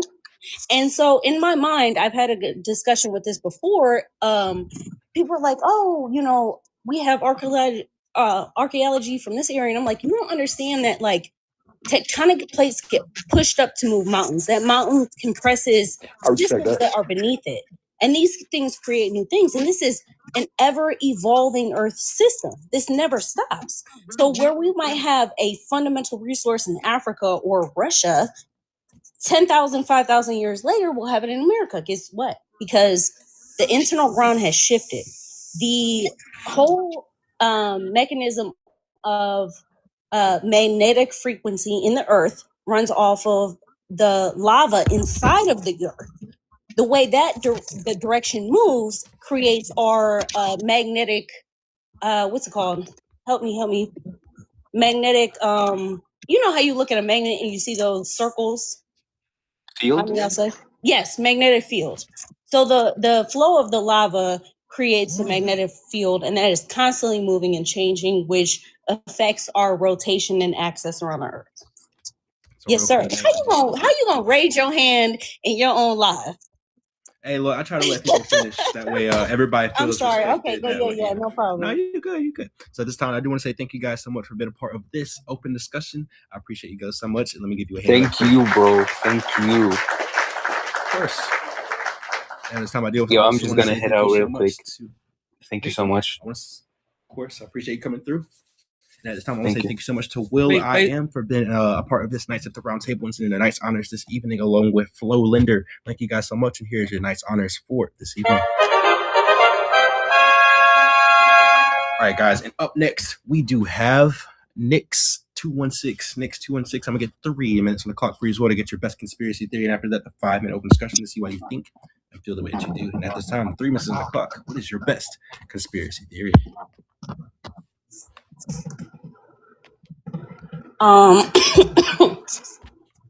Maybe not conspiracy theory, but like race was never actually a thing back in ancient days. That's something that's very much pushed now, and if you're educated enough, you know that was via colonialization. But aside from that, we need to understand about Homo erectus and how he moved out of Africa, and we need to understand things beyond that. When you talk about cultures like Roman or Greek or Persian, these cultures were actively mixing, and they never identified somebody by race, but by where you were from. Like, I am O State, I'm a Buckeye, or you are Michigan, and you have a certain dynamic. Or Los Angeles is different from Miami, and Miami is different from New York, right? And that's the dynamic that happened back in the day. And a lot of people like to push race into things where it has nothing to do with race. And this is a new era around the 17th century, would be late 1670s. And that's when we started identifying people by race, because it was a way to control mechanisms. It was a way to control people, even lower class people of the same color that you were. But back in the day, that was never a thing. It was where you're from. You could be Persian from Athens, but you would, if you were born there, that's what you identified with. Just like you hear the conversations about somebody being from New York, and I moved here when I was 5. I'm New York. It was no different from that. The only culture that really pushed we were better than you based off race were the Romans. No, I'm sorry, we were the Greeks. So even the race dynamic now was never cultivated amongst those things. And as you go back further and further in history, you'll realize how much these different races integrated. And so when we trace our lineage back and we're like, oh, it says I'm Italian, what you fail to realize is how much influence other cultures around Italy had on Italian and Greeks. So maybe that's my biggest conspiracy theory, is that race is even a thing. I will say I will give you a hand for coming up and share with us your best conspiracy theory. I do appreciate you so much. At this time, I'm going to get the 5 minutes on the clock so we can get some questions asked to see how she thinks and feels the way that she does. And before I do so, I want to say, if you're enjoying the live, enjoying the panelists, do me the favor, keep smashing that like button, hit the repost, and then hit the follow if you haven't already. That way we can get here on the next slide so we can keep it flowing. At this time, 5 minutes on the clock, guys. Feel free to unmute, ask some questions, and let's get into it.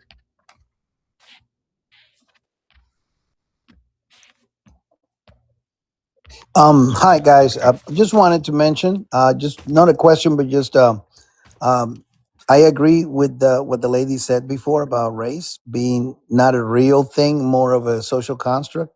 The only thing I would defer is that indeed the Greek did make a differentiation with race, but the concept of race, as we know today, it was mostly pushed by Western Europeans after the Enlightenment. That's when they came up with this concept of making people white, blue, white and black, and all of the stuff that they created. But as you mentioned before, people were recognized by the region of the country that they were, not by race. That's insignificant.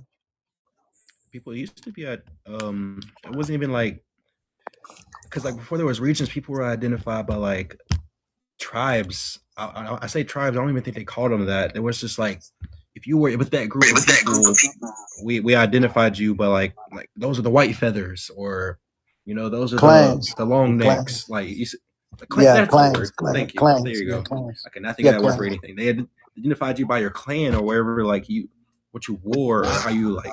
The Irish did it. The Africa did it. Kemet, land of the black. It referred to the overflow of water during the spring season, and the black soil and residue it left behind was so nourishing. The Irish did it because my grandfather's name is Hazen, and it's like Hazelburg, which means family next to the bushes. Hella cultures did this. It was a way to identify. And even in the Asian culture, when you have your last name, you say your last name before your first name to identify where you came from. So this is ethnic across the world. The way that we related to one another. And I wish it was very much like this now, because I'm from Cleveland, and Ohio State football dynamic is very much like what we're explaining right now. Ohio State is better than Michigan. We're more cut dry. We're more this. It's very much this stimulation about what those cultures were, but it never, ever, ever had anything to do with skin complexion. Right, that's true. And here's one other thing that I think is very damaging. It's very damaging because, especially in the United States, you have to include that conversation, those terms that are not even real. Think about that. You are forced to take on unrealistic terms to speak and to be understood. That alone is going to drive you mad. But here's the thing. If you happen to be a so-called, African American or black, whatever you want to call people here in the States, right? People will say, I am quote unquote black, right? Number one, they are assigning to themselves something that is not really even skin color, to be honest. But second of all, the person then diagnose themselves as being a minority, even though in the real world, that person is a member of the global majority. Think about that. You're in the United States, so you have to play this game where you call yourself, because of the whole thing about race and colors, right? You have to call yourself or think you are a minority, even though in the real world, you're a member of the global majority because most people look like you. That's just, that alone it has to have an effect on the mindset of millions of people because you're being just most unrealistic. Huh? Not even just most people. I feel like, yeah, you know, 2 eyes, 2 mouth, not 2 mouth, 2 eyes, 1 mouth, 2 ears, 2 legs. There's like a standard, you know, and apparently we took one of the deviations out of that whole list and we're like, you know what, that's what we're going to use to identify and separate people. Right, exactly. Isn't that crazy? Like probably, honestly, probably the least important of all the qualities of a person. The least, think about it, the least important probably because, but that is what we are. And how do we regain our consciousness? You know, because I really believe that if you don't speak truth, if you have to constantly fake it, it's like an actor, right? Like method acting, like he's living a role. There's a quote from You know? Hermes Trismegistus that said, "The lips of wisdom are closed, but to the ears of understanding." Mm. That I feel like I deal with that with Mega every day, but we ain't gonna go there. We definitely get it here too, of course. But real quick, guys, I do want to say thank you guys so much for being a part of this open discussion. I do appreciate you guys so much for cooking it up for us. Let me give you guys a hand real quick. Now, this time I do need to say, because literally I forget every episode, we have the Let 'em Cook button at the top. It is like 20 cents.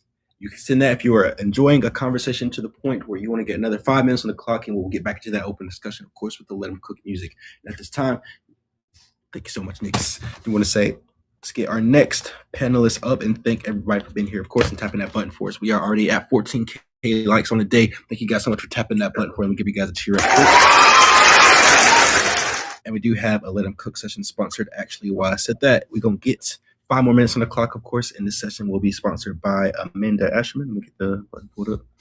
But real quick, guys, of course, we do have 3 more spots available if you'd like to come up and share your best conspiracy theory. And after that, of course, you do get the 5-minute open discussion so people can ask you some questions to see why you think and feel the way that you do, just like the session we just exited. So at this time, guys, 5 minutes on the clock to get back in the session like we just had. Get your plates ready. Sit back, relax, put your plates out like this, and you know what we're about to do. Let me cook for you. Ooh. 5 minutes on the clock. Let's get into it. Where is it? Where is Let's Cook? Where is that button at? I'm looking for it. Where is it? Oh, sorry. I always go ahead and continue the open discussion. I'm gonna pin it one more time. Well, not one more time, for the first time, guys. That way we can know what it looks like. I'm so sorry. That's it. All right, got it. But yeah, we are back into this one, guys. So feel free to unmute, ask any more questions that you may have on this conspiracy. Feel free. 216, sorry. Got it. Oh, you guys didn't have any more questions? Well, I just found it to be funny that for years they've been pulling this whole race thing on us, bro. Like you said, bro. Like we all do the same thing. And I humbly apologize. Please, thank you for forgiving me for sounding vulgar. If you think I'm vulgar, then it is what it is. We all pee, poop, bleed, breathe, sneeze, all that. And the only thing that's different about it is our color. Like, and it's so weird to me because I swear, I swear, as God is my judge, I swear I don't see like elephants out there. Like, man, your tusk is different looking than my tusk. Or your snout. Like, bro, like we have put the most minuscule I don't even know what word I'm looking for. Like, we have put the most minuscule like points on things that make absolutely no sense. Oh my gosh. you're dark. Oh, you're a light. Oh, this, oh, that. Like, I remember back in the days when, like, and I'm old. I remember back in the days, y'all, and I don't mean to sound disrespectful to anybody, when YT women did not want to have voluptuous bodies. Y'all were skinny, frail, thin. Like, bruh, now it's different. Because of why? Because someone said this and that, someone said that, someone said that. Now, everybody's got to keep up with the Joneses. There it is. Everybody's trying to keep up with the Joneses. Because like I said, like nowadays you see women now, like everybody wants to be voluptuous. Everybody wants to have, what's that called? A badonka, whatever y'all say nowadays. I'm kind of old, so I don't know the terms now. They say birthing hips back in the day. She had birthing hips. That's what they said back in the day. We talking about the 1700s. No. I'm not talking about, woman. Ma'am, I can't That's speak what it was called. No, ma'am, I can't speak of a time when I wasn't around. I can only speak of a time when I was around. And when I was around, it was Elle magazine, Cosmopolitan, So what else? Like decade, 90s? 70s, 80s, and 90s, man. Okay. Wait, I'm not trying to be disrespectful. Don't No, not at misunderstand all. me. I'm trying to understand. No, not at all. Please. Okay. I'm just noticing that what you're saying is a trend. Like it's like Because color like, is the same. Color is the same thing as trying to make your body look good, and like it's someone said someone to somebody, and that affected everybody else. oh yeah, this whole situation with color and what is and what isn't, and people getting their face and body fixed is definitely like a misidentification or a misrepresentation of what America actually wants, and definitely like a suffocation of the culture. So I absolutely agree with that. But when it comes to like recognizing this, it's all beyond like what the Black community has pushed out as to what they want. This has always been an upper white man in control pushing his own narrative. This is always what it's been back to the 1600s. And I know you know what I'm talking about because they used to call them Jezebels and harlots. How can you call somebody a Jezebel or a harlot when you are in control of their life? And this narrative is pushed up until this day. The difference is that you have white conglomerates pushing this derogatory message on the Black community. That's the problem I have.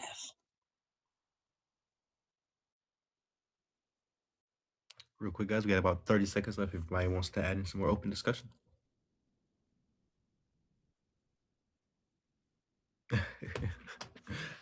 At this time, I do want to say thank you guys so much for having this Let Them Cook session for us. I do want to give you guys a hand. I appreciate you guys so much. I hope somebody bring me a plate. Yeah, it's time. Because don't play me like that. Don't play me with like that. They was one of your books. And if you've never like went into the YouTube channel that has to do with slave stories, right? There were a Black woman doing accounting and teaching white men how to navigate that. Why? Because they stood and they observed and they learned. White people do not have that. And you know what I say? The only reason I Real quick. Do you want to say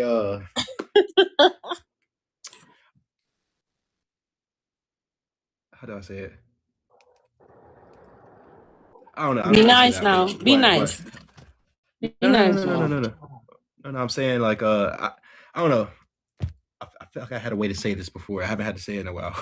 But there's no really like, I don't know, size I guess that we do here. I feel like that's the best way to put it right now.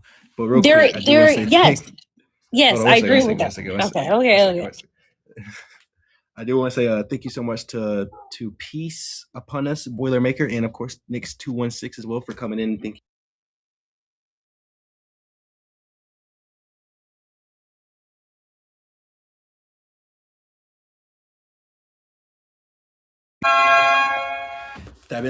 Let's see. Peace Upon Us. Okay. All Peace right. Upon Us. 3 minutes. Yeah, I'm gonna get to the clock for you. What is your best conspiracy theory? Man, I got a lot of conspiracy theories, but this is the one that I think for me at the top of my list. Okay. This is more of a religious conspiracy in a sense. You know how the Bible, for instance, speaks about the beast and the mark of the beast, right? And for years, religious people and many people have said that this is about a mark on the right hand and on the forehead that will be implanted on people. And so some people think at some point, people used to think maybe it was a tattoo. Then people started thinking maybe it was a barcode. And today people think it's actually a microchip. I think all of that is wrong. I think the mark of the beast, number one, is in the name. Like the idea is not that the mark is going to make a person a beast, but that the person consciousness has transformed already from being a human being to being a beast. And that person is then marked by the thoughts in his forehead and the work of his hands. In other words, a human being is supposed to have emotion, to have ethical behavior, empathy for others, right? But a beast is the exact opposite of a human being. If you think about a beast in the wild kingdom, you'll see a creature that's only interested in its own survival, only cares about himself, doesn't care about anything else, will destroy a life to eat. It's motivated primarily by fear. So I think that when those religious books were referring to the mark of the beast, is talking about a time in human history when some people will abandon their humanity and will embrace a mindset that will turn them into beasts, meaning into people who are only concerned about themselves, have little concern and regard for others. And those people will receive this marking, meaning their behaviors. The forehead is basically a symbol of your thoughts, how you think. You're no longer thinking as a human, you're thinking as a beast. You're motivated by fear and predation. And your hand is basically the work that you do, meaning you actively pursue behaviors of a beast, not a human being. And I believe that's what that refers to. That's why I say there's going to be no ID, and that's not what it is. Most people have already accepted the mark because they have become beasts themselves. That's my theory. Like I said, I do want to give you a hand for getting up and sharing with us your best conspiracy theory. Thank you so much. Here's a hand for you.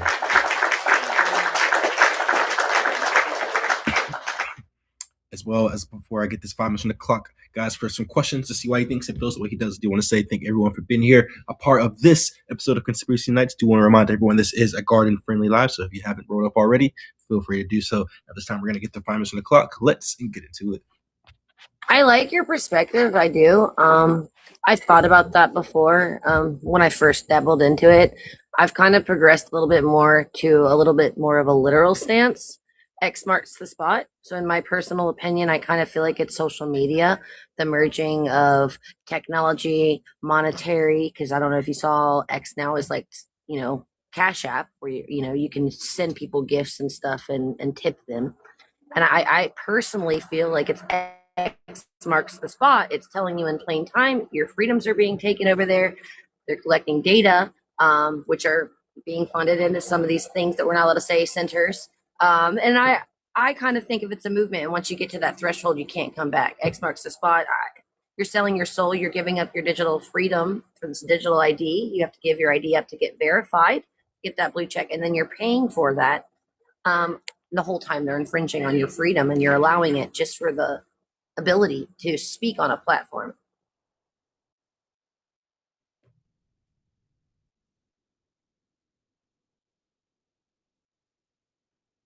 Shit, my bad. I killed your space, or I unallowed it. Oh no, did I mess up your space again? No. Someone did drop it. I don't think it was the person that was speaking though. That's what I thought happened, but he's still up here. Peace. You all right? He's up on us. Yeah, I'm here. I'm listening. Okay. Yeah, I'm here. Okay. Gotcha. Okay. Yeah, that was. Oh, we had another glitch like last time. I do. The reason I think this way is because I started to think that indeed it tells us right there that it's the mark of the beast. So we're focusing on the mark and we miss the beast. The person is marked because it's no longer a human being. It's a beast. No allegiance to family, no allegiance to love, relatives, nothing. It's just absolute What selfishness. if that is kind of wordplay? Because I believe in spiritual warfare. I firmly do, and I'm not going to go into who my family is or yada yada.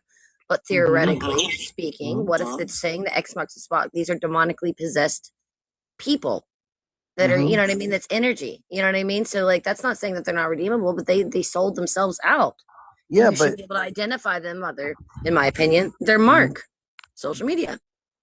Right, but I mean, it could be, but because remember the biblical text also says that particular type of human or type of creature existed already at the time, thousands of years when it was written, and indeed, I think it's always existed. But now I look at how people behave, and if you look at people are not, especially in the West. They have no allegiance to anything. People are out there for their own.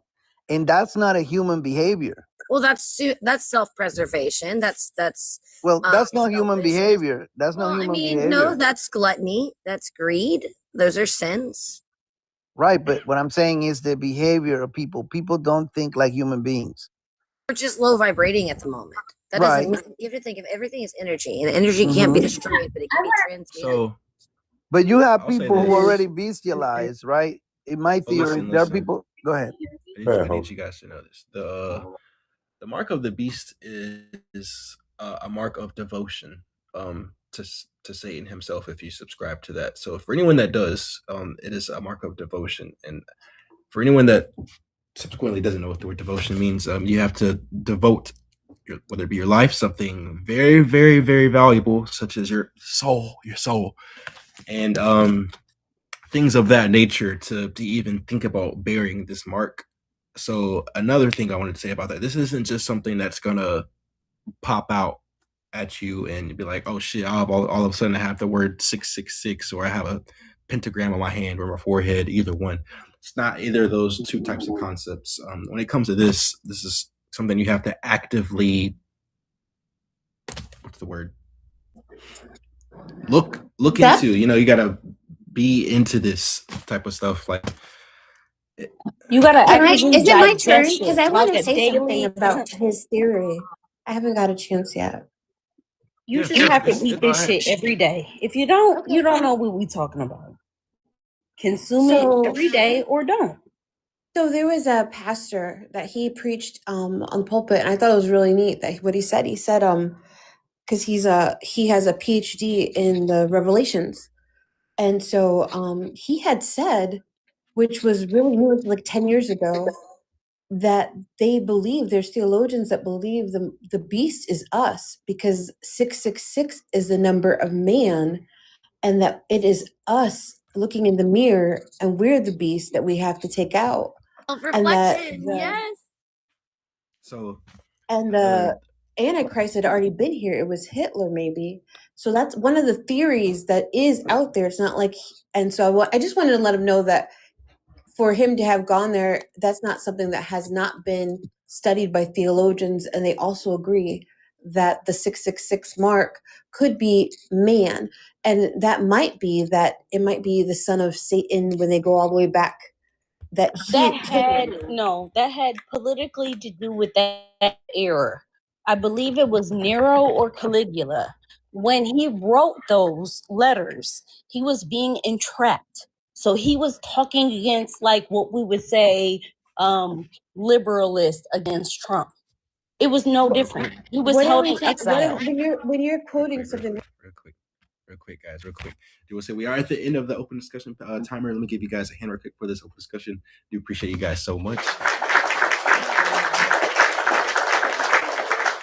Also, would like to say thank you so much to Angela Maggard and Princess Jeannie for coming in and sending you guys this night's honors and midnights at this round table. I do appreciate you so much. And here is your night's honors for this evening. All right. At this time, we do want to go ahead and get our next panelist up, guys. Sorry if I'm yelling. I think it was I had Paul, to get some though. excitement to myself. Paul Say or one more Saint time. Ignatius. Paul or Saint Ignatius, but I believe it was. Oh, wait. 1 second. We gotta leave that one in the last open discussion. But real quick. Up next, guys, we do have. I'm pretty sure Yeah, pizza just went. So up next, we do have Waterburn. Waterburn, I'm gonna get 3 minutes on the clock for you as well to get your best conspiracy theory, and after that, the 5-minute open discussion to see why you think and feel the way that you do. At this time, Waterburn, 3 minutes on the clock. What is your best conspiracy theory? Oh my God, let me go after the next person. I got you. After Waterburn, we do have Liz Posada. Welcome back to the panel. Appreciate you coming back. And at this time, we're gonna get 3 minutes on the clock. What is your best conspiracy theory?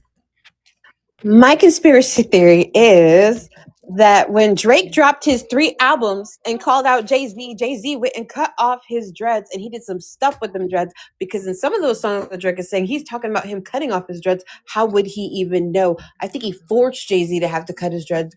And then when he cut his dreads, Jay-Z was like, I'm coming after you. And he started the Canadian wildfires and burnt Drake's whole country to the ground.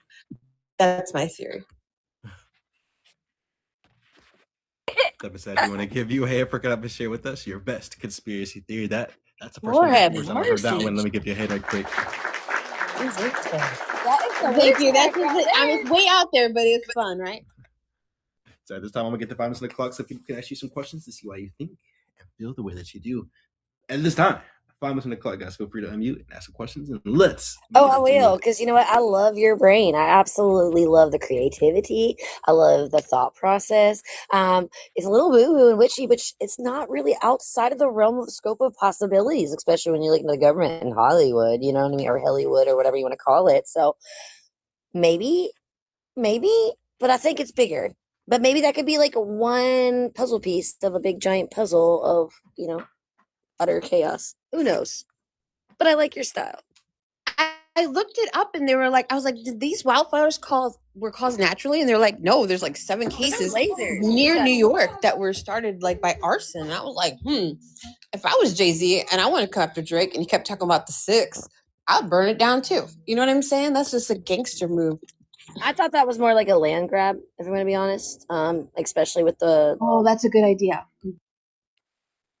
And it's not like we don't have patents for HARP weather modification programs where we can make it rain at will, just like here in North Carolina. They chose not to. It's not like we don't have the patents for lasers. I got to be careful. I get in trouble with this topic. But I posted the proof on my page. But yeah, our government does some bad stuff. No, like they have been messing with the weather because they had to ban that technology back in the 60s. Oh, they That's didn't how ban old it. it was. They didn't ban it. Oh, they didn't? I thought the International Council banned it because they were doing it in. No, it's HAARP, HARP. And that's one of many. There's so many private. When you look into that rabbit hole, that's a whole disturbing thing. But if you guys see Jay-Z when he comes out and he comes to he drops his freestyle against Drake, he's pissed. That's MKULTRA, in my opinion. He's just a puppet. Who, Drake? Yes, like the majority of the ones in that demographic. And I think there are a few that are breaking outside the box. And your they're all. There's hella infiltrators. She's talking about an infiltration. There No, I'm are talking hella about them. the And dynamic. Drake will be a main one. I'm Because just I gonna be never liked Drake. 100% Wait. Pause. Well, my Hey, family I is appreciate a y'all. part of it. I know. But wait, Because I'm from that's Cleveland, not how right? these spaces run. And I know I Cleveland. know you knew here. When I came up, it was Bone Thugs. It was Bone Thugs. That's what we listened to. It was this very legitimate, soulful, identifying rap. When Drake came along, I don't know how I knew. My oldest was watching Hannah Montana, but Drake played a person in a wheelchair and not anything disrespectful to the handicapped community, but you was always fake playing. You was always cosplaying. You will never know the African American identity. Who are you talking to? Unless you've experienced it. And that will What does that never have to do happen. with anything that we are talking about, ma'am? Are you new here? Drake right now. She's talking about Drake right now. From Degrassi. Please? Yeah. I'm talking about his beginning. He started before that, but yeah, that's where he went mainstream. I'm listening. I think you have a point. You were talking about how he is an actor. And Yeah. He He's can put been any acting. mask on. Yeah. What the fuck? From Yeah. Cleveland. Oh, a non-acting Cleveland player would be somebody like Al Fetts. Okay. LeBron James might play a character from Cleveland. But he he came into this with a white Jewish mom, came into his acting career as a handicapped individual, and then cosplayed a rapping hood individual. Like he knew what it was like to be from Cleveland or deep Miami or deep Baton Rouge or any of these other places. He never experienced that. That is cosplaying. You are cosplaying identity.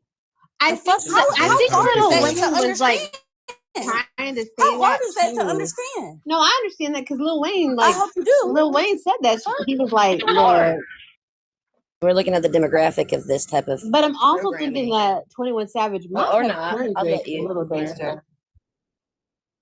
No, go ahead. Somebody bring up a point so I can eat that shit up. Go ahead. It's almost my time to speak, so I'll be cooking soon. Go ahead. Look in my kitchen. It's my kitchen. Real quick. I'll say this. I do hope everyone knows this is a discussion page, not a debate page. Yeah, we got about 20 seconds left if you wanted to add anything for us, Liz. At this time, I will give a hand. If not, Yeah, bro, it's all like for y'all those who think that don't know, it's all bullshit. Ain't none of them people who are rappers been in the streets. Ain't none of them been there, done that, bro. If y'all believe any of that, y'all are just as slow as y'all are just as dumb as a box of rocks. Like, come on, and let me prove Lil it. Wayne though? Vanilla, hold up. Everybody was speaking. Hold up, ma'am. Vanilla Ice. Everybody was on Vanilla Ice when he came out until he said I was from the streets, and they was like, "Wait a minute, what? Come on, y'all." So if you don't believe that everybody in the mainstream is fake, if you don't believe everybody is fake, then you're dumb as a box of rocks. And I land my plane. I think 21 Savage is all about what he says he is. I'm sorry. He's crazy. so real quick. Tell me you got two brain cells without telling me you got two brain cells. So real quick. I do want to say we can't do that here. And at this time, I do want to say we get our next panelists up, of course. And I also want to say we are at 28 taps on the day, guys. Let me give you guys a cheer for that as well. And at this time, let's see who we have actually. Oh, yeah, Waterbury, you was gonna go. Yep, I was about to say you was gonna go next, and then so you already know 3 minutes are gonna go to the clock for you, and then 5 minutes after. I don't know if I need to say this, but guys, remember this is a discussion page, our debate. Remember, don't try to talk over anybody. Nobody's right or wrong, because at the end of the day, it does say it right here. It's conspiracy theories. That was it. Yeah, I know. Like my conspiracy, I can't find a blunt I rolled. What the hell? Oh no! What state you in? Maybe one of us can. I put that bitch down somewhere and I can't find it. Anyway, 3 minutes on the clock. I'm ready. All right. So my conspiracy is this, y'all. I love our government. I do. I think our government is by far one of the best governments in the world. I just don't like what they do to us and in our faces and what we allow them to do. For anybody who sits back and doesn't think we don't allow them, then I'm going to use the same line again. You're as dumb as a box of rocks. Why do I say we allow them? You can pull up the national debt clock yourself and see how we are allowing them to control our lives, to control our narrative. And it says in our Constitution, we the people, but apparently it's we the government. Wages have increased. The price of everything has increased substantially since 2001. Price of a car, price of a home. A price of a home in 2001 was $130,000. You guys know what the price of a home is now? Well over $400,000. All this stuff has been going up steadily and surely, and we have allowed it. Americans have allowed it. We do not fight for anything. We say, oh, we're going to put somebody in who's going to help us. And we put that person in and they don't help us. So my conspiracy is this. Anybody who sits there and says, it's the government's fault and blames the government, you're dumb as a box of rocks because you allowed it to happen. I'm dumb as a box of rocks because I allowed it to happen. We the people, not we the government. And I land my plane, my brother. That being said, I do want to give you a hand for coming up and sharing with us your best conspiracy theory. Thank you so much.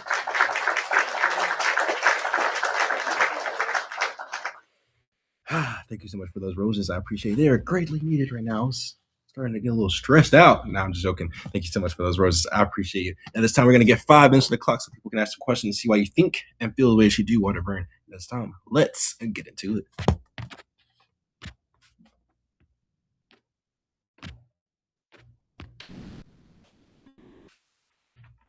Sounds like we all in agreement, or everyone's. I mean, and like I said, y'all, you don't have to take my word for it. Just pull it up. Go to your phone right now. Pull up the national debt clock. And what's going to happen is you're going to see this thing. Go to the top right-hand corner and make sure you hit the close button. So it won't, there's like a little prompt that makes you download something. Make sure you hit the close button. And you'll see for yourself how we are being screwed royally that we are allowing. Nothing personal, but we are allowing it. I was going to say, also, if you go and look at that same debt clock, it'll say so many 30 some odd trillion dollars that we're in debt. But also, if you look over to the right side of that big old number, there's another smaller number that says restitution owed to the American citizen. And it's at $88,600. And I wonder what that means. My kind gentlemen, sir. I want to know who the hell we owe. The Autobots or the Decepticons. Who the fuck do we owe $81 million to, bro? China. Like, and if we owe $81 million, China owns our debt. That's why they're buying farmland around all our major military. China does not own our debt. Because China's debt. China's in debt too. This answer, I do humbly apologize. China's in debt too. There's a world debt clock as well. China and Japan owe most of the American debt. It's Japan first and then China.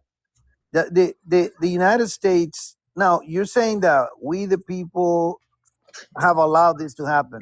I would even say the American people don't have a single choice but to take it. Like I don't think the American people can change anything. You're wrong. Like you're so wrong. They can't. You're so wrong. How? How? Because it's a term. It's called strength in numbers. And right now, our country. Hold up. Because I looked it up. Let me tell you what these motherfuckers said. It says the U.S. national debt stands at 39.6 trillion. Okay, that's not now the look fucked up at part. who owns it. Hold up, wait. Right. This shit says equating to approximately 118,000 owned by every U.S. citizen. It would take every U.S. citizen to pay 100. First the fucking ball. I don't owe 100,000 to any fucking body. Yeah, bro. That. Hello. Right Hello. out. So second of all, let me I'll go ahead and look up who it is like largely owed to, like you guys are asking real quick. Thank you.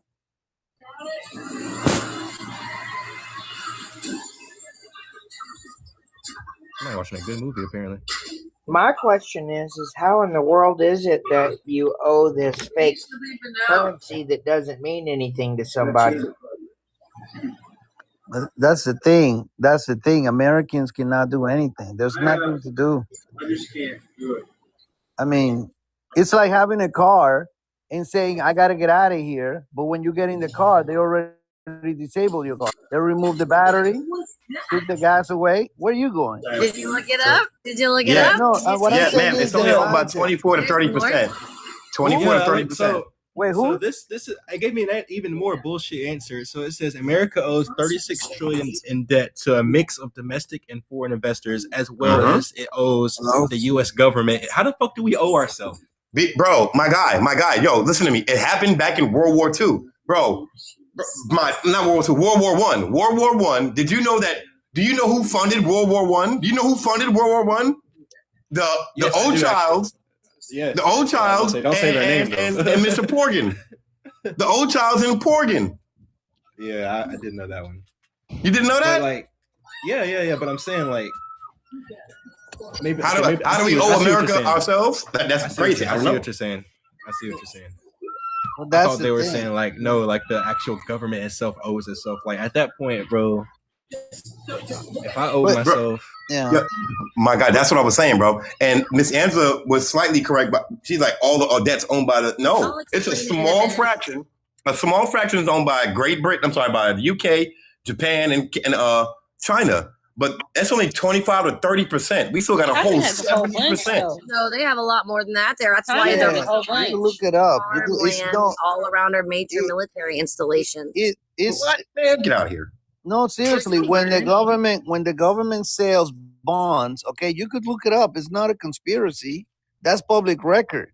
Japan owns the most bonds of America, and then followed by China. That's just a fact. It's just a fact. That's not a. I got You you. know. As I was saying, we both looked it up. Conspiracy. I'm glad you looked it up at the same time as I did. But you know, 24% to 30%. 24 to 30% of our debt is owned by China, Japan, and UK. Where's the other 70% come from? Listen, hold up. Because two things. First, of course, open discussion. Remember, not arguing. But second thing, is we talking about the wrong thing here, because we sit here talking like, yeah, we got to pay this dude. No, we really got to go pay that dude. When really we shouldn't be fucking paying nobody. No one. Who we owe here? That's the point here, guys. Like, Right. Bro, that's what I'm saying. I didn't borrow money from China, and I damn sure didn't go talk to whoever the fuck to do it for Japan. Like, bro.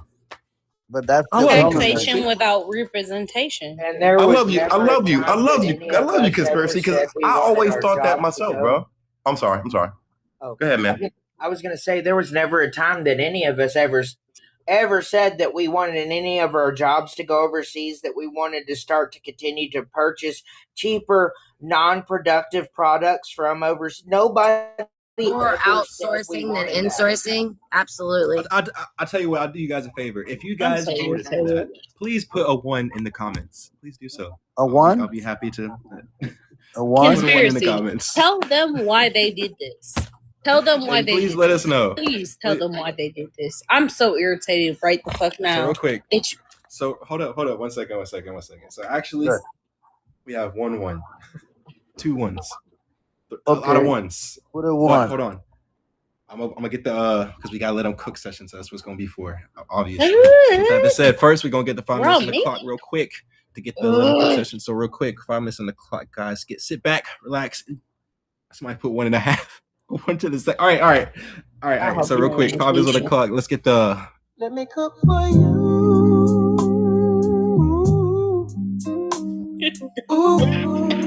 Hey, 5 minutes on the clock. Let's get back into it. Somebody said it in the comments. People don't understand. The Federal Reserve is what is messing us all the way up. Like the Federal Reserve has been screwing us since it came into place back in 1913 after the sinking of the Titanic. That's a fact. Right. That's not allegedly. That is actually a fact. Yeah, correct. Like, so it's been the federal. Somebody said it in the comments. It's the Federal Reserve. The Federal Reserve is screwing us. Like I said, I love our country. That's why I started the way I started. I love America. There is no country better than our country. None. But we're being screwed by our country. Hate to say it. Right. There is no country better than, and if you want proof, just go watch a TV show called Locked Up Abroad. You don't want to get locked up anywhere. I don't get locked up, period. But if you get locked up, you want to get locked up in America.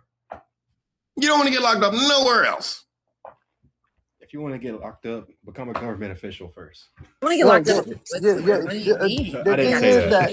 that if you live in other countries, you're more likely to get locked up here. America holds the most percentage of people in prison than other countries. Private prisons. You know, but I would say this I though. believe it's 25% compared Yeah. to like we have 3.5 million, Right. but 25% of the incarcerated population. Yeah, but like the thing about the Federal Reserve, Which means, is guess what? We're it's over private. policed, and guess who is over policed? The Yeah. black community. Like, be so fucking for real. They have only worried about the black community because of uprising, and I have never oppressed somebody who's less capable than me. Because what people will oppress somebody who is more capable than them. Why? Because they want to hold their jobs. Hold and bite and tweak your fingernails as much as you like to. The only reason that white people oppress black people is because they are more than them, not less. All right. Look. Yeah, I wasn't gonna do it. I couldn't. Is your live? But No, you good. I'll explain for everybody here. no, you good, bro. You ain't gotta explain, bro. I Yeah, know. you ain't gotta explain. We do. I know. Come on, bro. You act like I'm 15 years old. That's the You whole act like I'm reason I'm 12. muted, because you know my mouth. So I was behaving. I'm proud of you. Thank you. So we still got 2 minutes left. What I was going to say is the Federal Reserve of the United States is a private institution. It's formed by several banks. Okay, those banks are owned by other private citizens, and there's influences and finances from overseas as well. They print the money that the government uses to spend, and then the government has to pay them back, mostly by the income tax collection. Okay, and then they take the loans, prepare them into packages, and sell them to countries overseas in the form of bonds. That's when you have China and Japan that picked up that portion of the debt. But And what's going to happen is when BRICS, you guys know what BRICS is, right? The new banking system that's coming out. Yeah. BRICS is about to destroy all that. BRICS is about to destroy everything we got going on, because those countries are backing themselves with actual commodity. Africa, diamonds. Russia, whatever they got. China, gold. What are we backing ourselves with? When was the last time anybody went to the Fort Knox and seen our gold? Does anybody know? Does anybody really know when the last president went to Fort Knox? Google it right now and be surprised, guys. Go ahead and Google it. I'm not going to tell you. Just Google it and be mind blown. Wasn't it like Jimmy Carter or something like that? Man, Google it, my guy. Ain't no way. We've had all these presidents after that, and ain't not one that said, "Hey, let's take the cameras to the Fort Knox." We already know it's not there. If you remember, Paul, Senator Rand Paul was originally the one that was like, "Oh, hey, by the way, I don't think any of the gold's in there." And they were like, "Yes, it is." And they're like, "Well, show us." And guess what? They never showed us. Last time we went to Fort Knox with cameras with the president was April 28th, 1943 with Franklin D. Roosevelt. Are you kidding me? Look, hey, my boy. That's why I say Google it, my guy. Y'all gonna be like, ain't no way. You know, ain't no way. You know how I know? You know how I know there's no gold in there? Because there's no way they'll let Trump be president with gold around anywhere. Dude would have gold in the Oval Office. Like, he'll bring the gold over to the Oval Office, just hang it in there, the walls. There's no gold left. It is gold. Like, you can use, like, it's a gold, modern day, like, gold machine. You just gotta, like, use it and get it from, like, it gets it from the bottom, like, river banks and stuff. No, bro, we talking about our treasury. We talking about Fort Knox, where there's supposed to be our gold reserves. There is no gold reserve. I think what's Fort Knox is water and air. Bro, it's in the water, bro. It's in the water. That's bro, we're talking about the reserve. We're talking about Federal Reserve, bro. Not mining. No mining.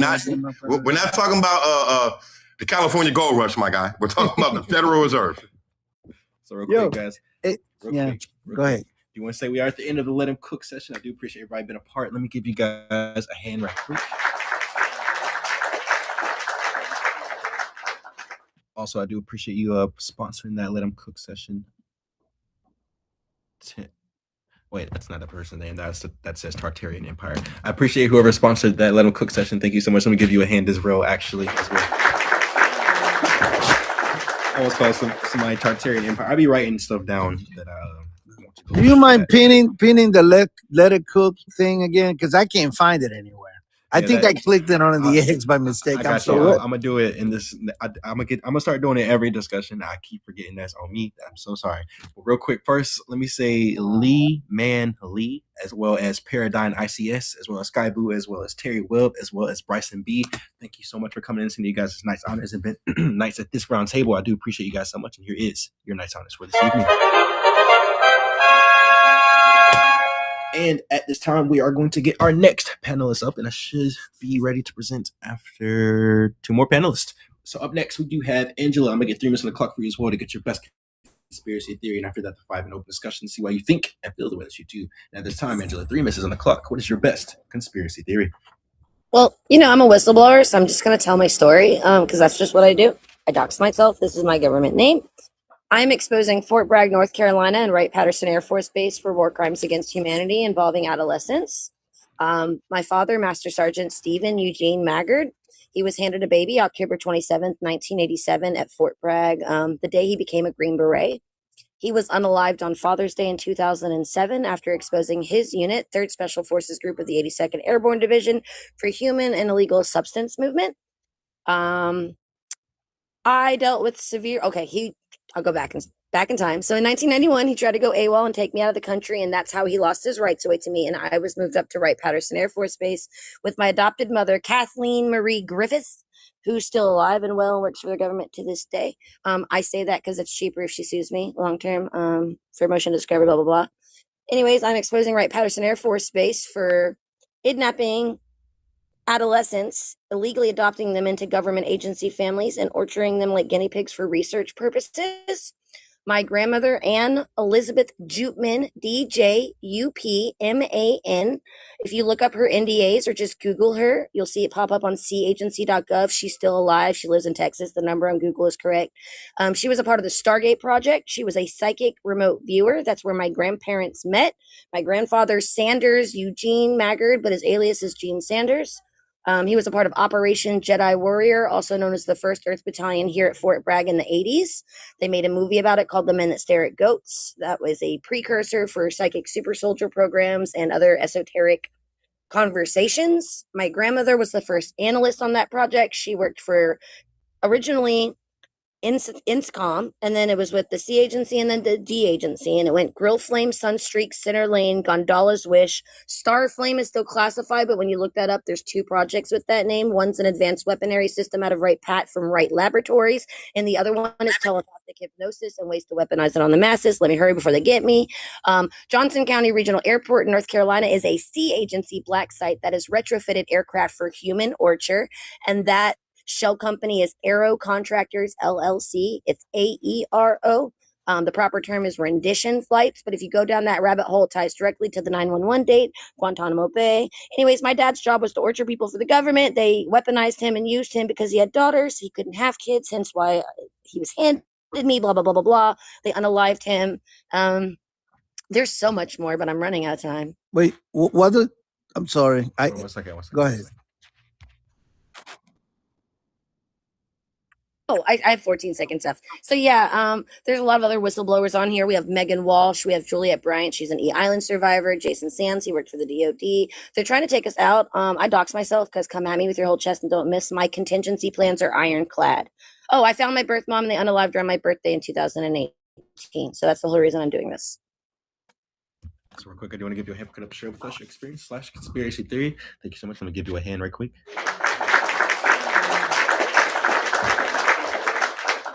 Yeah, this time I do want to say thank you so much, Skyline E-Waste Recovery, for coming in and sending your night's honors and being a night at this roundtable. I do appreciate you so much. And here is your night's honor for this evening. And at this time, we're going to get 5 minutes on the clock to ask you some questions, see why you think, feel, and go about the way that you do. And at this time, let's get into it. Just a good question. You said your father was doing what? You said something about the airplanes. You said they were ushering people. So my dad's or job was to orchard- orchard. Yes. So my dad's job was to orchard people for the government. He was 3rd generation special forces. Yeah. He was an E8 master sergeant. Yeah. He taught the SEER course, survive, evade, resist, escape. He also redid the Q qualification courses and many other things. He also is the one who started the program for teaching people how to fight terrorists at the JFK Special Warfare. And I posted an obituary, and you can Google him and see other soldiers. The only person you can't look up is my grandpa, and that's because he moved to Jalisco, which I wasn't supposed to tell you, but I didn't know that stuff was classified. And I've posted a lot of classified documents on my page. I posted every single NDA for the Stargate Project because I didn't sign it. And I've talked to most of these people, Ross Coulthart, they're all corrupt. They don't care about the truth. They don't care about helping us. If anything, they just want our evidence to try and identify how to silence us. And so I live in a one-party state, so I can record phone calls, and I do. And that's the only reason I'm still standing. I had a journalist by the name of Seth Harp from Rolling Stone magazine try to extort me for the names of the men in my father's unit. And I refused to give it up because he wrote a book about Fort Bragg, but he didn't tell you the true story. He told you a part of it. That is absolutely true. But he didn't tell you the root of it. And I feel like when we're going to expose corruption, we have to be not just transparent, but we have to have integrity. I didn't deserve this. I didn't ask for this. There wasn't an adultier adult to come and save me. And when I came on here for help, if you go all the way back to my first video, you see I couldn't say this without crying. You trolls built me. So I thank you from the bottom of my chest. But at the same time, the truth is ugly. And if we are going to look into these things, we need to have the capacity to get down and dirty with the truth, get comfortable being uncomfortable, and standing in solidarity with each other. We have to stop pitting people fudged up. People have done some messed up things. But what we are up against, and I'm speaking of like a military industrial complex, we've been infiltrated from the inside out for a very long time. And it's Where do you get your information from, Miss Angela? If you don't mind me asking. I inherited documents I'm not supposed to have, and I've told everybody about it. I've asked for help. They didn't want to help me. They tried to threaten me. So I just hold up, slow down, ma'am. Easy, Tiger. So you got documents that were inherited by you. Like, what do you mean documents? I'm confused. The reason why I'm asking. Like my grandmother worked for the C agency and the D agency. My grandfather worked for the Pentagon, and my dad was third generation Green Beret. He did a lot of stuff, and he served over. Well, ma'am, no, I feel you, because the reason why I'm asking is I am also of a military background, military family. My mother was Sergeant First Class E7 Military Intelligence. And the reason why I'm asking all these questions is because I was there doing a lot of things that she had went and experienced. And that's why I asked you where you got your information from, because you're saying you got it from your dad, but I'm listening to you. But also firsthand experience as a whistleblower and a survivor of human movement who was tortured as a child, jabbed with a kitchen and object that you chop your vegetables with in the chest at age 11. I started running away at age 5. So that's how far back my police reports go. Plus my sealed adoption file, which is a federal offense to be missing, is completely missing from Raleigh vital records in North Carolina. So my story is completely iron proof because I found my birth mom. And even though she was unalived on my birthday, I have her CORPSE buried so that way it could be exhumed. I made sure to take precautions long term because this is not a winning battle. I got you. I was just asking because, like I said, I asked questions because I wanted to ascertain answers, and I had questions before. And my mom, like I said, was military intelligence, Sergeant First Class, E7. Your dad was Master Sergeant or First Sergeant, E8. Yeah, I know. Yeah. Master or First Sergeant. And I got nothing. Only thing I got from my mom was right before she was unalive, right before 9/11. Go show her my pin posts and see her reaction. But she's gonna tell you, tell me stop. That's what they all did. Because there's people on here who worked for my dad. Sorry, go ahead. No, you're good. But if you just go read the documents on my page, you'll see I posted proof of them torturing kids for research. I posted the documents. I'm not going to try and make y'all believe me. I just hope that you guys care that this is still happening to other people. I'm not going to get the justice. That's fine. But if we could stop this from continuing, that's sufficient for me. Or BURN it to the ground. I'll land there. About 30 seconds left. If anybody has any questions or comments or discussion points. I don't have a question, but I mean, I'm not surprised that that's happening. I mean, is anybody surprised? I'm not. I just made a post about that. If y'all are willing to check my page and view on the topic, I absolutely will. Because I've been talking about the same topic, like Stargate and that, for a while. Oh, please go look at my page. I posted so much stuff that you cannot find in the reading room anymore. I just friended y'all just to let you guys all know. Not to be weird or anything. What was that? Yeah, I also did that. I said I just friended y'all's. It's like when it gives me the option to send friend requests or follow requests, whatever. I usually do that when I'm on panels. Okay. Real quick, guys, I do want to thank everybody for being a part of this open discussion. Let me give you guys a hand right quick.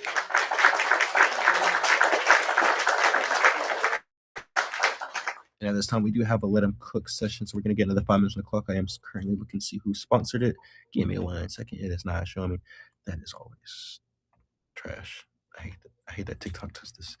But at this time, we are going to get the 5 minutes on the clock. Like I said, it was by Princess Genie. I appreciate you sponsoring this Let 'Em Cook session. And it's time to give you a hand as well. And there's 5 minutes to get back into the open discussion we just came out of to ask some questions or open discussion. See what you guys think and feel about it. And at this time, get your plates ready because let me cook for you. Ooh. Hey, let's get into it. Well, if you don't have any questions, I'll just talk about some more stuff. So I personally believe that Wright-Patterson Air Force Base is built where it's built at because of the people that lived there beforehand. People talk about the mound builders, but they never get past surface level. And everyone's always talking about Serpent Mound, but I never hear anybody talking about the pyramid in Miamisburg or the Mound of Enon or what they found there. Like the 13-foot tall, giant, horned skeleton, and the tablet, one of many that they found all across the state of Ohio. One of my favorite being 10 miles northeast of Newark, where they found the 10 Commandments, I think in Hebrew and Aramaic, but I'm not sure the two languages, but it was two different languages on each side of the tablet. I experienced some really bad stuff at that base. I've posted maps, a lot of lore that comes from that. Everyone talks about Hangar 18. In my personal opinion, that is not correct. It's behind the ID building to the left. It looks like a little shed, dude. It goes down. There's a whole underground facility. And I've posted maps on the old plans, but it's been updated and changed since then. But there are tunnel systems that go underneath Wright-Patterson Air Force Base that connect up to Wright State University, and then up to Ohio State University, and then to the natural cave systems that were utilized by the Adinas. That's what they call them, but that's not their real name. It predates up to 8,000 talking about the mound builders? I am in Ohio. Wait, what is the Adinas? They What built the is that? mounds. I know they built all like mounds, and They now call they're them the making mound Adinas, but golf that's course. not their true name. That's But just what they call them. They was the what is that? pre-natives. They was here You before guys- everybody else. They All was right, here. but- They the natives. Correct. The original. Oh, natives. Okay, native people. They was Okay, here got in it. like 1 BCE through. We're talking about like the Ice Age. That's what it dates back was the to. name That again? rewrites Do you have the any Ice Age. experience with Great Falls, Montana Air Force Base? I'm so sorry. Wright-Patterson Air Force Base, and right outside of Fairborn, Ohio. Enon, Ohio is where I'm specifically talking about. That was where my personal experiences took place. The whole town is built on an ancient burial mound. So, in my opinion, I firmly believe that's kind of the reason why some of the phenomenon happens there. But also in the 90s, that particular town had a, what's that stuff that you put over your face when you're trying to kidnap people? The stuff that knocks you to sleep. They had a spillage. They had a spillage of that in the 90s. And I Talking about the firmly believe devil, that was the cover up for what I'm exposing with the MK related operations with the Air quick. Force there. So, what kind of phenomena do you say happens there? One second. Spectrum, did you have a question as well? Oh no, I'm fine. Okay, go I was ahead, just saying that we have mounds here in Arkansas as well. Oh yeah, they were very extensive. But what are some of the phenomena that you're referring to that happens through that time in Cleveland, Ohio? So not just Cleveland, Wright-Patterson Air Force Base, in my opinion, was the real Area 51. There've been many books about it. There's a lot of whistleblowers that are speaking about it. George Knapp is the only one of them that I trust. He's the only person that's actually helped me with documents and retrieving stuff from my personal military documents as a TRICARE dependent. I don't trust George Webb or any of the other ones, if I'm going to be honest, but that ties to UAP, PSI, and laser and weaponry operations. If I were you, I'd look into Project, and I have to spell this because I always get banned every time I say this in his live. Project GAY space BOMB. I did not name it. That's literally the name. And it was a method that they were going to implement to spray in areas that they planned on invading to make the population more actually attracted to the same X so that they would be docile and easier to overcome. They say they didn't finish that project, but I firmly did. I think they did. And I think they did a lot more than that, especially if you look into some of these, no, Google it. If you think it's They cat, you should literally Google it. They deployed that during the Iraq situation. Iraq years ago. I remember reading that on the news and the New York Times. We did a lot worse over there. My dad actually had to commit himself when he came back from his 3rd tour in Iraq. He did 4 tours in Iraq and 3 in Afghanistan. And he was a part of the Kandahar recon team. I don't know if you've ever heard about that. I posted photos of that team. The first team was unalived. They were just supposed to go retrieve 2 artifacts. They were not supposed to engage. And one of his friends was unalived during that mission. I got in a lot of trouble for posting that because you're supposed to cover their faces, but I'm not trying to be mean. I reached out to a lot of these people asking them for help, and they turned their back on me because they wanted me to shut my mouth, and I needed answers. And so I don't feel bad about that. I'm sorry for any collateral damage, but you had clearances and you did nothing. And I'm at war with complacency. That being said, guys, I do want to give you guys a hand for this Let 'Em Cook session. Thank you guys so much. Don't forget to pin it. As well as Princess Jeannie for coming in and sponsoring that Let 'Em Cook session as well. I do want to give you a hand as well. Thank you so much as well. Oh, 1 second almost. I didn't even know I could do that. I pressed one button, all of a sudden it was like, you want to disconnect everybody? And I was like, almost about to press yes instead of the hand button. I was like, wait a minute, that's not no. All right. That being said, let's go ahead and get our next panelists up. Before I do so, I want to say thank you so much to Wishing Upon a Star and Ro I Am Awakening. Thank you guys so much for coming in and sending you guys such nice honors and been nice at this round table. And here's your nice honors for this evening. And up next, we do have Spectrum O Farms. And after Spectrum, I will present mine for you guys. So at that time, 3 minutes on the clock for your Spectrum. Come to us with the heat, with the fire, with a banger to get your best conspiracy theory out there for us. And after that, the 5 minute open discussion. So 3 minutes on the clock. What is your best conspiracy theory? All right, so I'm going to kind of follow up on Waterburn and kind of talk about the Titanic a little bit, okay? So, it's April 15th, 1912. All right, 2 miles below the frozen Atlantic, a ghost ship rests in total darkness for over a century. History books told us a simple story: an iceberg, a careless captain, an unavoidable tragedy. But history is written by the survivors. What if the deadliest maritime disaster in human history was actually the perfect cold-blooded schmurder? Enter the shadows of the Gilded Age. Rumors whisper of a banking titan, J.P. Morgan, orchestrating a silent coup. His mission: eliminate the only men wealthy enough and powerful enough to stand in his way. John Jacob Astor IV and Benjamin Guggenheim and Isidor Strauss. Bro, stop saying the names. I'm sorry, I didn't mean to cut you off. You're gonna get kicked and banned. Bro, stop saying the names. I'm telling you, as conspiracy. I was spoke about this already. Stop saying the names, bro. Go ahead now. All right. Well, there were 3 titans of industry who allegedly opposed Mr. M's ultimate master plan, the creation of the U.S. Central Bank, the Federal Reserve. Big M, who owned the Titanic's parent company, mysteriously pulled his ticket just hours before departure. Coincidence? I think not. I think it's a calculated exit.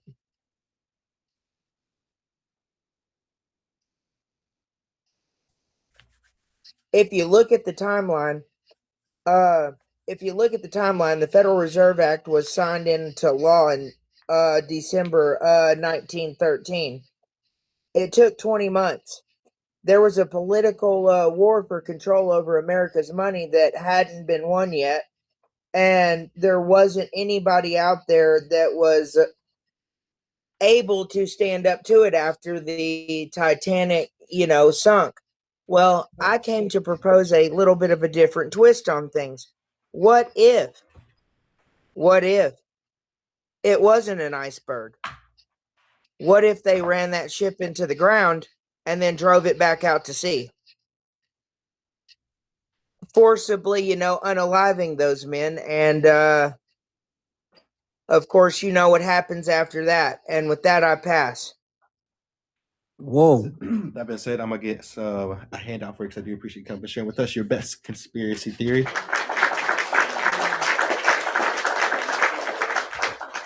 And I'll explain after the open discussion, of course. I'll do that. I'll do it that way. So with that being said, we are going to get the 5 minutes up there so we get some questions asked to see why you think and feel the way that you do. First, let me thank everybody for coming and tapping that screen for me and getting us up to 50K likes on the day. Thank you guys so much. I appreciate you so much.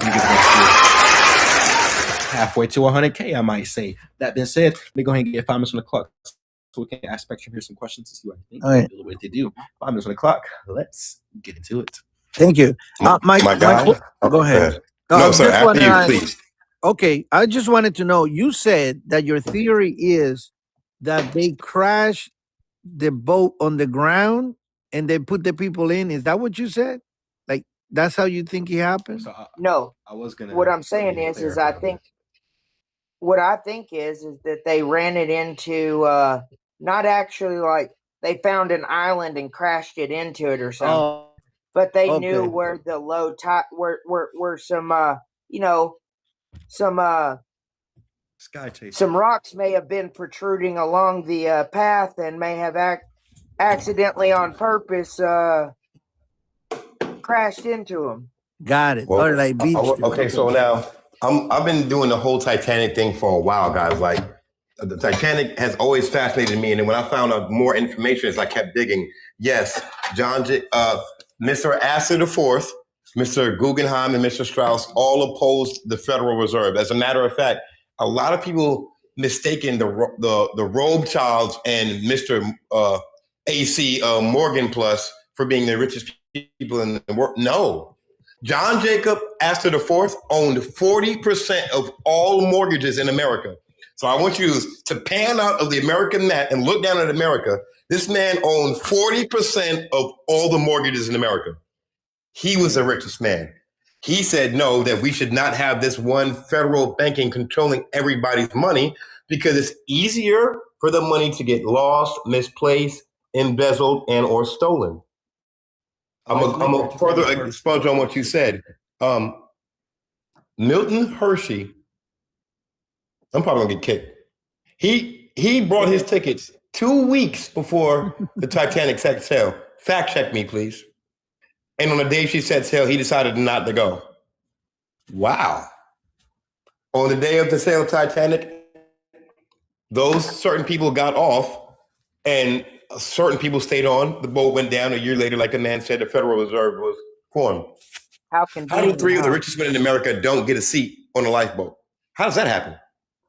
You know what I They think? sacrificed them. They sacrificed them. Because, the man, money can go to the morgue. Women Bro, and children, I got you, bro. Walter. They were first. Women and Yeah, children. women and We children all know got this. 100%. But Yeah, but men there were survived the men sinking of that the Titanic. were saved on that. Even though it was supposed to be women and children first, there were still men that were saved. Men were saved. Waterburn. Yes. I got And you. then, and I I got want to you. This second kinda what you ties guys back are to my saying, conspiracy. but I wanted to add this little twist to it on top. So we know that the Federal Reserve's won in legislation like 20 months later. But did anyone consider maybe the sitting president was basically what's the word choice? Not strong armed, but this is what we did to our other opposition. If you are going to be our opposition, Mr. President, this is what will happen to you. What is that called? Threatened or whatever? Basically, strong armed into agreeing to the Federal Reserve's taking It could over. be, but there's something else I want to add on. So there's one picture of the Titanic leaving port. One second. Go ahead, Spectrum. I was just going to say that I personally believe that they were unalive before the ship ever sank.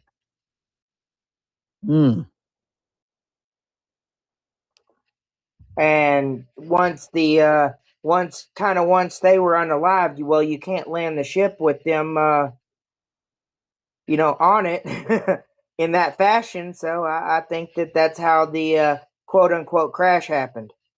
Oh, I see. So what your point is, those particular 3 individuals, they were taken care before the ship went out, and then they put them back in the ship, and then they did the whole thing to cover up, right? Is that what you're saying? No, so I got you, Spectrum. So look, those 3 important people that we're talking about that we're not supposed to say their last names, and let's chill on mentioning their last names for a little bit, guys, by the way.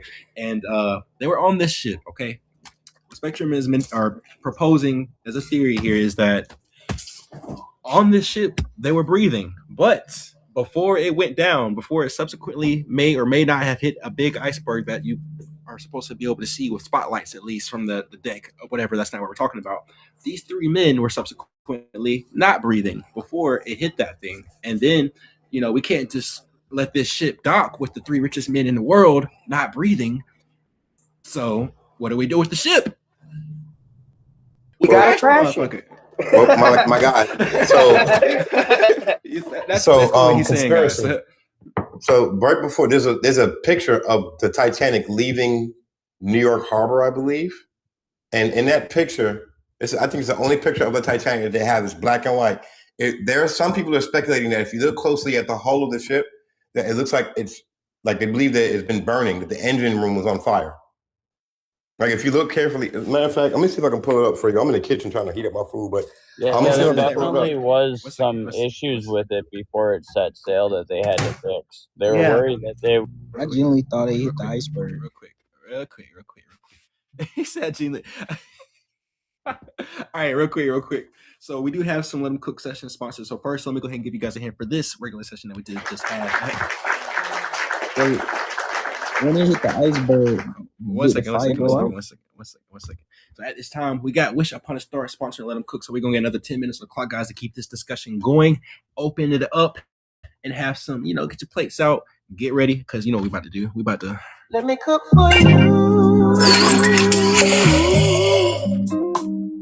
Ooh. Hey, 10 minutes on the clock. Let's get back into it, guys. Go ahead, BY.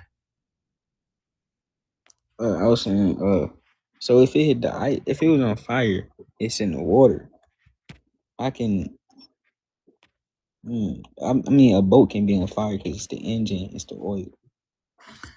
Well, But he's mentioning But- like I in the also pictures thought like it hit the before it took iceberg. sail. But I think your theory has a big flaw, and it's this: if they were being taken out by very rich people who were not on the boat, and they Mhm. unalived them while they were They were on the boat, sacrificed. who Most made the likely call to to a crash the god. boat? Like, who made that call to crash the boat? The captain. I don't think it was. That's what I said. I don't think it was Why crashed would he or make? burned. Why would he make that call on the water I think it authority? was like Because you gotta s- think they're the ones with you the know how like a bad. radios. Can I talk? Like, you know how like in a bad dream, like you just sink to the bottom of the ocean, and then like that's what I think happened. Like something dragged them to the bottom of the ocean. You don't just sink because something got it. Bro, no, but I Just want to like know from come the up over the gentleman, boat. the Sink them gentleman. down, gang. No, but I want to know from the person who told us the theory. I just want to understand. You think the captain made the call to crash the boat? No, what I'm saying is they had access to radios. All it would take is for them to go, "Hey, it's done," and then somebody goes, But "All don't you right, think they would have a radar? execute 12," and 12 could be crashing the boat. Okay, got it. Now the captain, did he save himself? The captain went down. No, he went down with the boat. He went down with the boat. So who was taking these orders? There's no telling. There could have been somebody standing in the room with a pistol. That's what you guys don't understand. Like, in order, I'm not trying to poke holes in your theory, but you gotta understand. Like, people, as the ship was going down, people did see the three people alive. Like, one of them went and laid down with his wife, so he was still alive when the ship was going down. Right. Okay. So, with that being said, what you're not failing to understand, realize is that in order for you to take out certain amount of people, you can't just take out them three people. You have to take out an entire lot of people, so it won't look suspicious. Yeah, Well, people weren't thinking, people weren't realizing that, like Milton Hershey bought his tickets 2 weeks prior, didn't get on. The other people got off. As it right, she about to set sail, they got off. That's not suspicious. So yeah, like you literally got off right before she set sail. That if that's not suspicious as hell, I don't know what is. I heard a theory about that He he said that it was assassinated a scam. It was like an insurance scam. Like there were two ships that looked Titanic and the exactly the same. Britannic. Right. Titanic looked and the Britannic. same. Yep. And they Wasn't there said an that, Olympic too? right. And they said that one of them had a problem that was known. And in order to charge the money for the insurance, they just let it go out, and that in the middle of the ocean, it started having that problem. And that's what sunk the ship. And then that whoever it was that was in the business of, obviously the owners of the ship or whatever, then they said, oh, okay, so they changed the names and all of that. But somebody explained that as a possibility of actually what happened. And I have to say, it did involve that gentleman that you guys mentioned that did not go on it. Like, he was involved in it because he either owned the insurance company or he was involved somehow. But I heard that. So what about the Olympia, guys? Am I saying that right? Is that the right ship, the Olympia? What you guys thinking about that? Yeah, the Olympia. It was the Yeah. sister ship. Yeah, they said Olympia. that's the one that went down, but they changed the names, the nameplates. That's what Yeah, they say. Yeah, it's kind of the theory with that is basically like they just remodeled the Olympia, made it into the Titanic, and let it sink for the insurance money involved, and then probably the quote unquote unaliving of those the people. people that they were trying to make sure that they were no longer opposition. It almost sounds like another tragedy, right? That involved massive casualties, data that was lost, and insurance policies. I don't think we have to mention, right? Careful. I'm just saying. How interesting, though, that those two were just shy of 100 years apart. It's funny, right? He said they were exactly 100 years ultimately, apart. But They were ultimately, very though, I'm just close trying to 100 years apart, 1 century apart. Not quite. I think it was more like 87 years or something, but very close to 100 years. Wow. The Titanic happened when in 1913? Is that 1912. 1912? April 12. April 1912. 1 year. Wow. By 1 year. Probably not even a year, huh? Oh, you're right. Wow. Very interesting. We're And for supposed me, to believe it's the biggest coincidence. thing for me also was the fact that, okay, now I understand, people sail the ocean blue all the time. Ain't nobody ever saw that iceberg hit the Titanic. That is the most famously never seen iceberg ever. Oh, they said they never saw it? Like nobody's ever seen it, right? No one's ever seen the iceberg that struck the Titanic. It has never been seen, documented, found, no pieces of like debris, coloring, nothing on any iceberg. And then someone's going to say in the comments, well, Waterberg, icebergs melt all the time and blah, blah, blah, blah, blah, blah. Yeah, all right. The fastest case of global warming. That was the fastest case of global warming. Yeah, especially in 1913, we melted didn't in have that 2 much weeks, industrial bro. stuff. It melted in a rescue week. ships never saw an iceberg or reported one either. Bro, do people even know how big an iceberg has to be for you to even see it above the water? It's a mountain underneath the water. So if that did do that, it would be there until this day, man. It would be there today. No, my God. I'm telling you guys this. If I'm no structural engineer and I damn sure don't build boats. So listen, if someone can find the scale model of the Titanic online, and if you go with AI, run that bitch through the AI simulator and see where exactly it breaks down the middle if it subsequently hit an iceberg and then it has a hole in the keel hole. It goes down like this, apparently is what they said. Starts taking on too much water and then splits in half. Run that through the AI. You will see exactly where that split is supposed to happen. Go look at the fucking Titanic on Google because you can look up pictures now because they've got freaking, I guess, pictures of where they sent drones or something. I don't know what they sent down there to get those pictures, but we got those. You can see where it cracked. We will. I guess that's how we gonna find out. Hey, I'm doing better for you, conspiracy. There's a show that that came out a few years ago where they stripped away all the water and the soot from where the Titanic laid. And when they stripped away all the soot and all the water, they didn't find a gash where the iceberg was supposed to hit. Go look that one up. Please and thank you. Fact check me.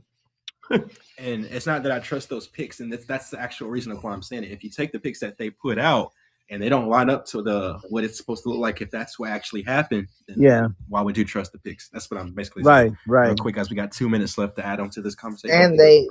And if you remember, the structural integrity of the boat was built around the fact that it had 5 different compartments that could take on water, and they had a ballast system where they could transfer the water from each, bay and float the water back to keep the ship afloat. So why didn't the pump start working?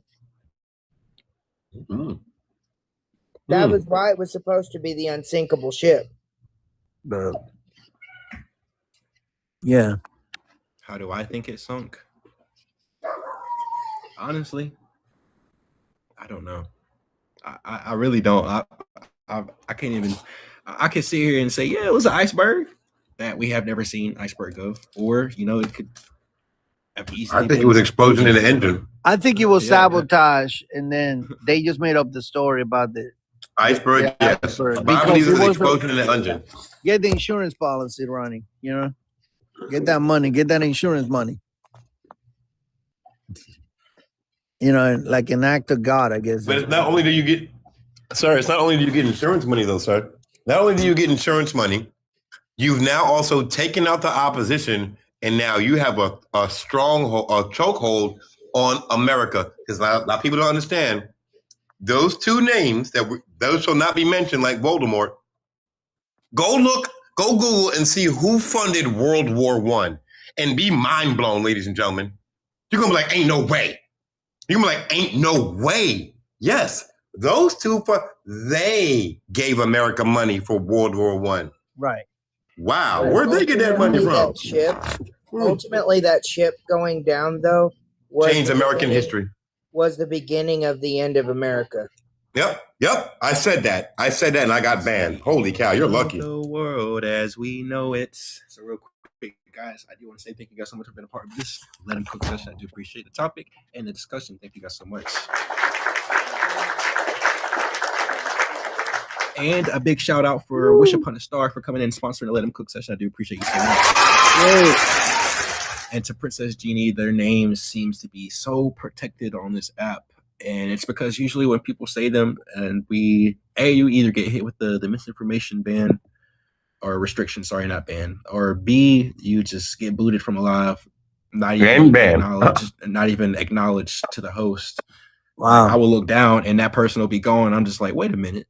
You got less people on here now. And then I go to find them and it says account not found. And then you know what happens after that. So with that being said, It's called freedom of speech. It's called freedom of speech. Yeah, that's only a thing outside of this app, apparently. So with that being said, guys, I do want to thank everybody for being here in this open discussion and this episode of Conspiracy Nights. Thank you guys so much. Great. And at that time, I do want to say we are at 57K. Thank you guys so much for double tapping that screen for me. I appreciate every single last one of you guys. Let me give you guys a cheer as well. So I'm going to present. So I do want to say that we are only at 10:20 on the dot. I do want to say I started a little earlier tonight, but I know we will keep it going. Just try to get around the normal time as well that we end. That being said, please feel free to hit that pink and blue button if you want to be a part of the open discussion that I'm presenting here. And at this time, I will present. Please, everyone, do mute up. That way, I can get no echoes and stuff like that. We're gonna get right into it. Hold on 1 second. It is loading my prompt.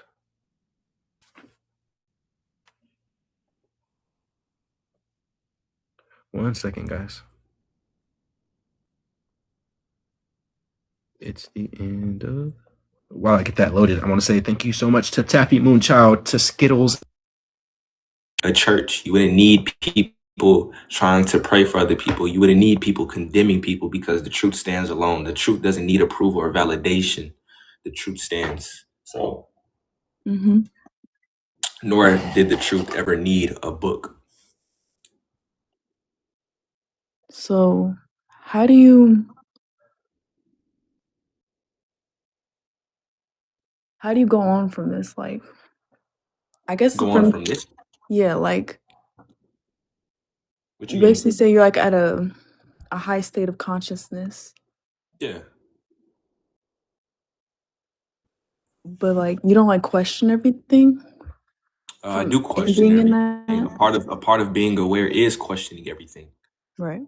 I question every single day But how does that not make you go crazy? because the questions I ask aren't crazy questions. Mm. And I mean, it's just yeah. It doesn't make me go crazy. You become comfortable with asking questions because you seek knowledge. Humans have the pursuit of knowledge. We always want to know more. Right. So being a seeker of truth is asking questions, asking yourself questions. Am I really happy? Am I actually sad? Am I actually feeling this way? Or am I just making myself feel this way? These are questions. I ask myself questions. Right. Okay. Well, thank you. Yep. Of course. I appreciate you for coming up. Peace, goddess. Bye.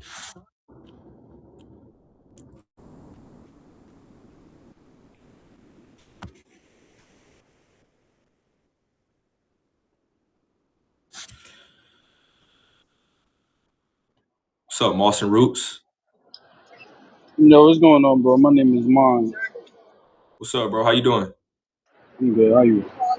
Good. You got any questions or anything you would like to talk about for the prompt? Yeah, Or about I the prompt? definitely. I hear what you're saying, and I think that well, first of all, I'd like to commend you, for being on your journey and being on TikTok and talking about awareness, talking about spirituality. Most people never get a chance to start that conversation. Now that we have the conversation, we got to talk about where it's going. You know what I'm saying? It's like Yeah. essentially what you're saying is that you raise your vibration to the frequency to where you experience bliss, right? Yeah. Right. But like, everybody's not really going to hear that by saying, you in heaven. But I hear what you're saying. And like, essentially, like, hell is like fear mongering. Heaven is like, waving like the carrot in front of you. You know what I'm saying? Mm-hmm.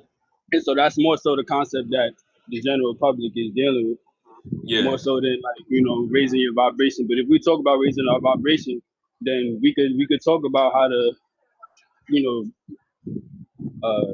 increase our light body. Are you familiar with the light body? Of course.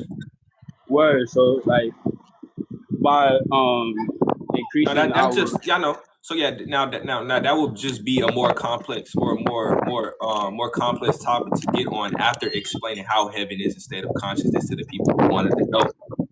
word. So that's what I was getting to, because by increasing your aura, right? You know how everybody talking about aura now because the vibration of the world is Just is scientifically right? just your Taurus field. Yeah, so as you increase your electromagnetic field, your Taurus field, right, you have more access to electromagnetic energy or consciousness or spirit, as we would call it, right? So now that you have more access to spirit, now you can have more access to different states of consciousness. So there are people that actually have access to different states of consciousness. One of the ways of doing that is through like a traumatic experience. Somebody could die and come back. Another way of doing that is by raising your frequency to the point to where you could travel to different states. You know what I'm saying?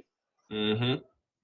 So like it's different conversations. So like this Definitely. conversation like isn't being had. So like having your platform, like that's the next conversation. You know what I'm saying? But by all means, like, you know what I'm saying? Like this is the fire that's sparking, you know what I'm saying, with everybody else coming into that awareness. Because it's not about being right or wrong. It's about raising the frequency of the entire universe. You know what I'm saying? Facts. Mm-hmm. So hell yeah, but I commend you for doing what you're doing. And Yes, like sir. we should tap in and get online and you know what I'm saying? I got 100,000 followers, like this is what I do as For well. sure. I'll throw you a follow, bro. Hell yeah. Safety, bro. For sure. Peace, God. Peace.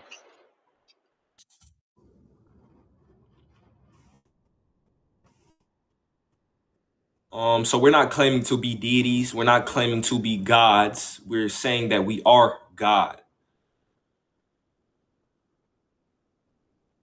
Yeah, I said peace, God. Because I recognize my reflection. If I look in the mirror, I see God. Reality is simply a mirror of our internal conscious, or consciousness, should I say. Your subjective, I'm not your subjective, but your subconscious mind. I think it is either 11 billion or 11 trillion bits of information. And you're only aware of 50. These 11 billion or 11 trillion bits is what runs this program. Is when you wake up, you automatically see the things that you would normally see. Imagine being aware of all 11 trillion bits of information that is programmed within your subconscious mind. You would see 100% of reality. Humans can only perceive 0.0035% of reality. We see this much of true reality, this much. Everything else goes unseen. Your thoughts, which are electromagnetic, are unseen. Now you can physically see them, with scientific experiments when we look at neurons firing in the brain. Before those neurons fire, it is unseen. I'm not hopping on Fortnite, bro. Do you follow any other religions? Why would I state that I'm not religious? It didn't follow a religion. That wouldn't make any sense.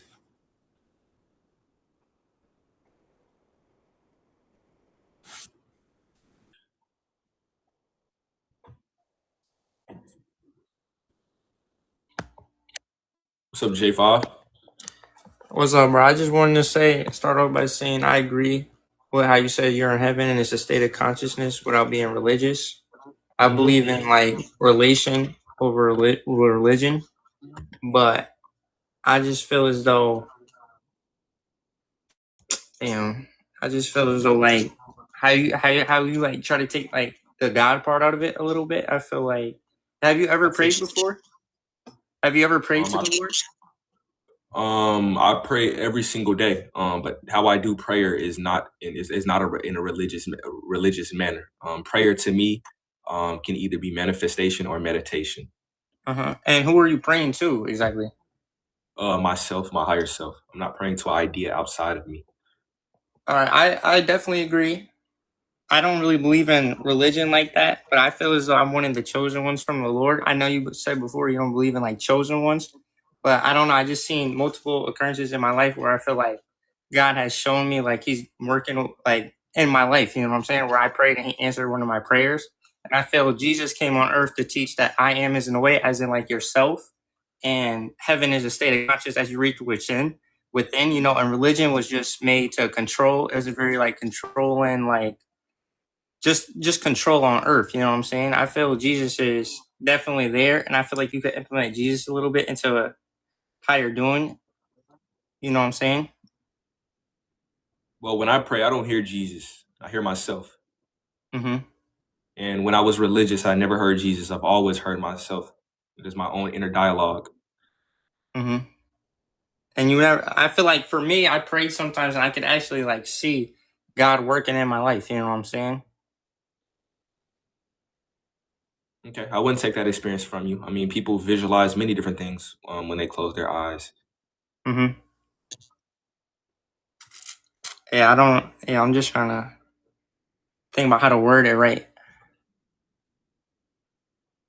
Well, can you elaborate a little bit more into like without the Jesus part, like no God, like without God, like how you believe in it's a conscious, like So how you're a God. I believe we're all God through believe Jesus, though.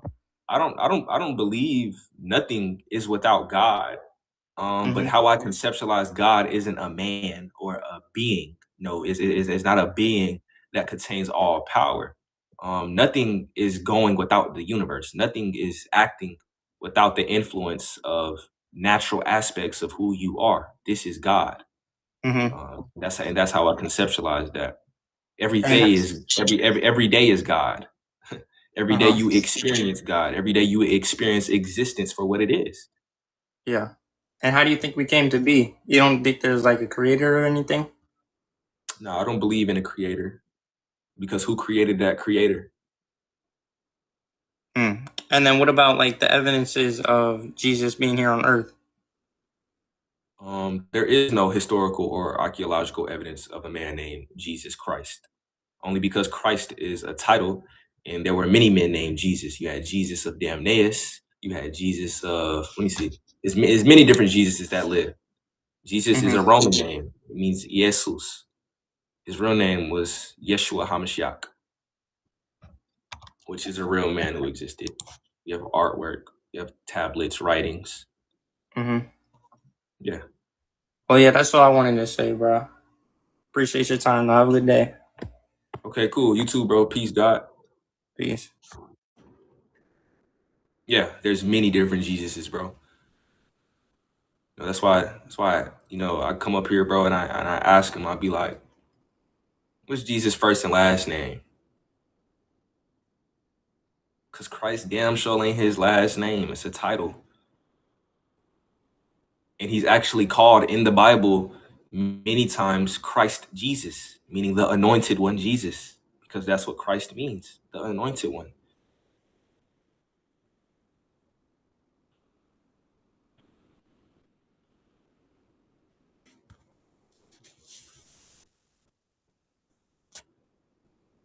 Only one Jesus? Well, history disagrees. You can believe that there's only one Jesus. I can believe that there's only one man in the world named Judah. But I can, experience life and go figure out that I'm not the only one named Judah. You're not the only one with your name.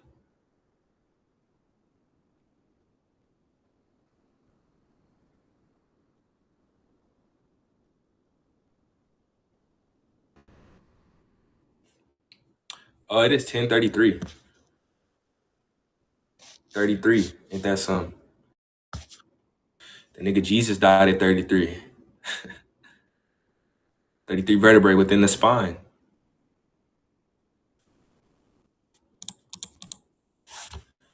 I'm gonna stream tomorrow. Tomorrow I'm gonna start the stream up on my PC so I can actually get visual representations of the information that I talk about. He did not come back 3 days later. That is a belief. That is a claim. He did not die and rise from the dead. I've never seen that happen a day in my life, nor have you. You've only heard of that. You've seen Spider-Man probably die and come back to life with like some super serum or some shit.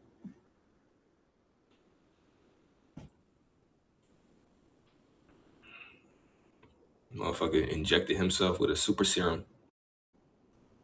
He's alive. Call out to him. All right. How you want me to call out to Jesus? I'll do it on stream right now. We're gonna see if he responds.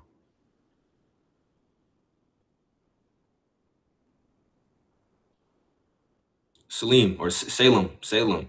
Give me the steps right now. I'm gonna do it on live, literally in front of the 70 people in my live. I'm gonna do it right now. I'm gonna call out to Jesus. Just teach me how to call out to Jesus. And we gonna see if he responds.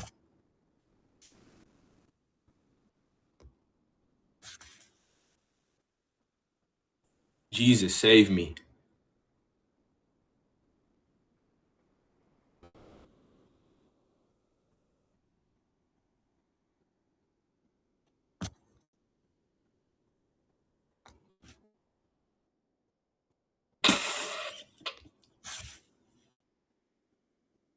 Of course I don't mean it. I had ancestors who were slaves and said, Jesus, come save me, because it was the only man they thought that could save them. And they still died. That nigga ain't saved shit. I don't give a damn about no Jesus. He didn't save shit. They got whipped. They got raped. They got tortured for 400 years straight. He ain't saved shit. Because he doesn't exist. Sorry. Why you not saving shit? Well, I'm saving a whole lot of shit. So is this resentment? Not at all. You can't be free while holding resentment.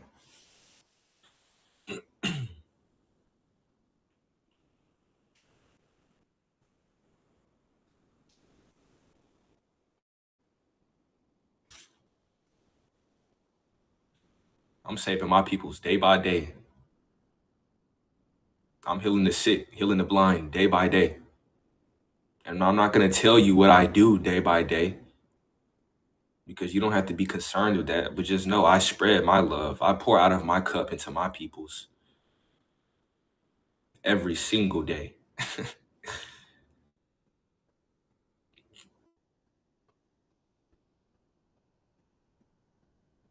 Always good, fellas. Always. Hey, see, my peoples know, and I love y'all. I love regardless every one of y'all, even the ones who condemning me, calling me sad, saying I'm this, saying I'm that. Still love you. I gotta forgive you because you do not know what you do. Yeah, he is crashing out. That's what Jesus would do. Maybe, yeah, that definitely is what Yeshua would do, but the doctrine doesn't teach that.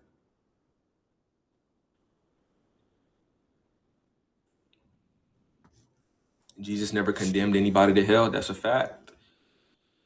Jesus never condemned anybody to hell, yet you have Christians doing it because the pastor says it's okay.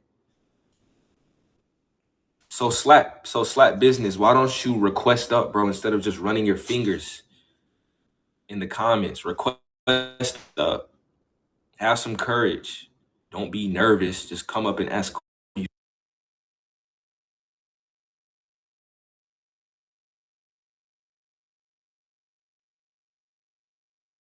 I'm gonna send you an invite. I'm gonna send you an invite to come up on the live. What's up, Dragon? I'm gonna send you an invite to come up on the live. And you know, you'll have the option to accept it or not. There you go. I just sent you an invite, bro. Just come up.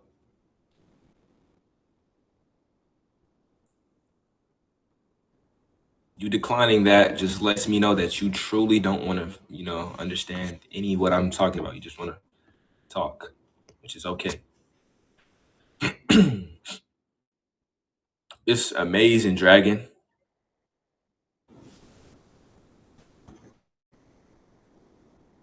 I'm saying all that typing, bro, ain't gonna join to figure out something, to understand something, to learn something. That's all.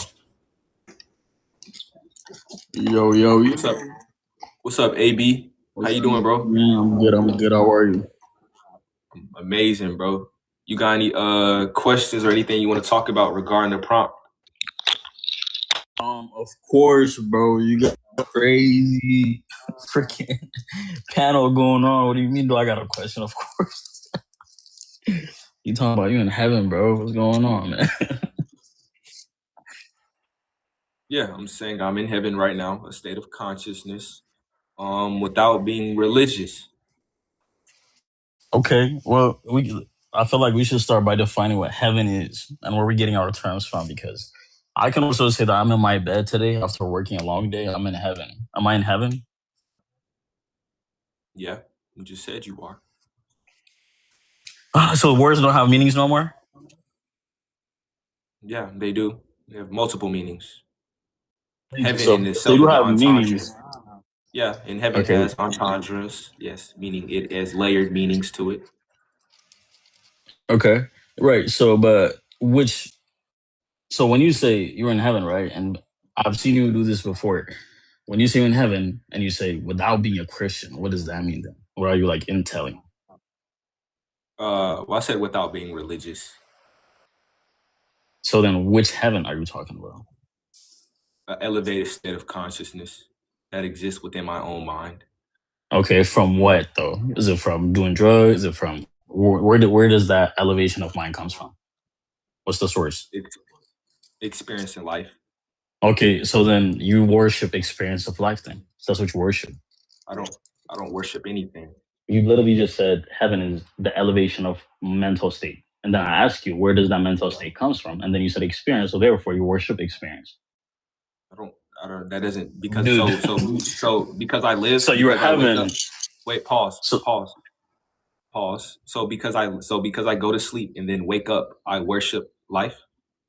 No, as a whole, experience as a whole, because you said that. One Okay, second, then. wait. One second. So you said that your experience come from. I mean, your experience brings you to heaven, right? That's what elevates your mind. Okay, apparently. Can I read you the definition of worship real quick, please? All right, go ahead. Worship, the feeling or expression of reverence and adoration for a deity. Not just a deity. I don't believe It's in a not god just or a deity. Wait, listen, bro. It's not just a deity.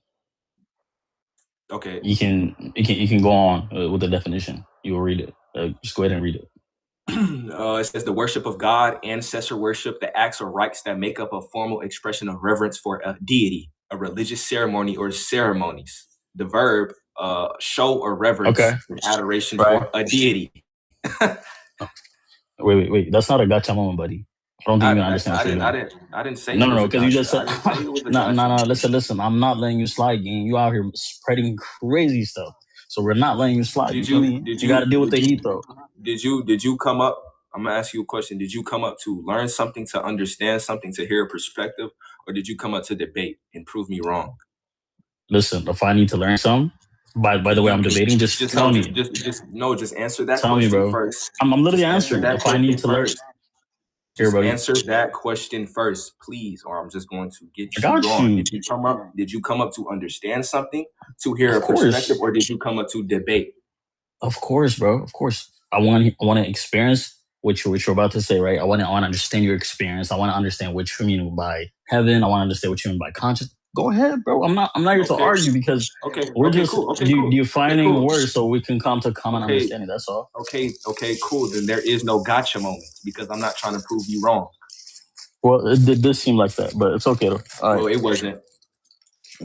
For sure. So, I mean, I want to learn something. Go ahead, bro. Please. Okay. What questions do you have? Well, like, I really want to understand, like, how you came to this conclusion. Like, what led you to think this way? I'm fascinated, to be honest, bro. I've never seen anything like it on TikTok like this. So yeah, it's kind of fascinating. I used to be religious. I used to be Christian. You know, through a period in time within my life, I started questioning things because I was observing reality for what it was, and I was questioning the existence of that said deity, who many worship. And during this questioning, I went down the road of doing intensive research and studying and reading many books. And yeah, Okay. so I came to this conclusion. I read the Bible. I mean, of course, you know. But listen, here's one thing though. Like, how do like? Okay, so if heaven is, that's what I'm trying to understand. Though, look, if heaven is like elevated mental state, how like that's my thing. Like, how can you achieve that? Like, what are the like actual okay. and objective things to do? You know? Oh, okay. Meditate. Practicing metacognition, which is simply you acknowledging your own thoughts and observing your own thoughts. Introspection, like I said, meditation, self-affirmation, and it is honestly just living life how you see fit. Not being consumed of your own ego, feeding and nourishing what you would call your spirit or your truest self. Yeah. Okay, listen, man. I mean, hey, I don't know And, it is, because you know. and most importantly, it is embodiment. You know, we love to talk about love. We love to talk about peace.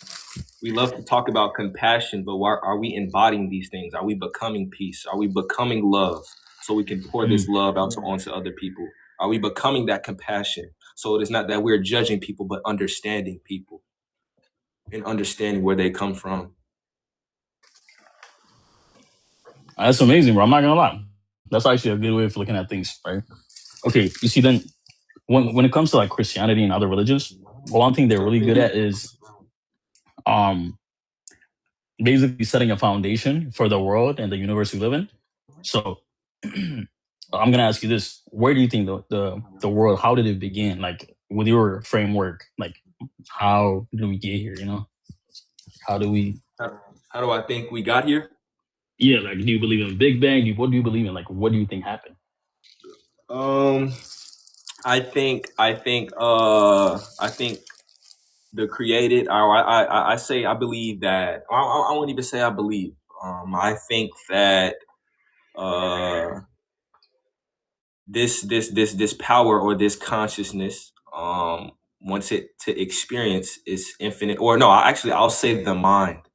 I'll say the mind wanted to experience its infinite possibilities, which is the void, which is the darkness. So then, and then within that mind experiencing its creation, it became light. So was that one thing the first thing? I can't was give it a you mind? I can't give you a too much in detail description of I got you. how No we came problem. to be or how the universe was formed, because we Okay, have sure, theories but and we have books, but no one 100%, knows bro. exactly. Facts. Yeah. So this is where the problem comes because right now you're claiming to know where you're going and where you are. You have no clue about the past. How can this happen? You have to care about the past. You have to care about the beginning because you are I here don't. because of the beginning. So you're No, missing the whole point, buddy. No, I live within the now. I don't live in the past. So without the past, you can't be here. So everything the past, No, the future, the present, everything that they all play a role. well, everything that happened within the past happened in the now. So, for example, Like, when I was yesterday, I didn't say, well, so hypothetically speaking, yesterday I ate chicken. I wasn't saying yesterday, oh, yesterday I'm eating chicken. No, I said now, today I'm eating chicken. It happened within the now. The yeah. So same the way today, within tomorrow, it is already today. So I live within the now. but you know, it doesn't erase the fact that yesterday was yesterday. Yesterday was today. The same way tomorrow is today.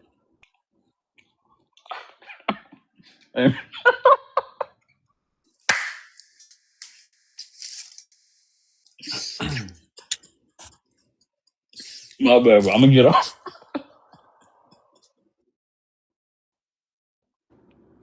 Can't fathom it. It's okay.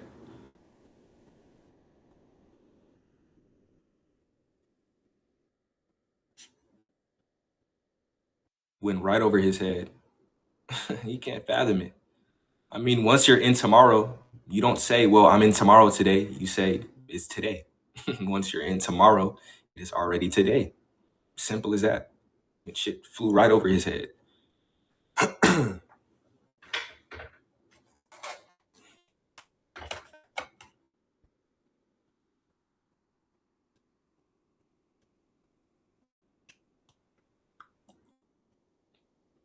Shit good, though.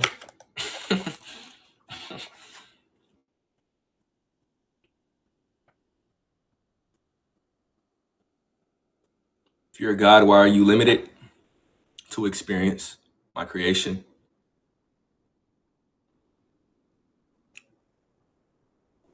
What I'm eating, some Caribbean food. I got some barbecue jerk chicken, some rice, some plantains, some cabbage.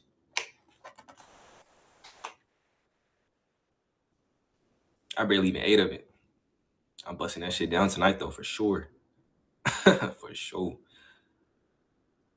So you are happy? Of course I'm happy. Good eats, for sure. But you got to acknowledge, though, with happiness, you Jamaican? Oh, shit.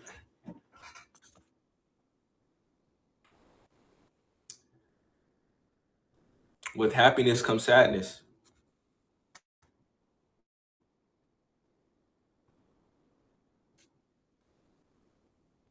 I got you, child of God, if you want to. I got you, Black Sasuke. After Child of God, I have been seeing you request a lot. I got you, bro. I'm going to bring you up. I got you, bro. You're going to come up next. What's up, Child of God?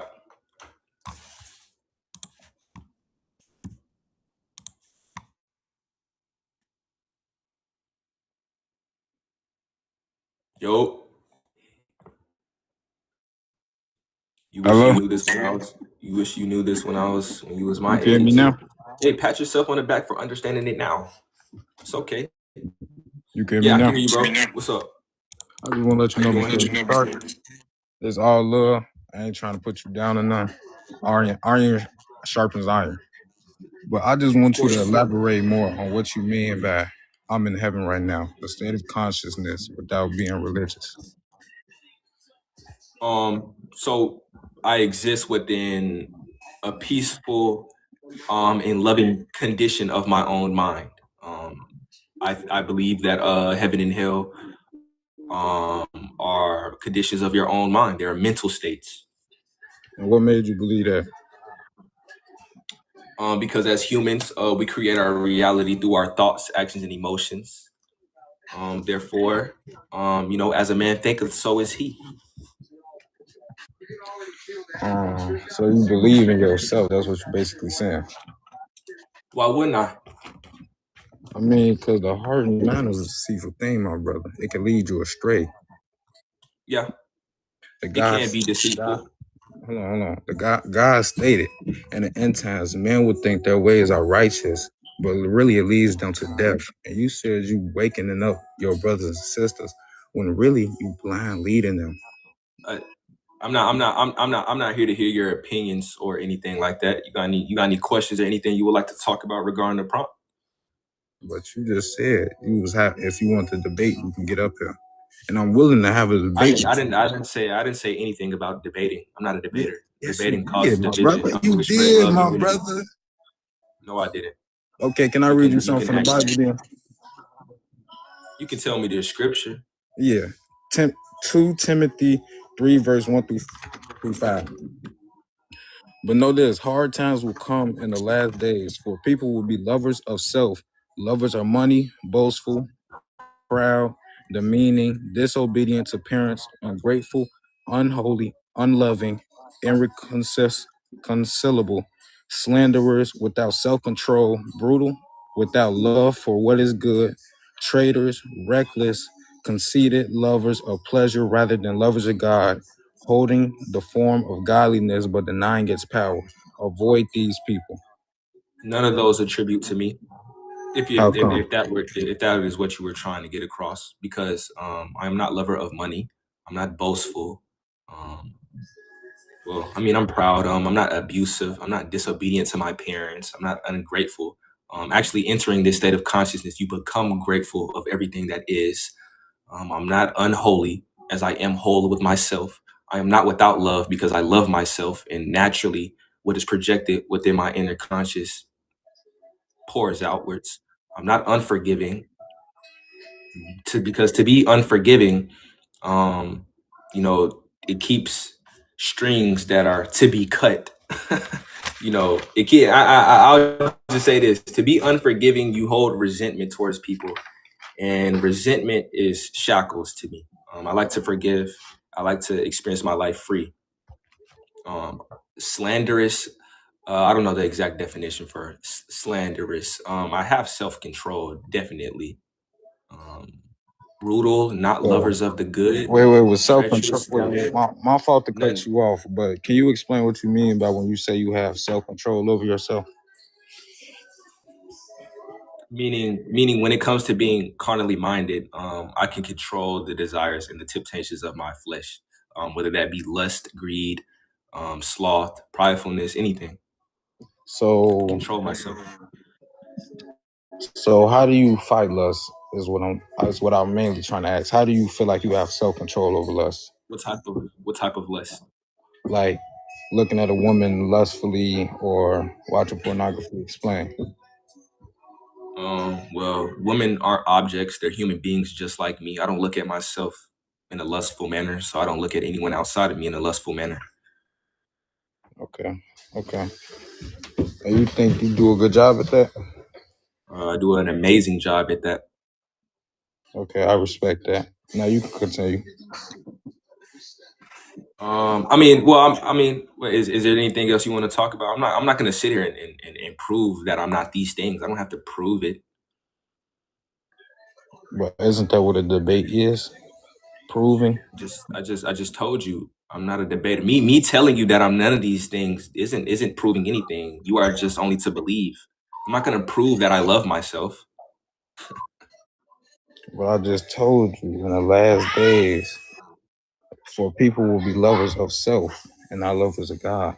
And that's basically what you're doing, my brother. See, I don't want to let you. Listen, brother. I don't want to let you go down the wrong path. That's why I'm coming up here trying to teach you. You can let me go down that path. I'm amazing on this narrow path. I experience the beauty of life on this path. I experience love on this path. It's temporary. God is within me, and I don't identify with my flesh. Therefore, I do have to love myself. In order for me to love others, I have to love myself. I can't pour out of an empty cup. Repeat that again. I said, well, God is within, and I don't identify with my flesh. Therefore, I have to love myself to love others. You can't pour out of an empty cup. So I have to love myself in order to love others. Okay, in your eyes, can you explain how God is within you? In my eyes? Yeah. Okay, well, to me, God isn't a man or one being. God is existence, or simply just energy. True. And energy exists within all things. There is nothing separate of energy. True, but he wants us to refer to him as a father, which is a man. Well, I'm not referring to energy as a father or a man or a woman. Energy can't have gender. So how can you believe in something if you're not going to refer to what it tells you to?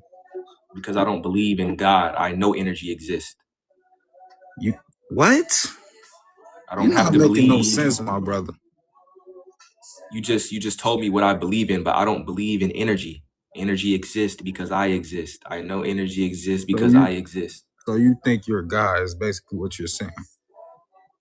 I know that because of how I conceptualize it. Brother, you mainly twisting up your words, my brother. I think you're just talking out of your mouth. And I'm not saying that in no harmful way. My people in the comments are understanding what I'm saying. So maybe you just aren't understanding. Because they don't really know. They haven't really understood and got the word of God for themselves. You're leading I them got astray, brother. I got the word of God myself. I didn't And need a what pastor or a preacher keep to help me read the book. what you everybody needs somebody to help them. You cannot always do something on your own. You're in a state of I isolation. mean, I ain't gonna lie. I got I disagree, but sure. So what do you disagree about? I mean, yeah, you don't have to do everything alone, but I've done a lot of things alone, but that's because of the way I was raised. I'm a very intellectual young man. I So when it believe comes that. to reading and literacy and understanding things, you know, it doesn't come easy to me, but it is something that I'm intrigued by and I have a drive for. And I work independently. I like being by myself. So yeah. Yeah, it's good to work independently, but when you lack the knowledge of something, it's good to ask friends or family members to help you with the information to receive it. That's Which why I have which I have done. I've done outside research other than you just have the appealing sin and of pride. validating myself. Huh? And that's the sin of pride, because you seeing yourself as something higher. When I I'm don't see myself as higher than anyone. I see myself as equal to any man and woman on this realm. You can say that. I know that. See? You quick to talk but slow to listen. I noticed that about you. What? You really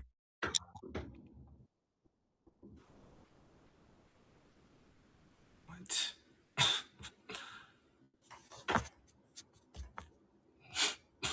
What? Yo, what's good? What's up, Black Sasuke? How you doing, bro? I'm good, man. I'm good. Good. I guess he wasn't understanding, Definitely not. but damn. I guess the first question I want to ask you is, who told They you always you gaslight, Lynn. They always try to gaslight you. I don't go for that shit. But yeah, keep going. My fault, Black. who told you, or how did you discover that you were God? I discovered that myself internally. So No one told me that. would you say one day you were meditating and then your higher self told you that?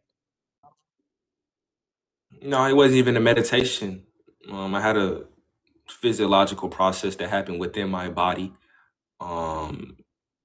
You can call it theosis. I know Christians or the doctrine calls it theosis, but it is gnosis. It's just knowing myself. Oh, It's something. It's something like an ego death. But yeah, it's called Kundalini awakening. Did you, if you don't mind me asking, did you need like shrooms or Bali, or did you just do it naturally? Because I know some people, I guess, get the Nah, downloads from naturally. shrooms. All right, cool. I That's didn't. what's up. No. I didn't. I didn't use anything outside of myself. All right. So I'm gonna be honest with you. Like I didn't know what was gonna happen. I never wanted to smoke, so I tried an edible instead, and it wasn't mushrooms. It was just like a little bit of weed, like a Rice Krispie, and it was crazy. I saw the third eye open. I saw the light, and I heard the voice of the Most High God.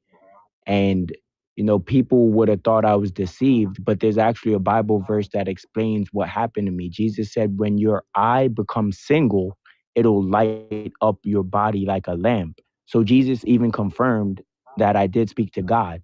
Many people agree with me, but the strict Christians would say that's demonic because they don't accept any truths outside of their book. But I know the Bible is true, but I know there's other truths because I just explained it to you. You know what I'm saying? Yeah. So I don't know, man. So like, it's I just, mean, you truly experienced yourself. You had a new experience that you attributed to a book that you have already read, but you are in Jesus's shoes. like, have you had like crazy experiences like astral projection, etc.? Yeah, it's nothing crazy. I know the spiritual community, they boost it. A lot of people boost it, but yeah, I mean, it's an experience to an experience. We all have the ability to astral project. We all have the ability, to do things within our dreams. Is Soul Illuminati the first person like of today's age that you saw talking about this? Because he was like the first spiritual person to blow up. Not at all. I'm not gonna say always been aware, but I've always been inclined to this type of knowledge since I was a kid. Since I was young, I'm still a kid, but since I was young. I heard you. But yeah, like even though I had the spiritual awakening, I still chose to serve Yahweh. I still chose to serve the God of the Bible. And from Jesus's teachings, we are one with God. So the Bible says he is one with God, and then he says, I mean, there's a verse in the Bible that says there's no man nor female, no Jew nor Greek. We're all one in Christ. So like there are Bible verses that do support New Age spirituality, but people don't really know about them. But I'm showing you right now how you could tie the two together. Because I do like heavy research on spirituality, the Bible, all of this stuff. Yeah. May I ask, why do you worship Yahweh? Do you know who Yahweh is? I love him. Luckily, like that verse, seek him with all your heart and you will find him. I got to see the Father. And ancestor Jacob in the Bible, you know, he got to see him when he ran away from Esau in a dreamlike state. But yeah, I'm one of the fortunate people that I met Yahweh. So it's not like my mom said, you have to be religious or you're going to hell. Like, no, like I've had my own experiences. I've met the God of the Bible and he's amazing. And like, even if How did we you meet are... him? Elaborate on that meeting aspect. How did you meet him? Where'd you meet him at? No, I got you. So so you believe in spirituality. So you know our dreams to some degree are just as real as this realm, but it's just like, you know, the spiritual realm. You know what I mean? Mm-hmm. It's all the mental plane. So I'll tell you about one very humbling dream. So basically, in one of my dreams, I was in like a place and there was my uncle and my coworker Dan. And the walls and the ceilings were very tall in the room I was in. And then an eye formed. Huh? No, I was saying just what's up to somebody. Keep going, bro. And then it wasn't even his full face, just like his eye and like a triangular shape, like just a part of God's face showed up, and the presence was so You saw powerful. eye in a triangle? Yeah, because you know how they say the Holy Trinity, and then a lot of people draw God like that. Like I have the hierarchy pyramid in my room. Yeah. That's simply just the all-seeing eye, and those three sides represent. Thank you. Yup, exactly. Thoughts, And actions, peeps, and emotions. they say God sees everything, so they can't say the all-seeing eye isn't God because God's eye is the only. Exactly. See. Yup. Exactly. Well, that eye is also you. That is the observer. No, I hear you. I won't go against that. Like I said, like I can show you Bible verses that say we are all one. So yeah, I'm not here to debate you either. I was actually curious. Like I first asked you, like who told you you were God, and then you told me like, yeah. But yeah, to finish off the dream, the presence was so powerful that as soon as it started to form in the room we were in, my coworker and my uncle, they passed out, and then I turned away, shaking in fear. The being was way too powerful. Like I could barely even face him. I am that I am. Yahweh. You know that name he said to Moses, I am that I am. He is existence himself. So like I know the Lord's real. And not just because of that dream. Like he showed me I scientific am proof. that I am. Yeah, that's the way to say the name of the creator. I am that I am. You also, right? Yes, we are all I am that I am. So look, this is what I want to say about that. So like if we're all God, but the creator and the God of the Bible exists, this is how I look at it. God is the tree and we're just like his branches. Like we're connected with him, but me and you, I won't say are the head. And I know that because he has more power than me and more control over my life than I do. Like I know I'm not the most powerful thing out there in the universe. It's, you know, the source. The Gnosis Well, people, can you do what he has done and greater? Well, according to Jesus, there is a verse that says, give me a second. My believers, he basically says, my believers can do even greater things than I. But Jesus also did say the Father is greater than I. So Jesus says I could do greater things than him if I follow him. But Yes, because Jesus represents the flesh. The Father represents the higher self or the mind. Exactly. So like, nah, I'm not on the Father's level. With humility, I know that. Like if I tried to fight the source of creation, I wouldn't stand a chance. He can shout and evaporate me. He's way too powerful. He's the source of everything that exists. One day, just because like I was having negative thoughts, like he he almost snapped my wrist just to keep me in check, like to make sure I stay humble because he's about to elevate me. And like he loved Moses, but if you know that part in the Bible, he also almost killed Moses. You know that he almost killed Moses because he didn't. Nah, Wait, what? he almost snapped your wrist. So basically, yeah, bro. Like God, like we said, he is the God of love, but he's also very strict in the Bible at times too. He don't play around, and he's the same God. As Bro. much. Go ahead. But I'm telling you, like I was having a No, negative so thought wait, tell me, you about tried the to wrist. snap your own wrist. Yahweh himself, the creator. Tried to snap your own wrist. Why? So look, he's about to elevate me, and like I have to represent him well. And you know how sometimes when you get money or fame, you might get like an inflated ego. So like let's just say my mind was going into like a negative egotistic mindset, and to keep me in check, like as soon as I was having that negative thought, I randomly bent the wrist the wrong way. That wasn't a coincidence. I saw what he was doing. Like your actual wrist? Yeah, yes, yes. Like you bent your wrist this way. Like it was a awkward bend, and like you could tell that like it hurt for like a day or two. So it wasn't something light, but it was just a warning. Like he's real, bro. I could tell you a lot of things, but God from the Bible is real. And I ain't gonna lie, bro. That's you. Like, you're one. Do you meditate? I have, but the first time I meditated successfully, I heard. Keep meditating because that's some scary shit. I ain't gonna lie, bro. Trust me, bro. I've never had my higher self or the God that is within me cause me physical pain. That's hell no. That's insane. Well, it aligns with the Bible. Like he's loving, but sometimes we know he's strict. Yeah, well, you know what the God in that Bible also does? What?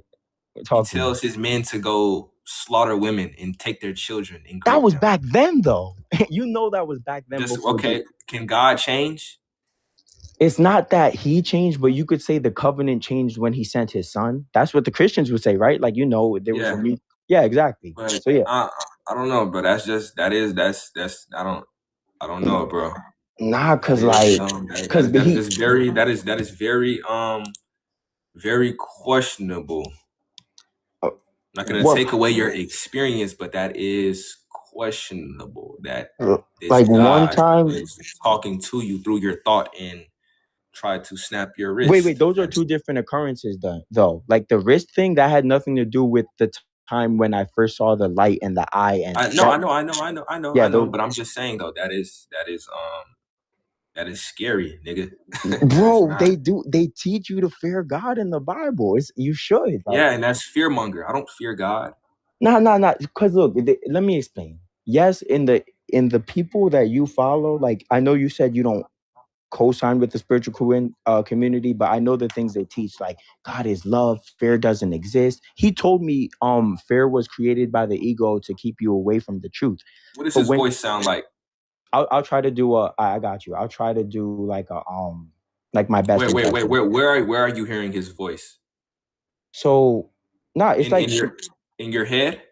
So you could say the first time when the light happened, yes. Like even when I meditated with no shrooms, no nothing, I heard a voice. Like, so let's go over the first time I heard like a inner guy. Wait, pause. Are you hearing the voice within your head? Yeah, you could say that, like the higher consciousness. Yeah. Okay. Then yeah, yes, it's not like then yes, that is of you. That is your inner dialogue. It wasn't like an outside whisper. To say that voice is someone else and not you. Mm-hmm. Then that is dangerous because now you are talking about you having schizophrenia, which I believe I'm not diagnosed with that now. I'm okay. Yes. So that voice that you are hearing in your head is of you. It is your own inner dialogue, not anyone else's. No, I hear you, but so to convince yourself that it is not of you, then now you are facing many other different problems. I didn't say it wasn't of me though. You were just like you wanted me to. I know, but you're saying it is Yahweh or this being, and that's scary, bro. Because you're saying Yahweh is controlling your physical body, and he could. But wait, hold on. He almost tried to snap your wrist. Wait, but can God not do anything? Isn't he capable of everything? Okay, I mean, in a sense, but at the same time, no. Yeah, go ahead. Can God create a rock too heavy for him to lift? I've heard that debate. Come on, man. I've studied a lot. I I mean, know what I know. I'm just saying. So yes, there are paradoxes. There are yes, limitations. like he can yo, this guy. But when you're talking about this entity or this being within your own mind controlling your physical body and causing harm to your Well, hold physical on. body, what is it that Remember, you are my friend, it is mind over matter. It is. So of course, but he whatever he's about to use me for, he just needs to make sure I'm in line. He could have snapped it fully, but he had mercy. It was just a warning. It's not even spraying. It's not in a base. You know what I'm saying? It was just a warn. Like he was just keeping me in check. That's it. Like imagine a sergeant and the cadet. Like you keeping your soldiers in check. That's it, man. You don't got to fear for me. Don't worry. God protects me. And you, like he said, fear doesn't exist. It was created by the ego to keep you away from the truth. God is merciful. Even in his judgments, he's merciful. Like if I lost my shorty and I was sad, God would facts, sexy mama, facts. Wait, what? Literally. Oh, they said. Sorry, bro. They said slave talk. Yes, Yo, yes. But like, well, good thing he didn't snap my wrist fully, but he still hurt it. That's I don't know, bro. But bro, like you said let though, that be. like you believe that this creator wanted to experience infinite possibilities. So in a I way, don't believe in a creator. I believe that everything that exists now has always existed. I don't think that anything came from non-existence to existence. And that's who he is. I am. He is existence himself. That's what he said to Moses. Yeah, I am existence. I am also existence myself. That's why I say I am that I am. But my friend, the only thing is just like Jesus said, you saw how, or Yeshua, whatever you want to say, he was like the most enlightened at the time when he was roaming the earth. But he even told you in the book, the Father is greater than I. Like none of us can say we're equal to the Father because that's but you know saying the Father is greater than I is him just saying mind over matter. But yeah, he could basically be look like you said, if Jesus was God in the flesh, but he wasn't God. Like, how do I explain this? He wasn't the fullness of God, but he was a manifestation of God. Because he had the limitations of the flesh. Exactly. That's what. Exactly. Yes. Yeah. But that's what I'm saying, and it's a good way to stay. Just like us. And it's a good way to stay humble. Do you agree that people should stay humble?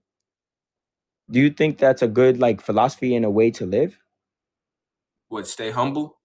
Yeah. Do you agree with that? That people should stay humble?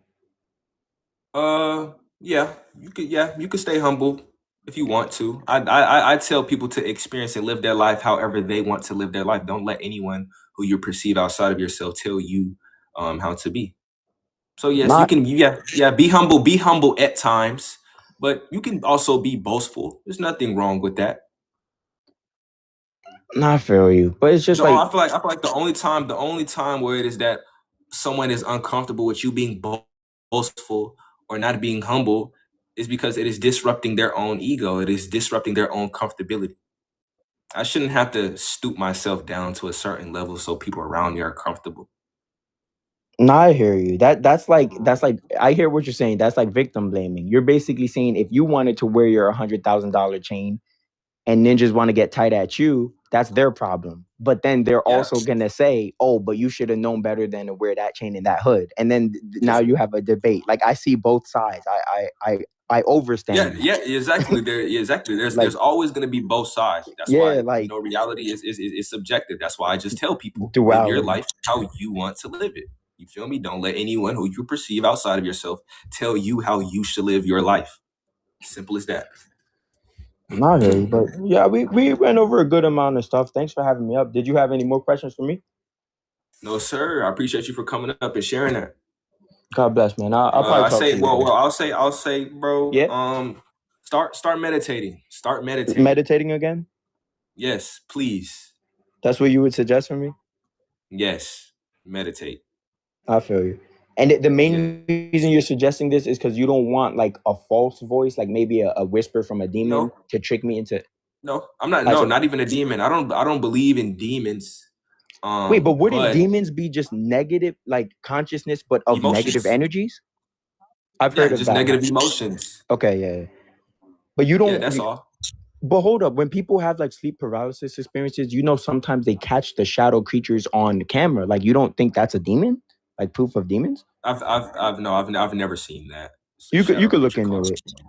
You could look. Those are only I've had sleep paralysis before. The shadow figures, the Hat Man that I seen only appeared because I believed that they were real, and they manifested into physical reality through my eyes. You know your eyes. You know the limit of perception of your own two eyes matches the sigil of Lucifer. What do you mean by the sigil? What do you mean? Like a sigil of Lucifer, like a sigil, like a symbol, like that has a that has a certain like the Baphomet or like energetic the or I say set intention behind it. I would say it's a sigil, like you ever seen that pentagram on the ground with candles around it? Yeah. That's a sigil. That's a And sigil. you're saying if our eyes are sigils- together, it looks like that? No, your limit of what you perceive. So your limit of perception it's like it's out, it's up, it's down, it's this way, and it's this way. Oh, It matches to the sigil of Lucifer. not really. And Lucifer is also a deceiver, so your eyes can be deceiving. Yes, of course. Yes. But yeah, that's all, bro. I say get into meditation. Discern, what thoughts are of you and not of you. Understand your truest self. And yeah, Yep. that's all. I appreciate you for coming up, bro. Thanks, man. I'll see you. Of course. Peace, God.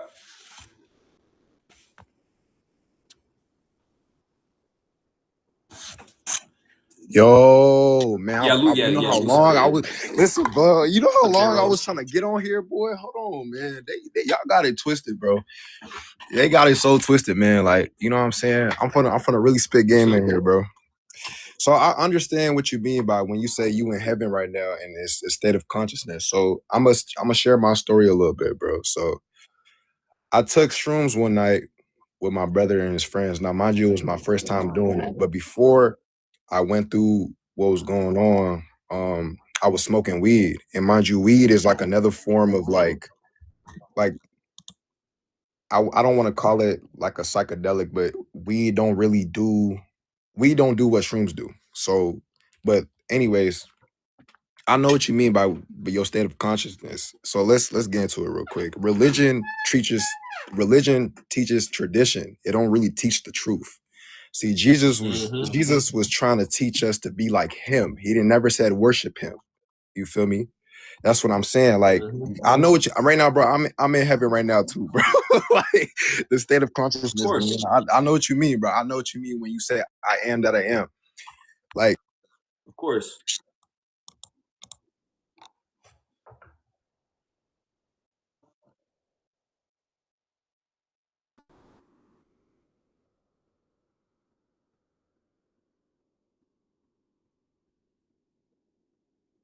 added onto you.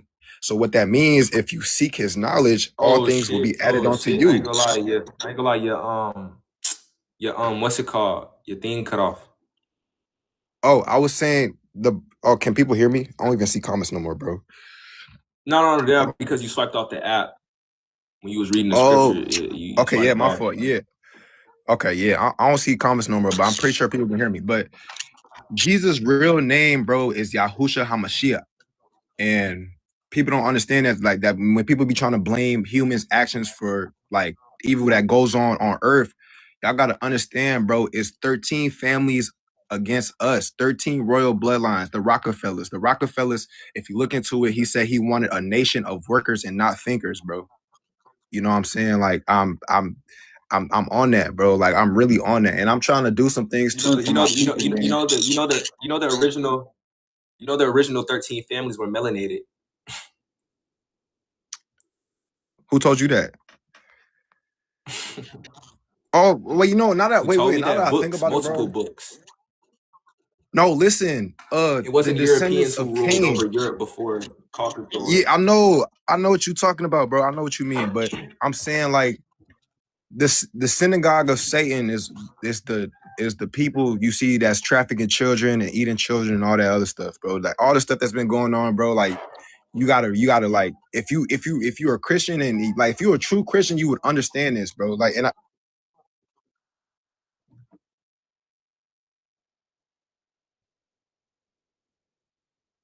Look, the real reason why people is deconstructing religion is because religion doesn't teach the truth.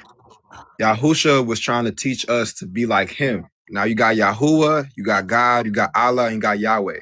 Yahweh is his name, if you really put it. That's why every breath we take, we say his name. You inhale, Yahweh. That's why when he said, I am who I am, he means he made us in the image of him. He made us in the image of him, bro. Time to pray? All right, hold on. I'm on live right now. So like people gotta understand, like, the reason why they killed Jesus was because Jesus was trying to teach us freedom. And that's why every time you see somebody speak the truth, they get killed. You feel me? Religion, like I said, religion teaches tradition. That's why they got so many churches, bro. They got the Catholics, you got black churches, you got the Mormons. I grew up in a Mormon church, bro. You know what I'm saying? Like, it's a lot of things that people don't really want to talk about. And then the God, and you got to understand too, there's deities. So you got like when I remember seeing a video of somebody, this girl, I think Rula made a video about religion and stuff. And they was like saying how Christians is the most judged and whatnot because they try to say they force that on anybody. I mean, it's church, you know what I'm saying? That's the church's job, bro, to force, not really force it on people, but to really like get like, I'm trying, you know what I'm saying? Like, I'm not trying to sound like I'm going off on nothing, bro. You know what I'm saying? And I feel like I'm a Hebrew Israelite. You feel me? Like that's how I'm looking at it, bro. That's what I came to alignment. You know what I'm saying? But yeah, Jesus was teaching freedom, blood. Like that's why I be telling people you can't seek validation from a world that crucified a perfect man, bro. You know what I mean? Like people don't understand like the propaganda, the agendas that are constantly pushed on us.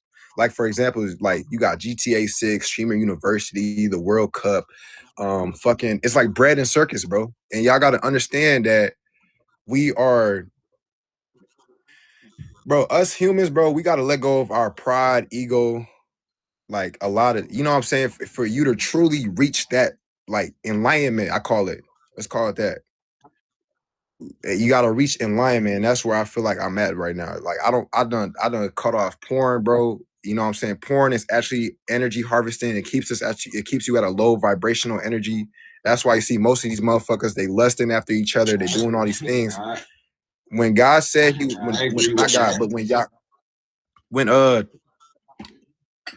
my fault, I'm trying to like collect my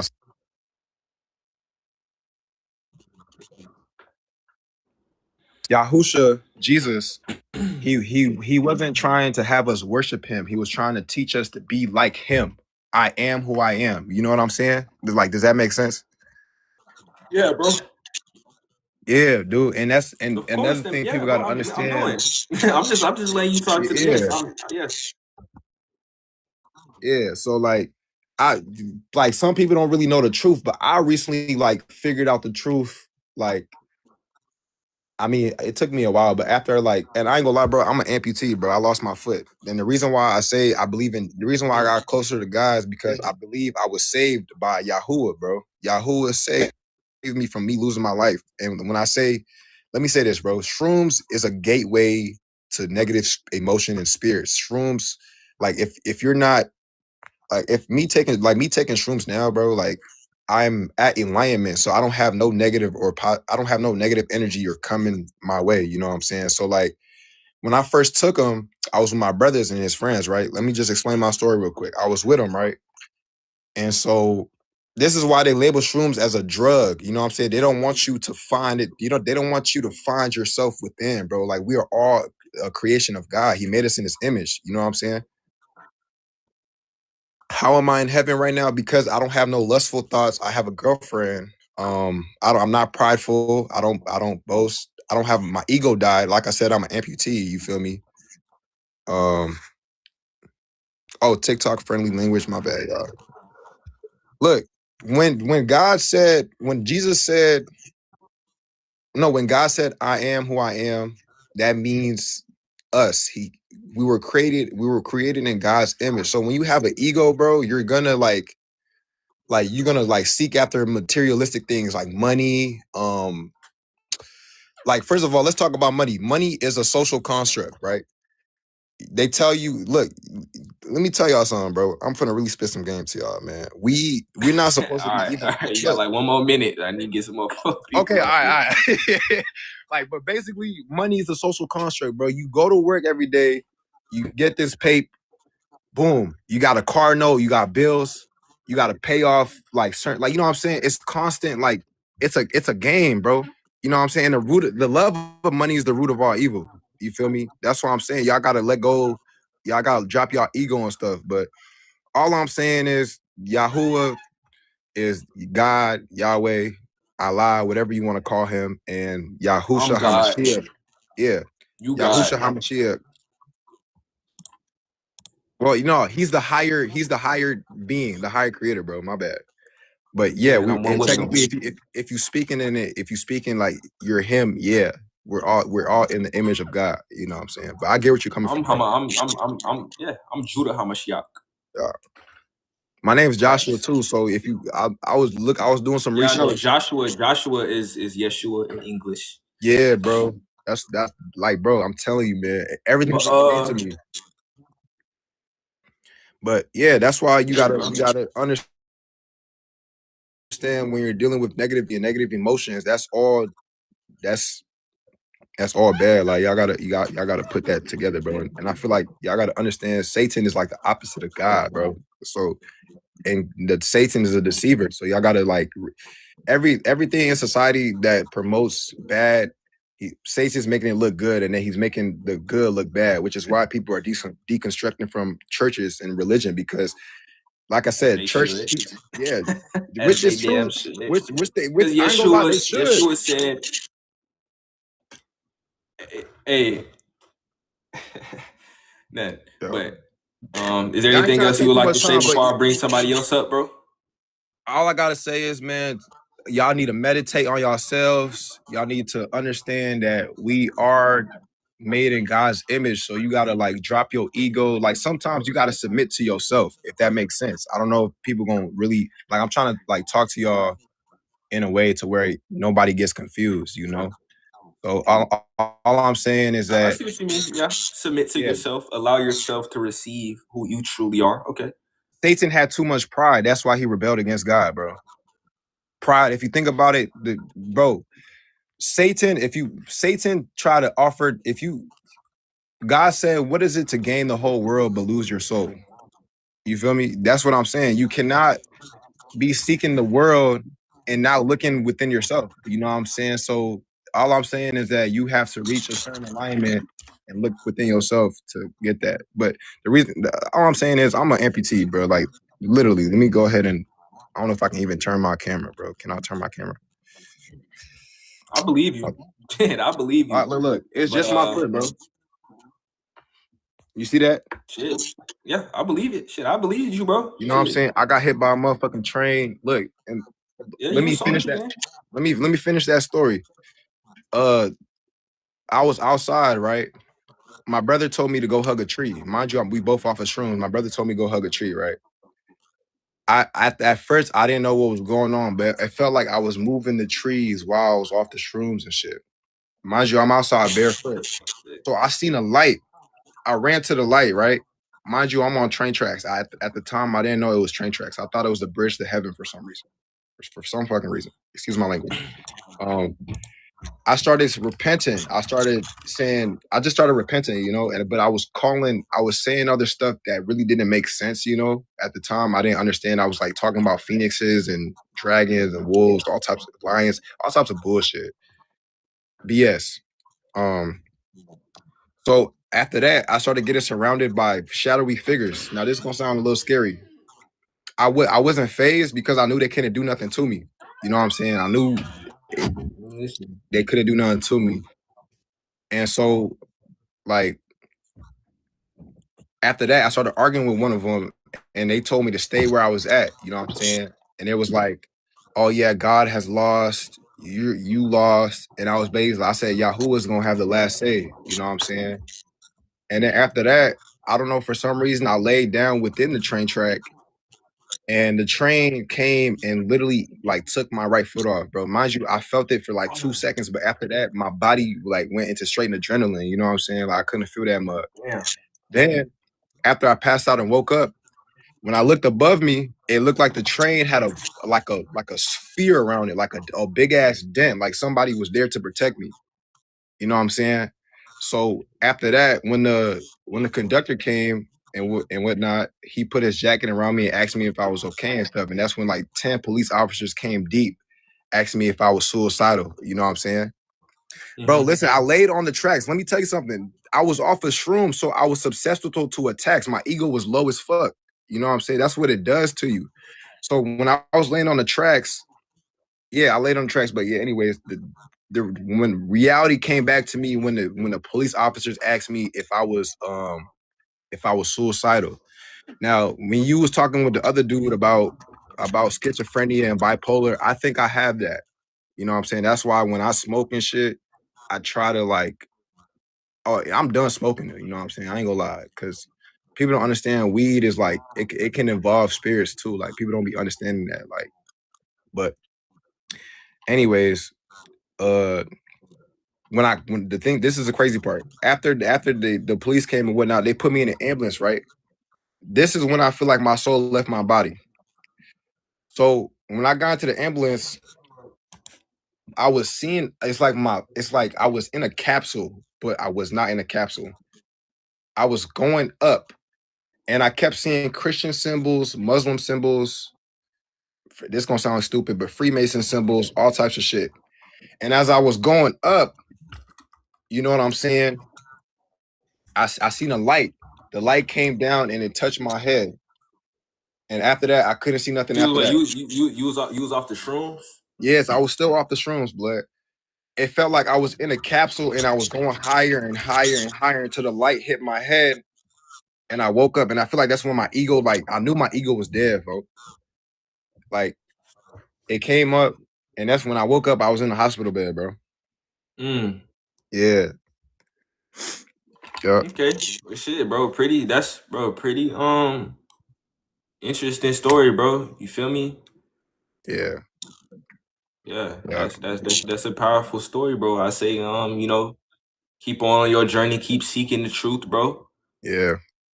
Yeah, Bro, we and the keep truth, bro. experiencing life. Listen, these people try to destiny swap. Why do you think they're so obsessed with black people, bro? Let me tell you something, gang. Like, we are the true people of the sun. And I'm not trying to say that in a way to where it's be like, oh, it's some bias shit. But I'm gonna say this. You can't be Christian and be a homophobic, a racist, or misogynist, and there's You know, other I ones. mean, yeah, I agree. I Look, agree. there's other ones too. But like all I'm saying is God, Jesus with Yahusha Hamashiach was trying to teach us to be like him. That's all I'm saying, which is freedom. That's why every time you see somebody that goes against this current government, they get assassinated, bro. And this goes deep. We are going against higher principalities. We don't fight. No, it's like we don't fight against flesh and blood, but higher, like spiritual wickedness in high places. Power in high place. Yeah. Yeah, spiritual wickedness in high places. That's what people don't understand. Like porn is controlled by the Jews. You got like bro, just know, bro, the Jews is the bad people, folks. Like, you know what I'm saying? The ones that like we black people are the true Jews, bro. That's all I gotta say, bro. Like, you know what I'm saying? Church, It's like I not said, just church Jews. don't. You know, it's people who look just like you doing the same thing who pray for your downfall. It's people Yeah, who I look know what just you like mean. you. It's not Jews. It's not just the Jewish. It's not just white people. Yeah, it's black people too. That's what I'm saying. If you're gonna be a Christian, bro, you gotta either. I'm not saying don't go to church. You know what I'm saying? Like I said, church teaches the tradition, but it don't teach the truth. It don't. You know what I'm saying? That's the difference. But anyway, that's all I gotta say, man. If y'all got knowledge off of that, that's cool. But just Hey, you gotta appreciate you for coming up, bro. Finna get somebody Yeah. else up. Hey, I Appreciate you for got sharing you. that perspective, bro. Peace and love. All right, mud. For sure.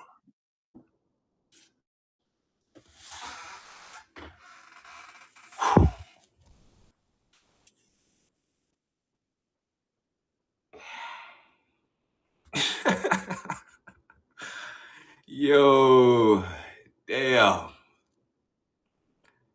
damn. So, number, I love all y'all, bro. That shit was a little funny though.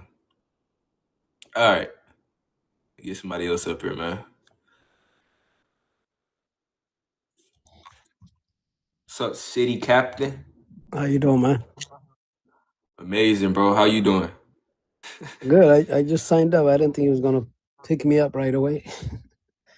Oh All yeah, good, yeah, though. yeah, yeah. You was just at the top, bro. But yeah, you got any questions or anything you would like to talk about regarding the prompt? Sharing the perspective. You know, it's not really a debate. Yeah. Yeah. I like how you're making a space available for people to share themselves freely without trying to impose your ways. So my understanding right now is I did a lot of. I go to Amazon, I sit with the shamans. I did my share meditation, and not as much as some people maybe, but I do seek trying to understand what the hell is this reality and what are we doing here? What's my purpose here and that kind of thing.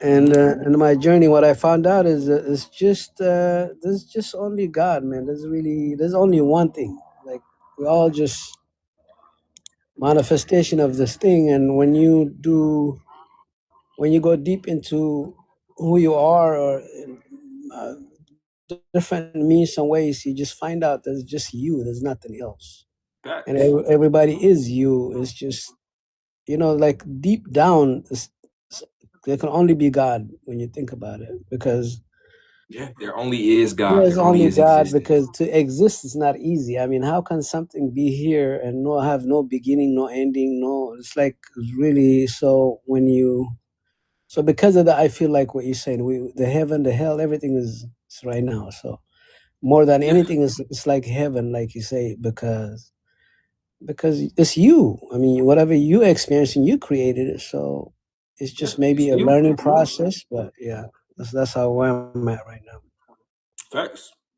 Great message. I appreciate you. Yeah. Yes, sir. All right, I'll be listening. I'll follow you, man. I like your thing. I just by accident I ended up here, so it's all good. Yeah. Hey, came up here Yeah, for a man. reason. Everything happens for a reason. I appreciate you for coming up and sharing that, bro. Powerful All right. message, bro. It's just you. It's just God. Facts. That's it. All right. Thank you. Of course. Peace, God. Facts. It is only existence. You know, I know some people don't like that title, God. So, it is only existence. You only wake up and exist. Us as humans, we chose to wake up and worship. We chose to wake up and create these ideologies of what God can be or what life should be. We chose to create the prisons. We chose to create the own cells in which we live in. We chose to limit ourselves. There's so much more than that.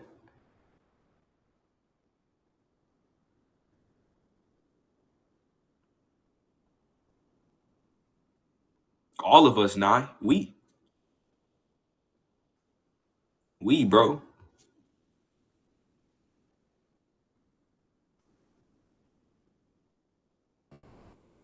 But it's okay though, cause change coming. Just saying, bro. I ain't gonna lie. Gen Z, my peoples, my young niggas, we ain't going for none of this shit these next couple of years. I'm sorry.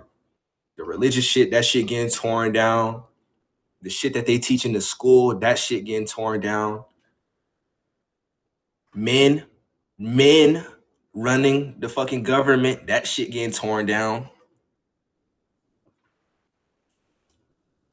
I'm sorry though, all that shit getting torn down. Facts, we ain't for none of that shit. All that shit is gonna fall. And whoever holding that shit up, you're gonna fall with it. Sorry. You say you don't know my guy? Well, I know. But the ones who really about it gonna do something. I know what I'm doing within my community just now, just doing this.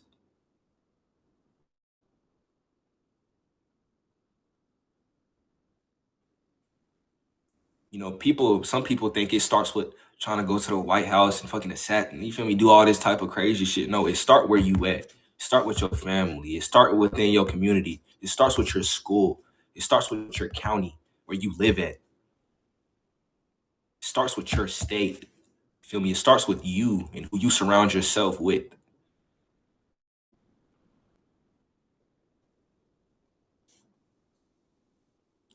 That's how it starts.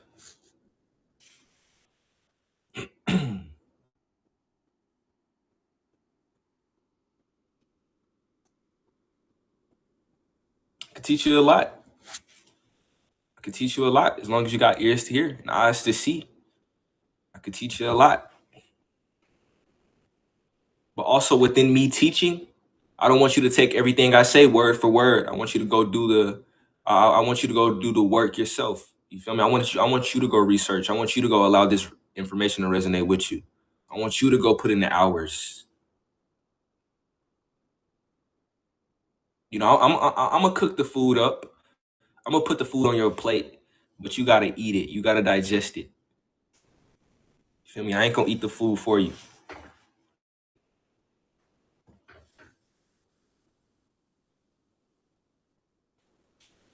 He said, "You MLK, bro." Is you be trying? Don't try. Just do. And be comfortable where you are. Don't try, just do. Do what you can do now. Don't worry about the past. Don't worry about the future. Be cool with how life is now. And then when you wake up the next day, get what you can get done that day. Then the next. Just do. Don't try to be the best. Be the best. Don't the idea. Be the idea.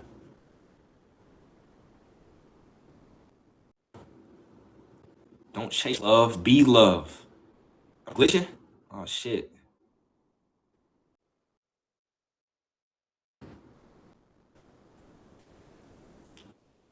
Basically, what I said was at the end, don't chase love, be love. You have a heart within yourself. So go within yourself to experience that love.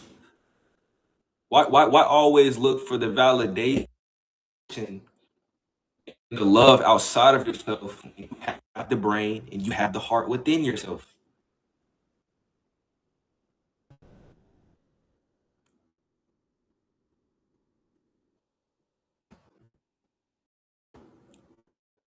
Oh,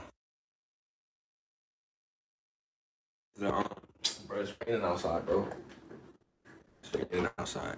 Let me know when I'm good.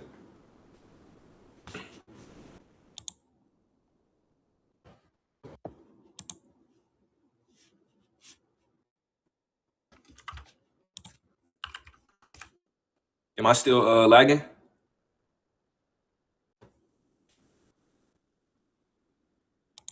Drew, can you explain the Baphomet meaning again?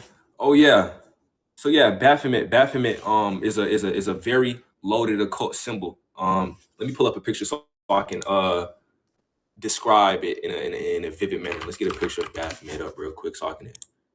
They all look the same. So Baphomet is a very loaded occult symbol.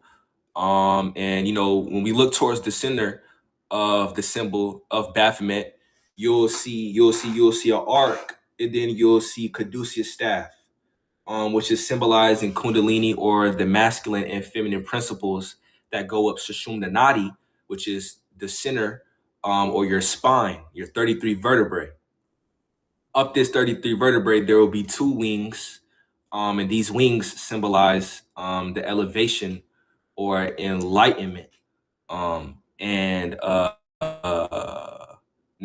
that is only a piece. That is only a piece of the Baphomet. There's many different pieces. Now you'll see the Baphomet with the up. You know, he's pointing up. You know, towards the lighter or the moon. And then you'll have the Baphomet with the other hand pointing downwards towards the darkness. Now this expressing as above, so below, light and dark, duality, polar opposites that exist within each other. At the top of the Baphomet's head, you'll see the pentagram, which is representing the 5 elements. You have it is spirit, fire, water, air, and earth.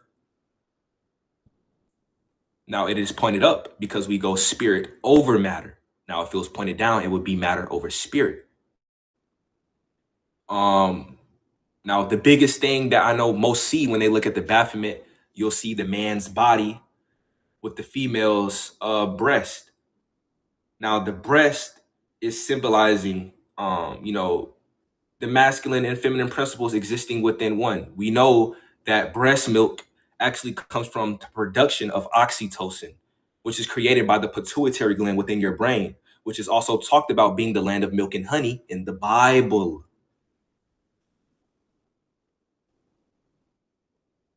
Isn't it interesting that you see a goat with wings? Do you know what the goat with wings symbolize? The goat with wings symbolizes a land animal transitioning to a free animal, a bird. It symbolizes that rising in consciousness, that elevation is all symbolic. It is all symbolic. It is not a negative symbol at all. They told us it was a negative symbol. It is not a negative symbol at all. He say, yeah, facts. Facts, sin. They see Baphomet, they say it's automatically, but it's not.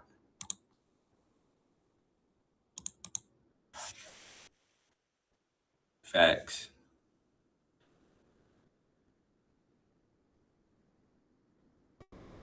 You could prove that wrong. Well, I don't need you to prove it wrong. Well, actually, I'm interested on how you would prove occult symbols wrong. I'm interested actually. I want to hear that. What's up, shoot? Hotep. Oh, shoot. Yeah. So Hello. how could you? Yeah. No, I'm just curious on how could you prove the occult symbol wrong? I'm just curious. I'm not gonna provide a rebuttal. I just want to hear how you would prove it wrong. That's all. Well, as you stated, he's pointing up to the moon. The moon is Senna or Sin. It's also the lesser light of the two, the sun and the moon. It rules the night, which is the darkness. So he's pointing up to the moon, saying that the moon is over him. So he's up under the moon. So anyone who would be a Baphometic worshiper is stating that they are under the lesser light or the lesser celestial being, as well as the transhumanism. So it does have the occultic meaning based similar in what you stated, but it also represents the transhumanism, which is what they've been doing. These people have been genetically splicing, creating all type of weird transhumanistic beings. It's where you get the LGBTQ, Pride Month, all of that. It's a pride. It's the rebellion against source creation. So that duality is a dualistic world. It's binary. Bi meaning two. So that's why it's the 2 fingers, one up, one down.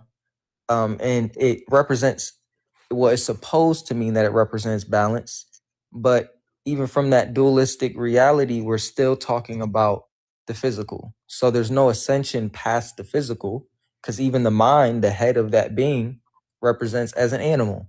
And that animal is represented in the cultic as lust. The goat is always battling lust, the lust for the world, the desire of the world. And But so that's it transcends that. That's why he has the wings on the back. Transcends that. Well, it's more so that it's over this world. Do you study? Wait, So do you study Kabbalah? Mm-hmm. Yes. You do study Kabbalah, like the Kabbalah tree. Yeah. Yeah, you would. Yeah, then you would understand. It's not. I mean, yeah. Okay, I agree with what you said to an extent. And I see what you're saying, but it's more so like a Like there is a higher representation I'm just form expressing that of, there's nothing negative about it. well, it It's is a not inherently. negative It's not. force in It's a not. And sense. it's not inherently. It's not inherently good or evil. Good and evil is dualistic. It's dualism.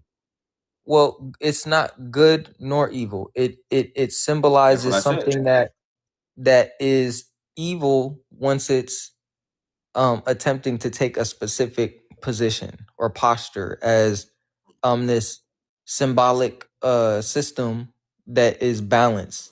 But even that balance is a lie, because the truth is people are not seeking for balance in a binary reality.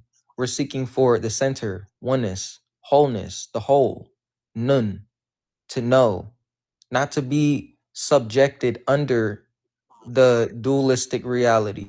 We're trying to, not even trying, we are the ones that are ascending out of this dual reality. But that's the symbol of this world, like this physical fleshly world. And overstating the celestial principles, but we're also moving into the age of the sun, like just in the cycle. It's the age of the sun. So when people are underneath that system, they're going underneath the moon, which is sin. So they're being lost in sin, and that's why there's the children up under him, and that's why all of those Baphometic worshipers and all of them, they're doing some very evil things to these children, even from the jump, from birth. They're transhumanisming these children in the womb. Like all type of crazy things are happening where they're able to change the form of someone's being. It's all alchemy. It's all just chemistry. They're chemists. Like all this stuff is very, it's very sickening. Now the whole truth is that we are seeking for the one and Yes. perfect. I don't think anybody worships Baphomet. I mean, a lot of people do. A lot of people are. I'm not gonna say Who people worships here. Baphomet? There's a whole group of satanic worshipers that worship the Baphomet symbol as their goat-headed god, that do sacrifices to Baphomet and praise him as an actual deity. Because these beings are deities. They are entities. They do So is exist. that an evil deity? He is a deity that I would say is evil, but evil Is there is is there a good deity that opposes him? I wouldn't say that it's a good deity that's supposed to oppose him, but yes, there is a good deity that does oppose him. That would be the Lamb, Yeshua Christ. Okay. You separate So you haven't. the I mean, goat I'm just saying. Well, then you haven't and the lamb. transcended duality. If you believe that there's a all good force and that there's a all evil force. Well, the truth is, the whole I spirit is beyond good and evil, but the one God, the will Wait, can I of ask that you? God. Can I ask you? Why does he have spirit over matter in the Spirit middle over of his matter. name? Yeah. But how is it spirit over matter? And what spirit is it? That's the question. He's going up under the moon spirit. It just night is. There spirit. is no set spirit. That's what I'm saying. It's not inherently anything that you label. What is It just spirit? is. What is spirit if not breath? What is spirit? Spirit Immaterial means breath. essence. It is the breath. And breath so of if life. spirit is breath, that symbolized with air. What is air? Air is an illumination. It illuminates anything that channels through it. So if you are going by the spirits of the night, then it's the lesser illumination in the night realm. Anybody else want to come up? I get it. I understand. I get it. No, I understand. I get it. But like, I'm just saying, like, it's nothing until you make it that. I don't believe anybody worships Baphomet. I don't believe anybody worships the deity. I'm sorry. You're not the only one I kicked. I've kicked multiple people, bro. I'm just saying, bro. I get it.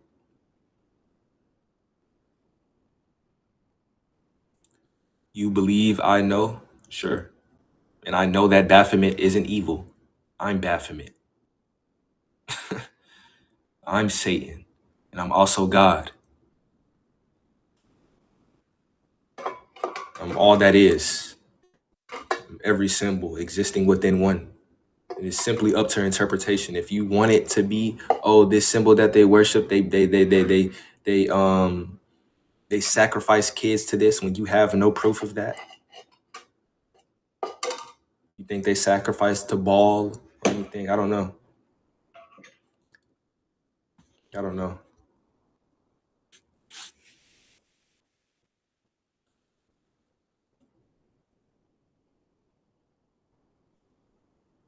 I believe in some conspiracy, but when it comes to the whole Baal worship and they sacrifice kids to Baal,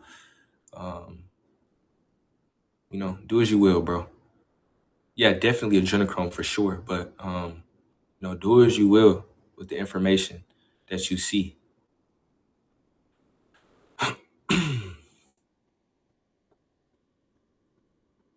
What's up, April? It's a whole different topic.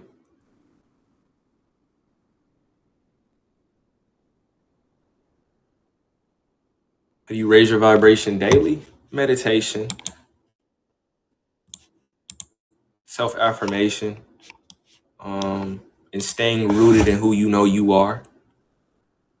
Not allowing the thoughts of other people to change your reality and your knowing.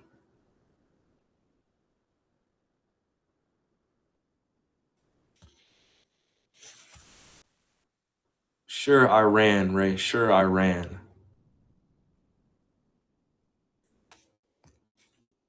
I only cut him because I was getting tired of what he was speaking about. That's all.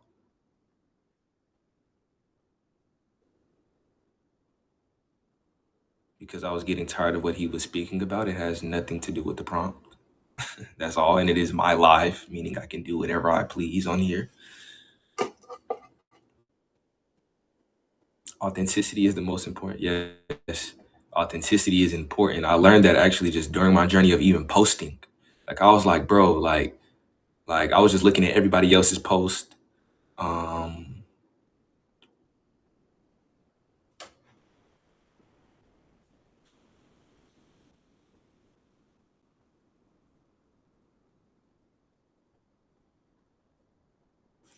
she say? Oh. Let's let somebody else up. You know, if you feel some way about me removing you, just see it as it happening for a specific reason. Yo, fam, what's up, bro? What's up, Prince? How you doing, bro? Yeah, man, I'm good. I just wanted to come on and say, you know, keep up the excellent work and, you know, keep grinding and stay consistent. Don't let, you know, well, I know you are. I'm already know you're not gonna let these people get in your head, bro. But of course, these people are. I find it still kind of. I find it like extremely crazy, right? How these people like are not even using common sense to see what the true, like see God in front of their faces.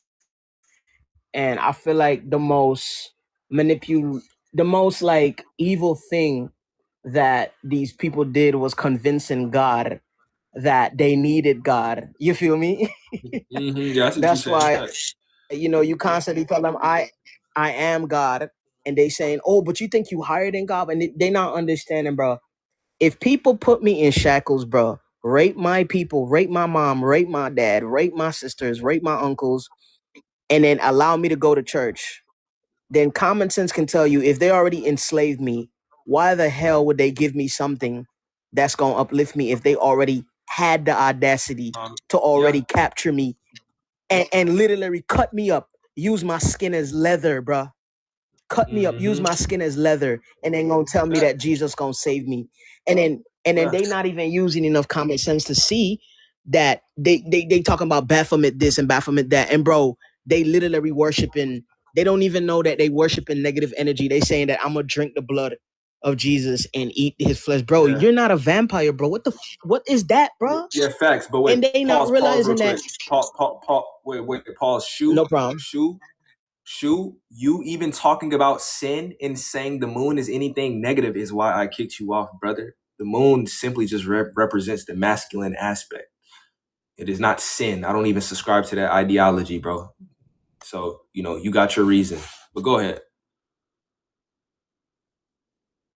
Go ahead, Nah, yeah, Prince. I'm just, and it's, yeah, it's crazy because like, man, I just wish people would like figure out like there's nobody coming back to save us, bro. We gotta save ourselves, bro, because that is God, bro. I am God. God is everything. You feel me? And then they talking about darkness and this and that, bro. You can't see the stars at all when there's too much light, bro. You need that darkness, bro. It's like, but I'm not talking about evil though. They think we talking about evil, but they Yeah, find it's it just normal to darkness. drink Jesus' blood and eat his flesh, bro. And I'm like, bro, are you hearing yourselves, bro? I'm not drinking no blood and I'm not eating no flesh, bro. Like that's insane, bro. What the fuck? Yeah, it's witchcraft. You know, they have That's that set insane, intention. bro. Yeah, and then when somebody just simply says, you know what, I feel like God is within. You know what I'm saying? Like because I have proof of myself. I have proof of somebody being kind to somebody. I have proof of somebody helping an elderly lady across the street when she kneels. I don't have proof of a magical entity literally giving people like just miracles and then allowing, you know what I'm saying, and then these people don't even like, I don't understand these people not seeing what's going on, bro. I'm not giving nobody 10% of my income. Yes, I am talking about the church, bro. Y'all gotta see this thing is a scam, bro. Like you trying to tell me Jesus allowed babies to get yeah, you trying to tell me Jesus allowed babies to get eaten, bro, and raped? You gotta be out of your mind, bro. Because the truth is, God did allow it because we watched it happen, and God did not come to save it because guess what? We still had in our mind that some invisible people. Like it's crazy. They really made black people believe that they are separate from God, bro, and that they not, bro. God is Took us not from even, our roots. bro. God is just me, Bro, all our Yeah. ancestors knew who the fuck we were. Our ancestors knew who the fuck we were. But that history, the folks who came on this land and switched it up and inverted it and then perverted our teachings and our knowledge, they knew what the fuck they were doing. Hell yeah. But yeah, our ancestors knew They who know. we were, They know bro. what they was doing. Yeah, no cap. Like literally, man. We, bro. I'ma even give y'all, bro. The sun is heating up, bro. Just get that chlorophyll, man. Y'all gonna be fine. I love everybody, but the truth is the truth. The sun is gonna get hotter, bro, and it's only, you know, a specific people that's gonna really survive. I mean, like I'm just keeping it real because like the sun is getting hotter, and there's only one race that absorbs energy from that. So hey, I love everybody, but I gotta be honest. You know what I'm saying? Like you know, and people gotta stop. I mean, it's gonna get hotter, bro. I know it. Trust me. It's people are faint, people are dying, but all you gotta do is like get rid of that meat. You know what I'm saying? Like all that pork, all that. You feel me? Like, yeah, man. But I just don't understand, bro. That manipulation, it runs deep, bro. Because I don't understand how like y'all can see, I'm under bro. the moon and the sun, bro. Shoot, I'm under both. I'm under it all. And I'm above No, it all. I felt that because I am it all. I felt that because one more. I felt that rising, bro. I was like, I had only like 3 hours of sleep, bro. And then I woke up with a lot of energy, bro. When I took a walk around my neighborhood, bro, I saw the moon. It appeared big as hell, bro. I was like, yeah, it gotta be. And it's so crazy. When I reached back, I was like, yeah, I asked my people, I was like, what event is going on in the like moon cycle? And then I looked it up. It was some type of like blood moon, bro. You know what I'm saying? The moon definitely gives us energy too, bro. Like people gotta understand, like, man, like this. And then on top of that, bro, I could even allow it if they even said, you know, the mother, because that's what they took out of the Holy Trinity. They said the Father, the Son, the Holy Spirit, you know what I'm saying? And they got everybody saying the Father, oh, yeah, man. They took a man, a woman from a man's rib. And I'm like, bro, we have navels, bro. We have an umbilical cord, bro. So that means the first person that was walking, the first gender was definitely female. Now I'm not saying, you know, I'm a clown for females. I'm not saying that. It What'd had you to be say? that feminine aspect. I'm sorry, it had to be darkness. Darkness Exactly. came, and then it was the light. But now, what I will say, you know, and what I will say, if it wasn't one before the other, they were both existing at the same time. You feel what I'm saying? It was both polarities. But when it came to them manifesting physically, it was definitely that feminine aspect.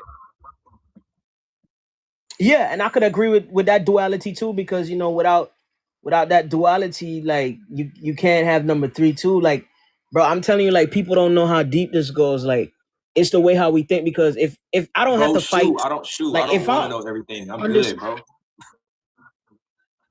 not facts. Like I'm good. I'm You good with don't not even knowing have to, and they everything. don't understand. I'm still living life and experiencing. Like I'm good. Yeah. See, And a like wise man, what was I gonna say, knows right? he knows nothing.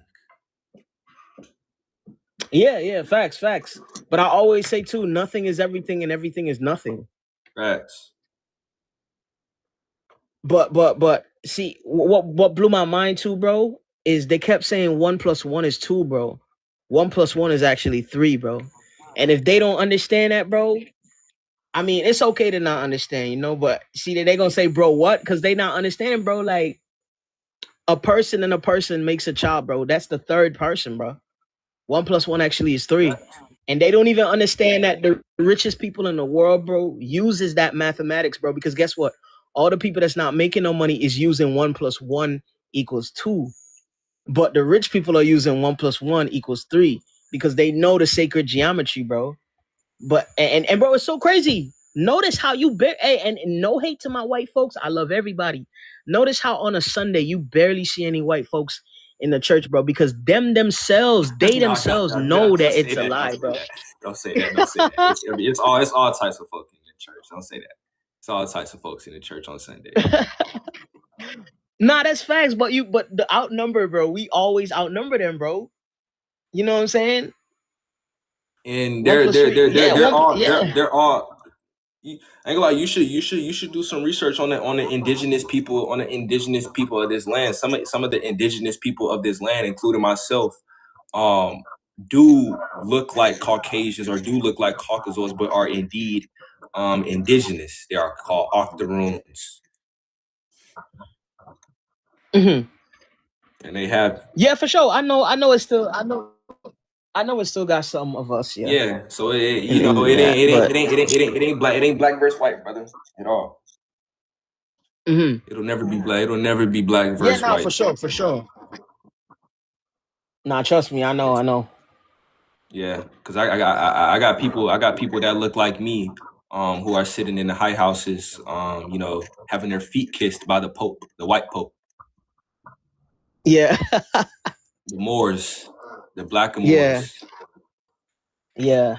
But but I recently saw something that says like there's a difference between like MURS and MORS. There isn't anyone telling you that there isn't. No, MUURS and MOORS are the same people. It is Negroid. Mm-hmm. It is black. It is copper. It is Negroid. Falls under Negroid. Mm. Yep. You see Moors versus Murs. It's the same thing. Yeah. That's probably what they wanted to bring some confusion in their facts. Yeah. Moors and the Murs, the same.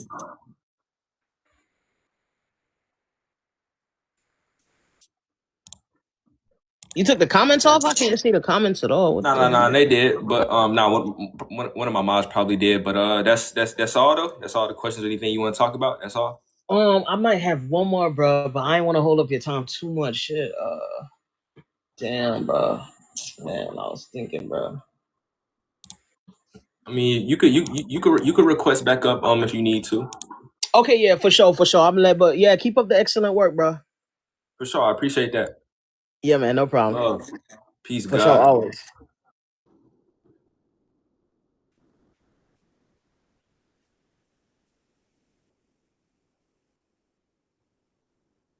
Yeah, I do number. Yes, sir. That's us. The Anunnaki is the melanated being. The Sumerian texts talk about it. Yep. It's the melanated being.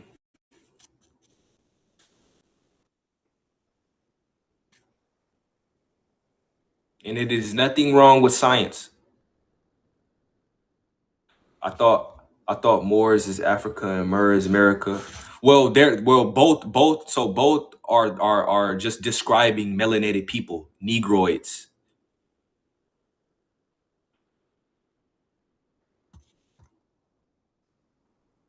They're not different races.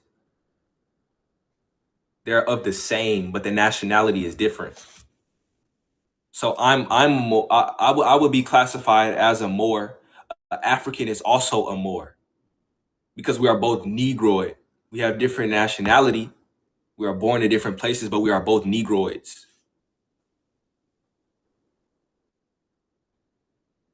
You have British Moors, British Negroes. You have American Moors. You have African Moors. You have Sephardic Moors. They're just Negroids.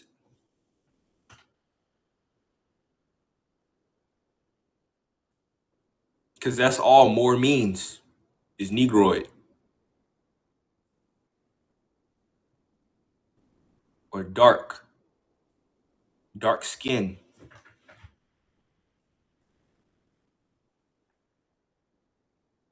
Do you believe wrong and right go hand in hand depending on perspective? Yes. Yes, sir. Dragon, I got an amazing book. That I found on internetarchives.org that talks about American indigenous history, and it is called 15,000 Years of Innovations from the American indigenous, and it literally talked about how everything that we know, the technology, the fucking mathematics, science, all this shit that we know today is coming from, Dragon is coming from, you feel me? It's called 15,000. It's called, hold on, I got you. I ain't gonna lie, it's a big ass book. It's a big ass book. And it's also a book called Ancient Egyptian Visits to America.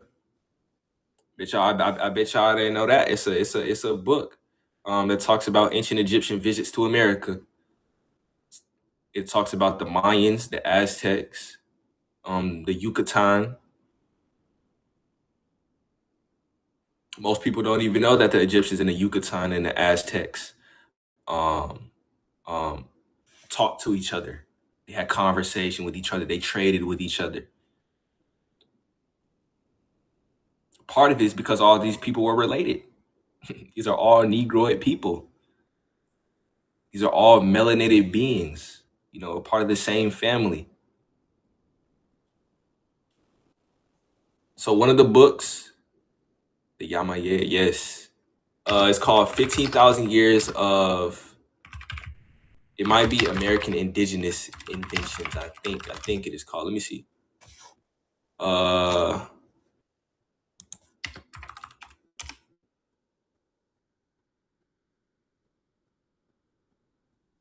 Yeah, it is American Indian Contributions to the World.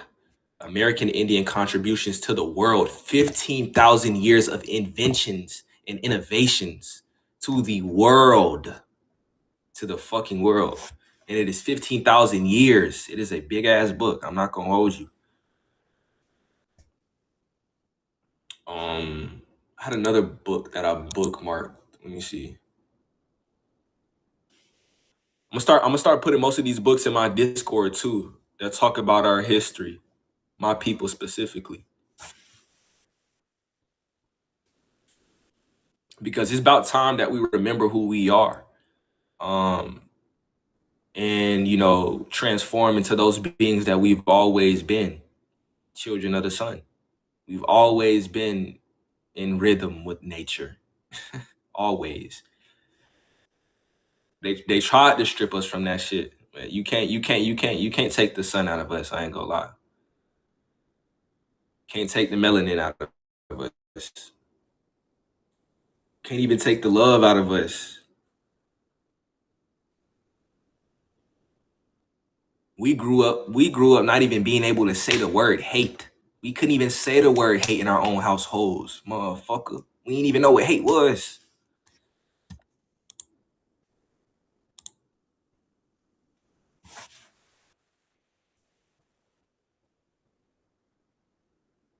Straight up.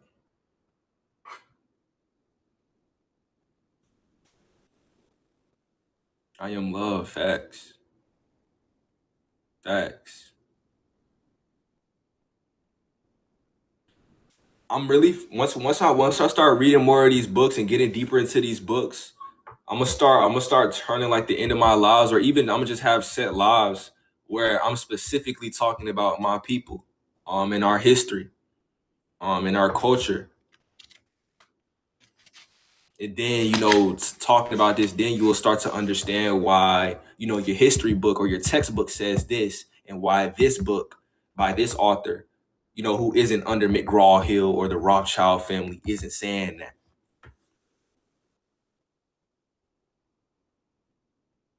Just saying, because McGraw-Hill says all my ancestors came here on slave boats. Sorry, they didn't. Now, the transatlantic slave trade, yes, it was a real thing. But the people they were taking, the 12 million Africans that they say they brought over here, I'm sorry. This shit was a lie. There were melanated beings already on this land. The Native Americans that you see, the Native Americans that you hear of that were on this land, quote unquote, before, yeah, that's a lie. Sorry. I'm Black American, man. Now, yes, my ancestors were slaves. That does not mean that, these people didn't come over from Europe, because there were, so let me explain this, because I know when I do talk about the transatlantic slave trade or anything like that, in slavery in America, people be like, well, what about slavery? What about that? Now, yes, slavery did happen. Yes, now that shit did go on for 400 years to my people. But the thing is, you had Moors, you had Blackamoors, who actually ruled over Europe before the Caucasian. And the Caucasian, when they, began their descent from the Caucasus Mountains, they didn't like to be ruled by Negroids anymore. So they came over, they sailed from Europe to the Americas, in which they called the New World. Shit was never new. America was never new. America was the old world. So they came from the old world. They came from Europe to the New World. They came to America. They've seen civilization. They've seen cultures. They've seen people. And they say, you know what? These people ain't never heard of us. They don't know us. We're going to play these people in their faces. We're going to tell them that we cool. We're going to tell them that we good. We just want to trade. Like, they really backdoored the fuck out of us. But it's that love that we were just behind, bro. We weren't to hate anybody, bro. Like, it was never like that, bro. And that's why we allowed these motherfuckers to settle on this land. And they backdoored us straight up. You got to remember, we taught these motherfuckers how to cook and clean. We taught these motherfuckers how to wash their ass. We taught these motherfuckers how to cook, how to care for their own family. We weren't thinking they were going to come backdoor us and do some shit like that, but they did. And then they wiped away our history. So now they got you believing, oh, well, all your ancestors are in Africa. You have no people here. All your roots, your history is across, 1,000, 2,000 miles away. No, that's a fucking lie they sold you. I was born in America, born in Georgia. I don't have no African ancestors. 80% of Black Americans don't.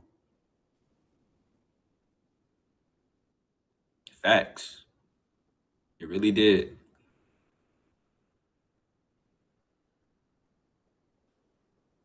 And I express, too, that ancient religion is so far off from what we know now is modern religion. Ancient religion wasn't even called religion. It was called being who you are, loving yourself and loving your people, respecting nature, gratitude, gratefulness, mayat, balance, customs, facts. EDOT, just text me, bro. I'll give you all the books. I'll give you all the books. Every book that you want to read, I'll give you the book. Name it. I'll give you the book. I know. Can't put everybody on, but I got the books. And these ain't just no random books that I found. No, these are historians. These are actually Europeans or the Caucasians who actually respected us. Because not all Caucasians hated Native Americans, not all hated melanated beings. You had some who would literally turn against their own people to protect what was lost and to protect what we had.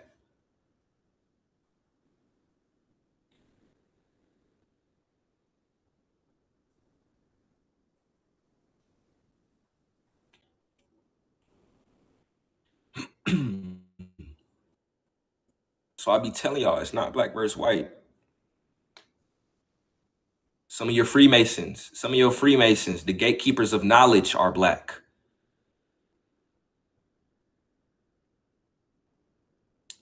Could I explain the prompt? Yeah. So I'm just saying, I'm in heaven as of right now, eternally. And it is a condition of my own mind. It is a state of being, a state of consciousness in which I exist in. Tap, tap, tap, tap.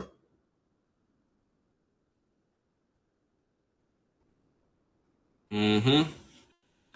This is look, this is why you see the Pope, or you see even no, I ain't gonna say the Black Pope because that's a Jesuit. He literally is melanated. Yeah, yes, he said my ancestors were. I ain't gonna lie, Lynn. Text me because I have Irish ancestors and they are melanated. It's crazy. That's not a high percentage, but they are melanated. People don't know, bro. Like it was melanated beings all over Europe, all over China, everywhere. Australia, the Aboriginals, they were everywhere. It wasn't one place where you couldn't find a melanated being. You had melanated beings in Russia. They were trading in Russia. Now, were they living in Russia? Hell no. Now, some, yes. Now, all, no.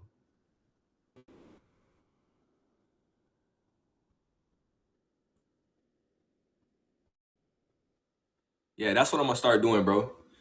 I'm gonna start turning these lives. I'm gonna start reading some of these more of these books. And then I'm gonna come up on here and I'm gonna share what I learned from these books. I'm gonna share what I learned so we can start, you feel me, like truly raising that consciousness. Because part of raising that consciousness in your people is letting them know where they come from so they understand their roots, so they understand their foundation. Can't build the walls of a house without no foundation. So let's build this foundation. Let's understand this foundation. Let's know this foundation.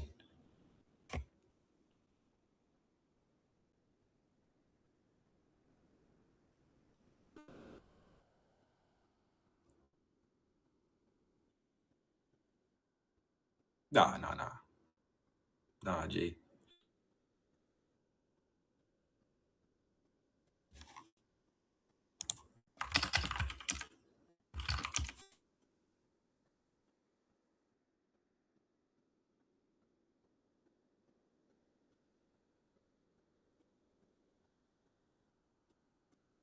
Yeah, what you mean by that, bro? I ain't never. I mean, when I was younger, shit, I got a whooping or two when I was younger, but he ain't never beat on me. My dad is. I love that nigga.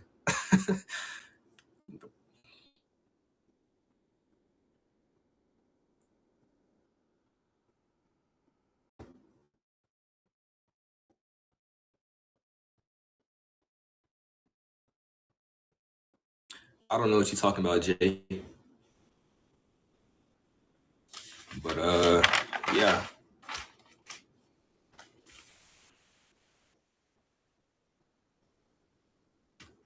What's something else I can mention? What's something else?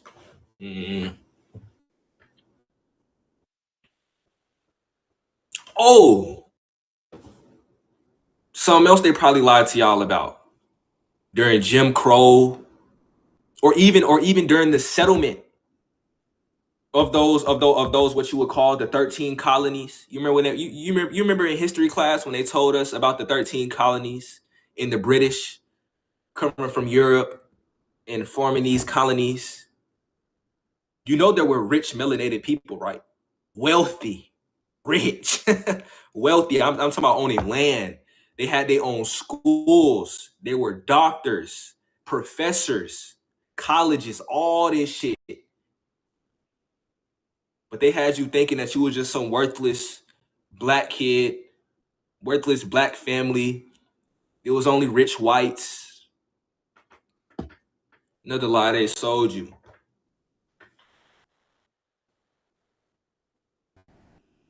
They only showed you the nasty part. They only showed you the evils. But they didn't show you how our people were flourishing in this continent. We had our own schools. We had our own colleges. We had our own fucking hospitals. We had all that shit. We had it all.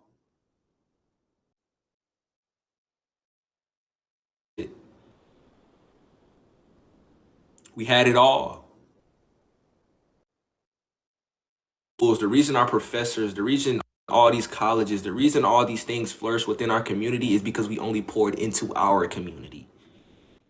You know, something that, you know, Malcolm X expressed specifically is that, you know, we complain that we are not accepted by the white man, or we complain that we're not accepted by this group of people.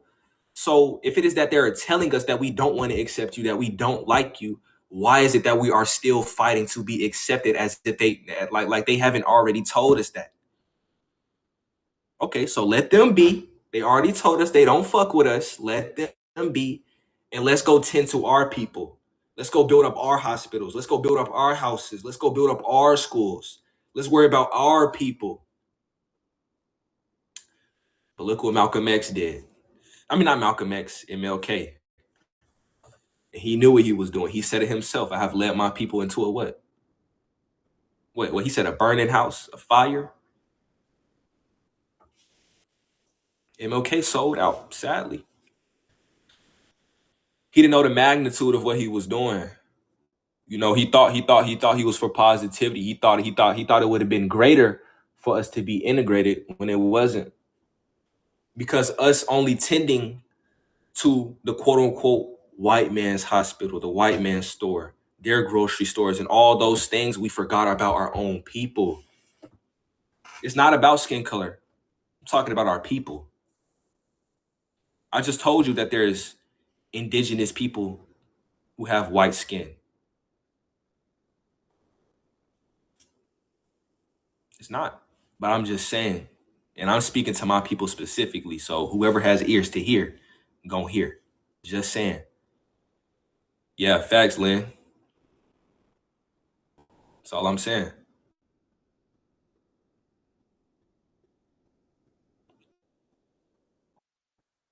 Facts. You listening, not hearing? Okay. Well, shit. Thank you, testimony.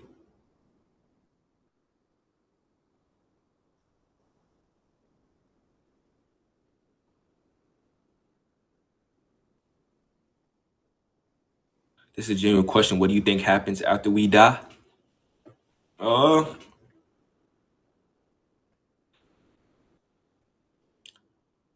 say scientifically, your essence or your energy can only transmute itself into a new form. He won their hearts, but the emotions led them over logic, facts. But this is a reason why Malcolm X was off the way he was when he came back from the Middle East, when he came back from Egypt. This is a reason, because he noticed something in Egypt. He said, these are not my people.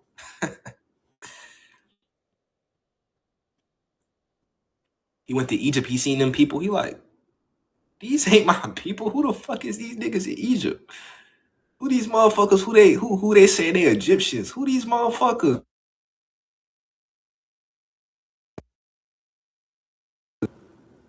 motherfuckers in Egypt don't look like us. And then they offed his ass because he noticed something.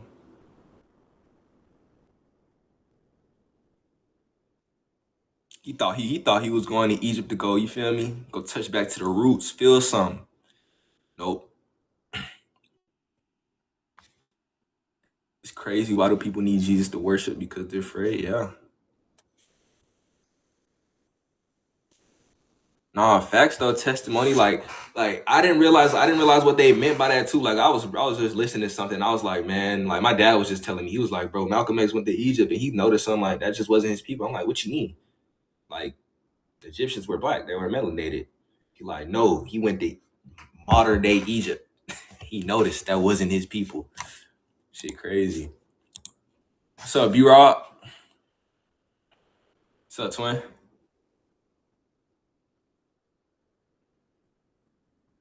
But they don't even like how you would know that ain't even Egypt is the way they carry themselves.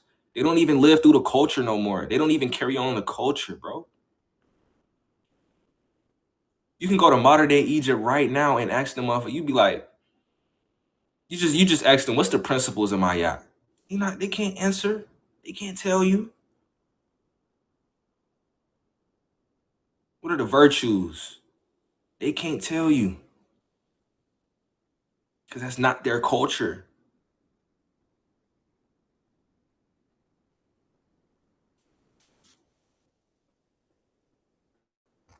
We've been tricked into believing we were slaves, but 80% of black men owned land in the early 1900s. Yes, that is a fact. Yes.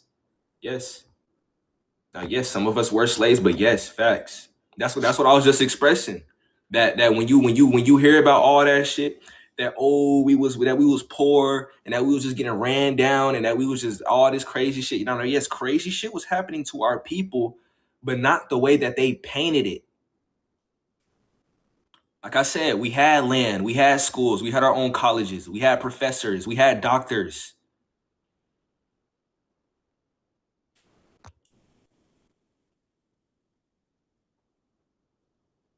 Like we had all that shit ourselves.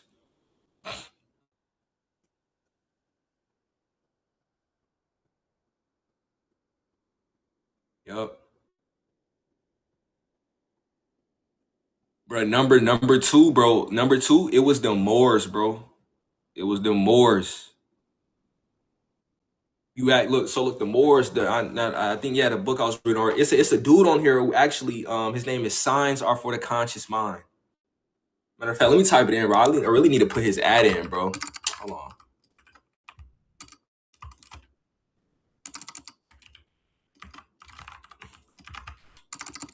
Bro, y'all gotta check that dude out. Signs Are for the Conscious Mind. But, bro, it was the Moors. The Black Moors, the ones who originally colonized Europe. After they colonized Europe, they came from Europe to the Americas. And then from then, I was talking about the 15,000 years of innovations from the American Indians. Those innovations, I ain't gonna say they stole, but they borrowed from the American Indians, and then they took it back to the European, back to the Caucasian, and which is why we have Christianity in the form it is now, teaching us to worship this idea outside of ourselves, to worship this flesh, to worship our sexual desires, to worship the lust of the flesh.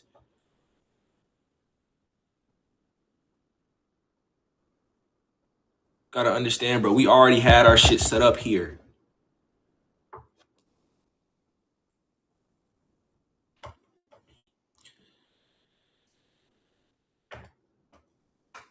Do it, number. If it really, let me follow you. If it really intrigues you, bro, do it. And I'm telling you, it's gonna be like the most, because you learning about you. You learn about your people. You learn about all the shit that they didn't tell you about. The Catholics forced the mystery school underground, facts.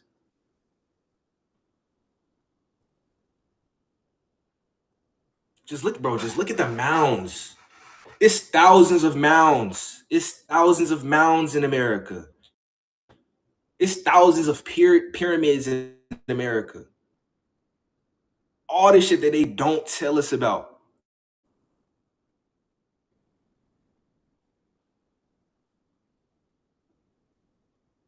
Whole lot of shit, bro.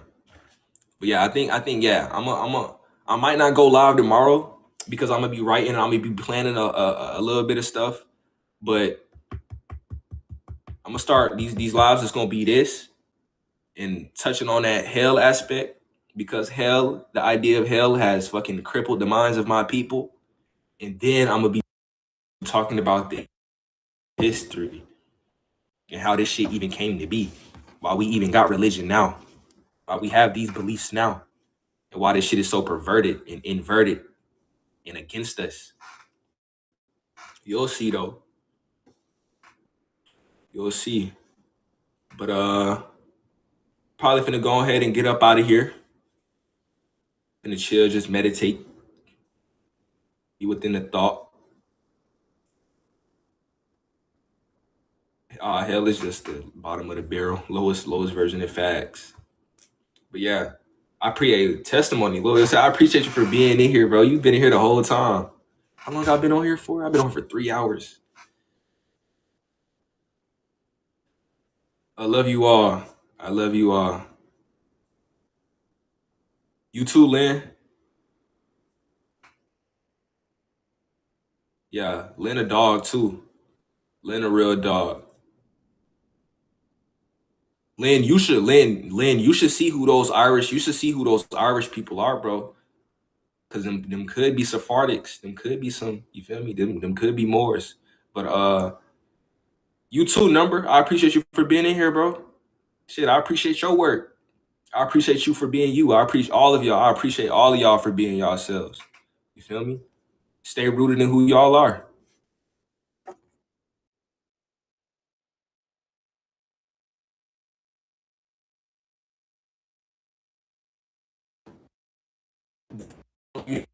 Change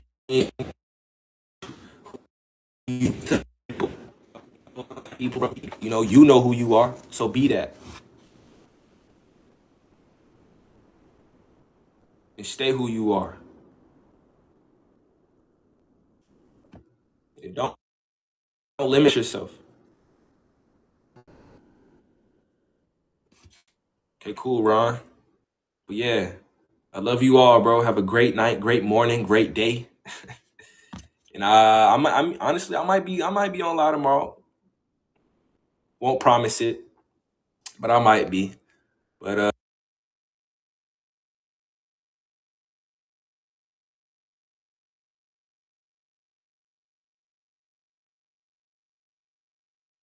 $5 a month today, you're about to learn how to make an offer. All of our trainings, you see Sam, he poured it all into this community. He's making sure that he's not gatekeeping in this community. He left it all in this community for you guys to learn. Offer on a property when you already have a good lead, you know the numbers work, you've done your due diligence, and now you want to make an offer. Let's jump into it. So if you're here in the classroom, you're just going to scroll down. He makes it very, very easy, no excuses, right? Remember those subject to contracts that you guys were like, we don't know where to get the contract? Don't worry about it. Thousands of dollars to an attorney's team, to a legal team, to make sure that you have every creative finance agreement that you need to make this process that I taught you guys tonight work, right? I said we were tying it all up in a bow, and here are all the legal documents that you're going to need. Remember the subject to contract I said we're going to use to take over those payments, right?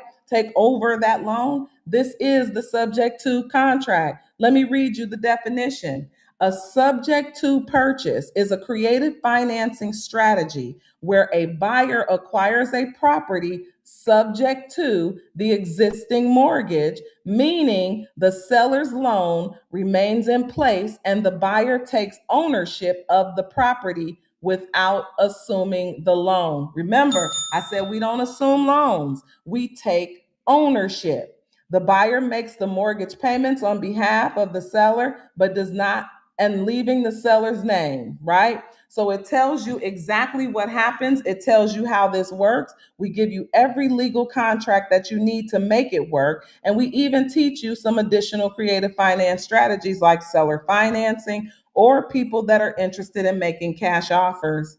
One more thing. We also scroll down, those of you who said you wanted premium, right? If you want premium, there's going to be a little lock right here if you only paid the $25 a month. But if you want to go premium, all you have to do is click on it. It's going to open up and it'll let you upgrade from there. You do not have to pay twice in 1 month. So if you bought the monthly today and you decide next week that you want premium, we're just going to only charge you the difference. If you want to wait on premium for 7 months, it's totally up to you, right? It's a money savings.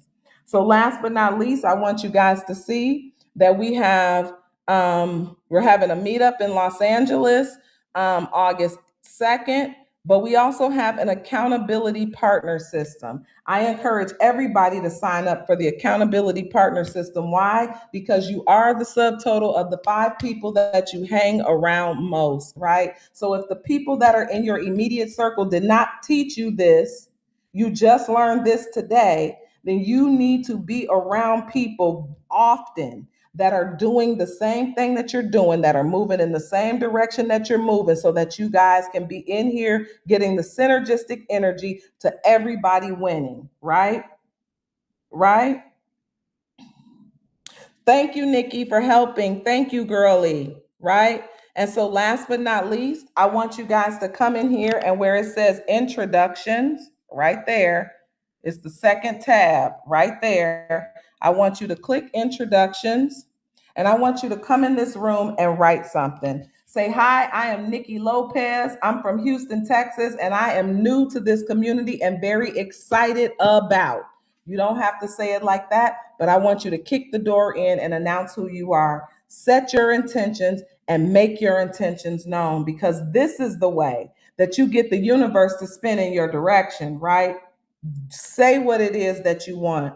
One more thing, in the classroom, when you go down here to the contracts, that subject to agreement is right there, right there. Y'all download that, put the time and the date on it, and you go ahead and pin that thing up somewhere where you can walk past it every single day. And you just watch and see what happens from the time you download this. You get busy in the classroom learning these, going through these modules, and you just watch and see what the time and the date stamp is from the time you download this contract to the time you get your keys, okay? I'm excited for you guys. I am now invested with you, right? I am now a part of your journey with you, and I am mad excited to hear you guys' testimonies. It's about buying property over here, and I'm over here with you guys, right?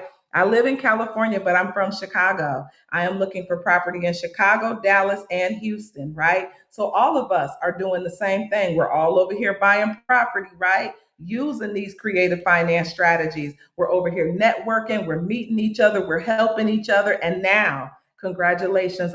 I am so proud of those of you guys who decided to lock in tonight so that you can get your house. Those of you guys who joined, I'm going to refresh one more time just so that I can make sure I did not miss anybody. That would not be fair. I want you to know that up there next to your profile in the community, there's a little chat bubble. Go ahead and put my name in the chat bubble. Say, hey, girl, I'm here, right? I pop in the trainings to see about you guys, to check on you, and I'm in the training sometimes myself. We used my house that I want to buy in Houston in the live training, right? There's a guy who joined just like you. He came on a TikTok. He joined last Sunday. This past Thursday, y'all, he was in the live on the Thursday live. We called his agent in front of everybody in the class so you guys can see how this works. And he actually made an offer. He was only in the community for 7 days. So when people say, how long does it take? It is totally up to you. Do I have a What's Up group? I don't, boo. I don't have a What's Up group. I don't have a WhatsApp group. But because I have so many people that join in my class that want to stay connected, I am considering starting an accountability group, right? Because we have accountability groups. You can get together in the community so that you can work together. So I'm really considering it. I'm really considering it, Nikki. Thank you so much, right? Thank you for that. Message me over in the community and I will keep you posted. Nicole Lopez, congratulations, Mama. Premium. Tanaka, Chandler, Naomi, Lindell, Margarita. Congratulations, y'all. Congratulations, you guys. So now go get some sleep. Make sure that you come. Tomorrow is Thursday. Make sure that you guys come to tomorrow's live in the community with Sam. I'm telling you, if you thought what you heard tonight was amazing, you are going to be blown away by the way he breaks the numbers down, the way he makes you understand this process, and the way that you can see with confidence in learning that this is something that is just a couple of steps away for you before you can buy your home without a bank. Your credit is not going to matter. Little to zero money down and interest rates below the current market rate. Y'all are on your way and I'm excited for you. Okay, you guys, it is time to go to bed, y'all. It's 10 o'clock now here in California and I am headed to go get my mom something to eat. You guys, this was an awesome live. You can always come back. Make sure you're following me. Pop in and say hello, right? Go ahead and message me in the community. And for those of you guys who are still not yet ready to come over to the community, it's okay. In every single sport, in every single professional game, there are people that are in the game and there are people that are in the bleachers. You get to decide which one you want to be. Thank you guys so much. And I can't wait to see you over in the community. Bye. Hey, Nikki.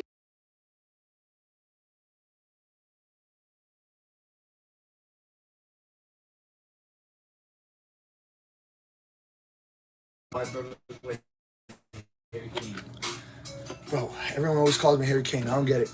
Yo, where's my boy Brian? Brian, where you at? Brian, you ready for these Kobe's? Did that payment go through on that last one? Chop. Yes. It did. Chop, Brandy Kobe. This store had him at $300. This store had him at $300. Chad, it's a 6.5 youth woman. Brand new Kobe Venice. Guys, they're super rare. Kobe 8 Venice. 6.5 youth woman. Brian, are you here? Guys, there's no cancel. Sales are final. The TikTok live beef is real. Brian, here you go, bro. 6.5 youth woman. The store had him at $300. The Kobe 8 Venice. 6.5 youth woman. Timer design reset. Go. Go. Only one I got. Kobe 8 Venice. 6.5 youth woman. Brand new Kobe's. 10 seconds. Guys, let's go. Let's go. Let's go. 6.5 youth woman. Do not sleep. It's a beautiful pair. 5, 4, 3. Guys, the Kobe 8 Venice. 3, 2, 1. Oh my goodness. Brian, he won. He got it. Chili's. Let's go. All right, guys. One last banger. Are you ready? Chad, I'm at $350. Oh my God, it's a lot of Chili's. Good night, my friend. There's no cancel. Sales are final. It says it right there on the screen. Final sale. Final sale. Final sale. I'm sorry, fam. You got to build with confidence and be, you did not click it. Who else clicked it? A ghost clicked it.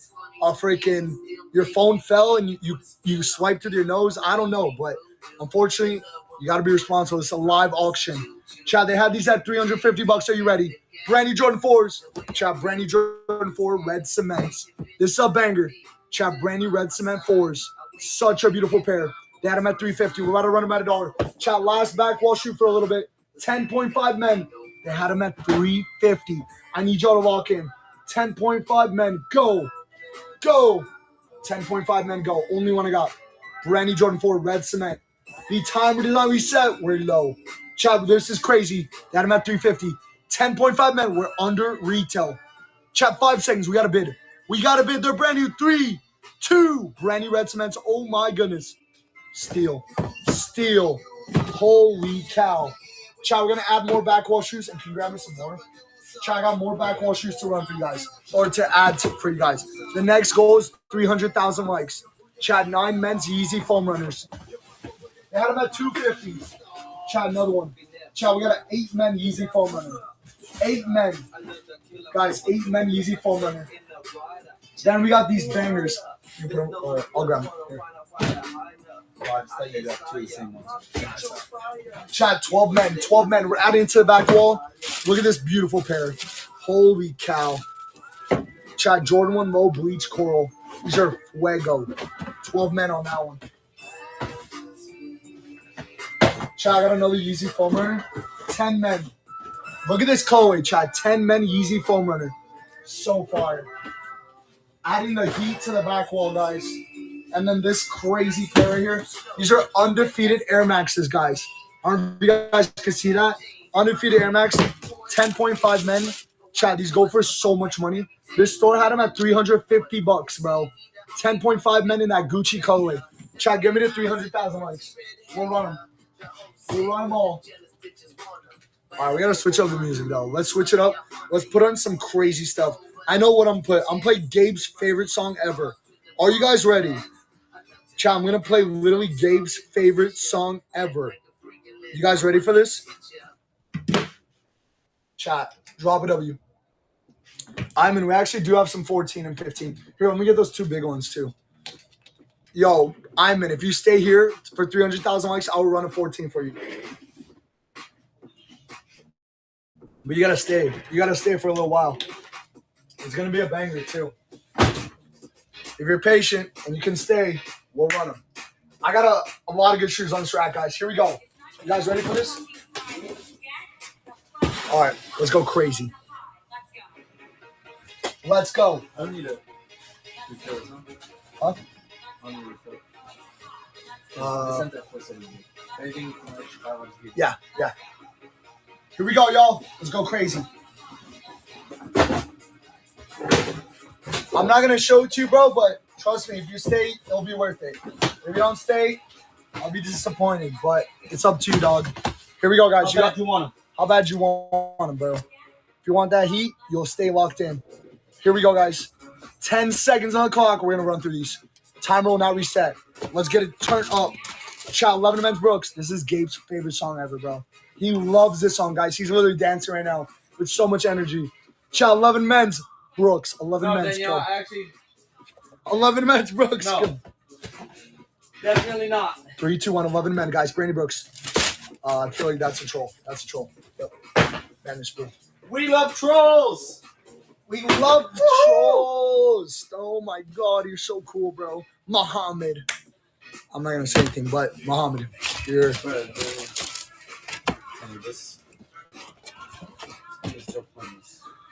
All right, y'all. Chat, Brandy Brooks, 9 Women's, Peach Brooks. I need y'all to lock in, guys. We got so much heat coming up. Everybody share the stream. Tap the mics. Let's get to 300,000 likes. We're going insane tonight.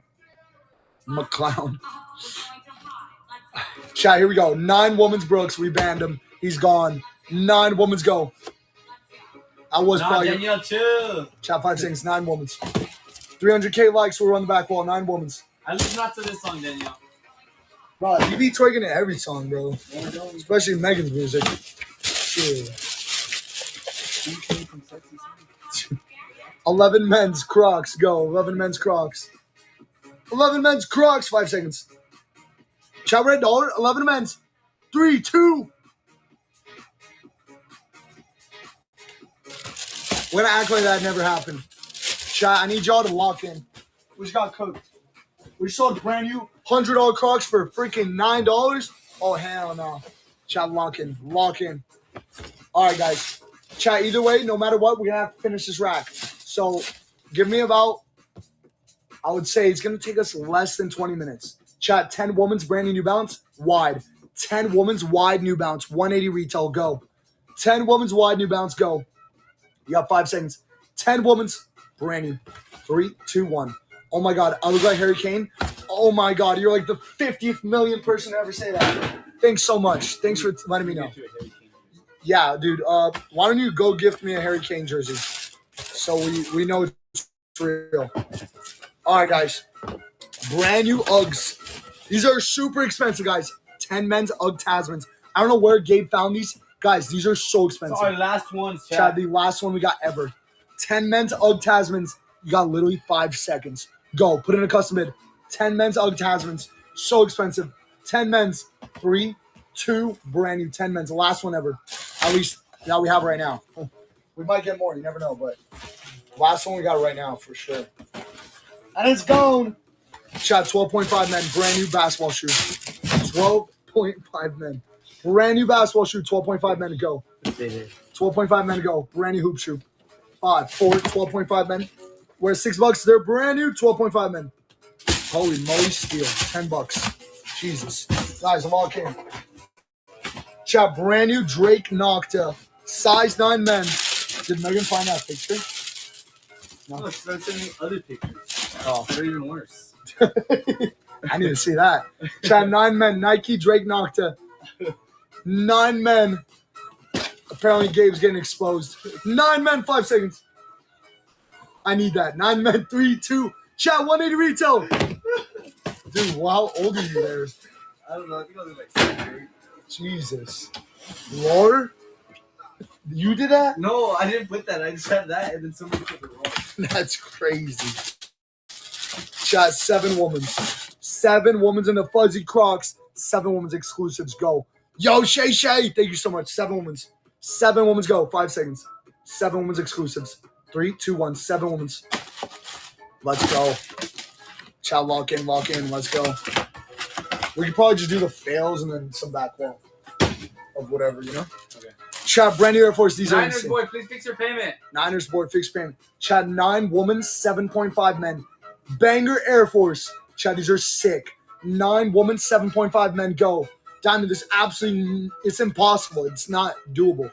7.5 men, 9 women. Chat, we're at $40. Brand new Air Force. 3, 2. Oh my God. Crazy. Chat, brand new 8.5 men, 10 women's. Brand new Brooks. 8.5 men, 10 women's. Brandy Brooks, 180 retail. Go. 8.5 men, 10 women. You got 5 seconds.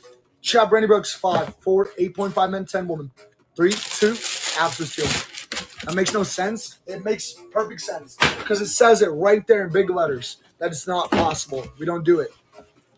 Chat, 9.5 men, Adidas. Adidas Cloud Foam, super comfortable. 9.5 men, go. Check out 5 seconds. 9.5 men, red $1. Brand new Adidas. Chat, bet it up, go. 9.5 men. We're under 20. Holy cow. Chat, Brandy Brooks, 11.5 men. Crazy comfortable, guys. 11.5 men, 180 retail. 11.5 men, go. Brandy Brooks. Time design set, 11.5 men. You got 5 seconds on Brooks. 5, 4, 3, 11.5 men. Guys, we're under 50. On Brooks. Oh my God. Guys, no matter what, how many likes there are, we have to finish this rack. We have to finish this rack, guys. So just be patient, all right? We are going to run the back wall after we finish the rack. Chat, 10 women's. Adidas Gazelle. 10 women's, guys, with the white laces. Chat, 10 women's. Adidas Gazelle. These are insane. 10 women's banger. Chat, 10 women's go. It's collaboration. 10 women's go. Got 5 seconds. 10 women's. 5, 4, 3. Brand new Adidas. These are so sick. 10 women's. Congratulations. Just like, guys, when we lose money on shoes and they sell for $5, we can't cancel it. There's absolutely no cancels. When we lose money, when we make money, it doesn't matter. There's no cancels. There's times when shoes sell for like $5. We can do nothing about it. We ship it out with a smiley face. So that's how it works, guys. Brand new Jordan 1. 5 youth, 6.5 woman. Brand new Jordan 1. 5 youth, 6.5 women's. Go. Brand new Jordan 1, go. 5 youth, 6.5 woman. Nobody stole nothing, bro. You're the one who bid.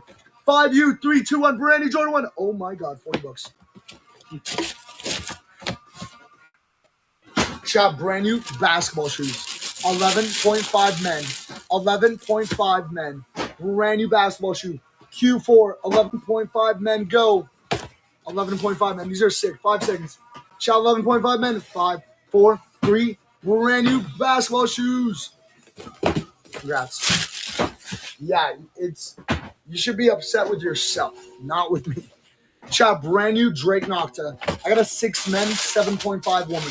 Chat, these are 180 retail. Look at this colorway. 6 men, 7.5 woman, 180 retail. Go. Chat, these are expensive. All black, super sick. 6 men, 7.5 woman, 180 retail. Brand new Drake. 3, 2, 1. Congrats. Steal. Chat, we're flying through shoes. 6 women's Nike Air Max. Look at this beautiful colorway. 6 women's. Look at this beautiful colorway. 6 women's are brand new Air Max. Go. 6 women's chat. Time is time set. 6 women's 4.5 youth. 6 women's 4.5 youth. Brand new Air Max. 3, 2, brand new in the box. 3, 2, 1. Congratulations. Steals. Chat got a 9.5 women's Peach Brooks. Colorway is everything. Chat 9.5 women's Peach Brooks. Go. 9.5 women's. Let's get it, baby. 5 seconds. 9.5 women. Guys, brand new Peach Brooks. 3, 2, 1. Brand new Brooks. We always run bangers. You already know Mike. What's good, Mike? Chat 8 men, 10 women. 8 men, 10 women in the Crocs. 8 men, 10 women. Go. 8 men, 10 women. Crocs. 5 seconds. Chat 8 men, 10 women. 8 men, 10 women. We're at $14. Super comfortable. 3, 2, 1. Congrats. Chat, we got all size running. Just be patient. We're flying through shoes. Chat, I got a brand new Balance. Box is damaged. It's a 9.5 woman wide. 9.5 woman's wide. 180 retail, guys. Brand new, super comfortable New Balance. 9.5 woman's wide. Go. 9.5 woman's wide. 5 seconds. Chat, brand new New Balance. 3, 2, 9.5 woman's wide. Go. Put it up. Oh, my God. That's a steal. Congrats. Congratulations. Thank you so much. You're working tomorrow with your dad, right? Yeah. Okay. You'll let me know what time? Yeah. But, yeah, it's going to be the yellow app, so shouldn't be crazy. Chat, everybody make sure you follow us. We're going crazy. Chat, Brandon Brooks. I should be good to come by like 6. Yeah. Cool. And I'll let you know. All right. Chat, Brandon Brooks, 9.5 men, 180 retail. Chat, 9.5 men, 11 women's. Go. Brandon Brooks. You got 5 seconds. 9.5 men, 11 women. Brandon Brooks. Yeah, Patricia, let's go. 3, 2, 1. Brandon Brooks. Chat, let's go. We're so close on the likes. Guys, we got to finish this rack, though, no matter what. 8.5 woman, Peach Brooks. 8.5 woman's Peach Brooks. Go. This is my song right here. 8.5 woman's Peach Brooks. 5 seconds. 3, 2, 1. 8.5 woman, Peach Brooks. Steal. Chat, I got a size 10 men, 12 women. 10 men, 12 women, Crocs. 10 men, 12 women, exclusive Crocs. Go. 10 men, 12 women. 5 seconds, Crocs. 10 men, 12 women. 3, 2, 1. Congratulations. Chat, I got a brand new 11 women's New Balance. 180 retail, guys. 11 women's New Balance. They are wide. 11 women's, 9.5 men, 180 retail. 11 women's. Go. Brand new New Balance. Chat, 5 seconds. 11 women's, 9.5 men. There are wide. 3, 2, 1. Very comfortable shoes. Congratulations. Abraham Rifas, please fix that payment. Let's go, baby.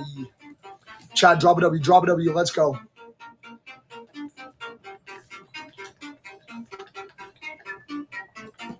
All right, guys. Brand new Air Max. Ooh.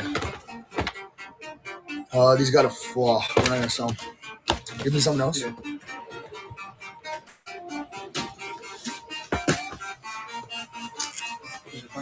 Yeah.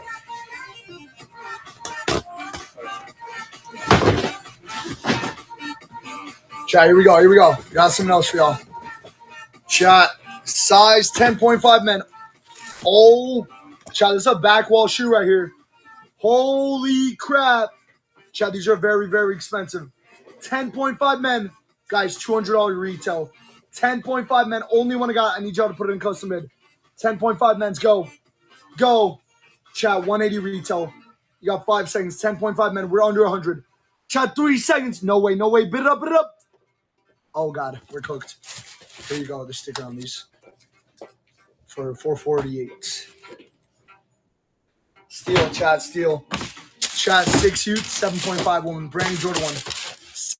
6 youth, 7.5. What up, what up? Chat, Brandon Jordan 1. 6 youth, 7.5 woman. Go. Timer design yourself. Let's go. 5 seconds. Chat, 6 youth, 7.5 woman. 3, 2, Brandon Jordan 1. $40 is crazy. Oh my God. Steal. Steal. Chat, 9.5 men.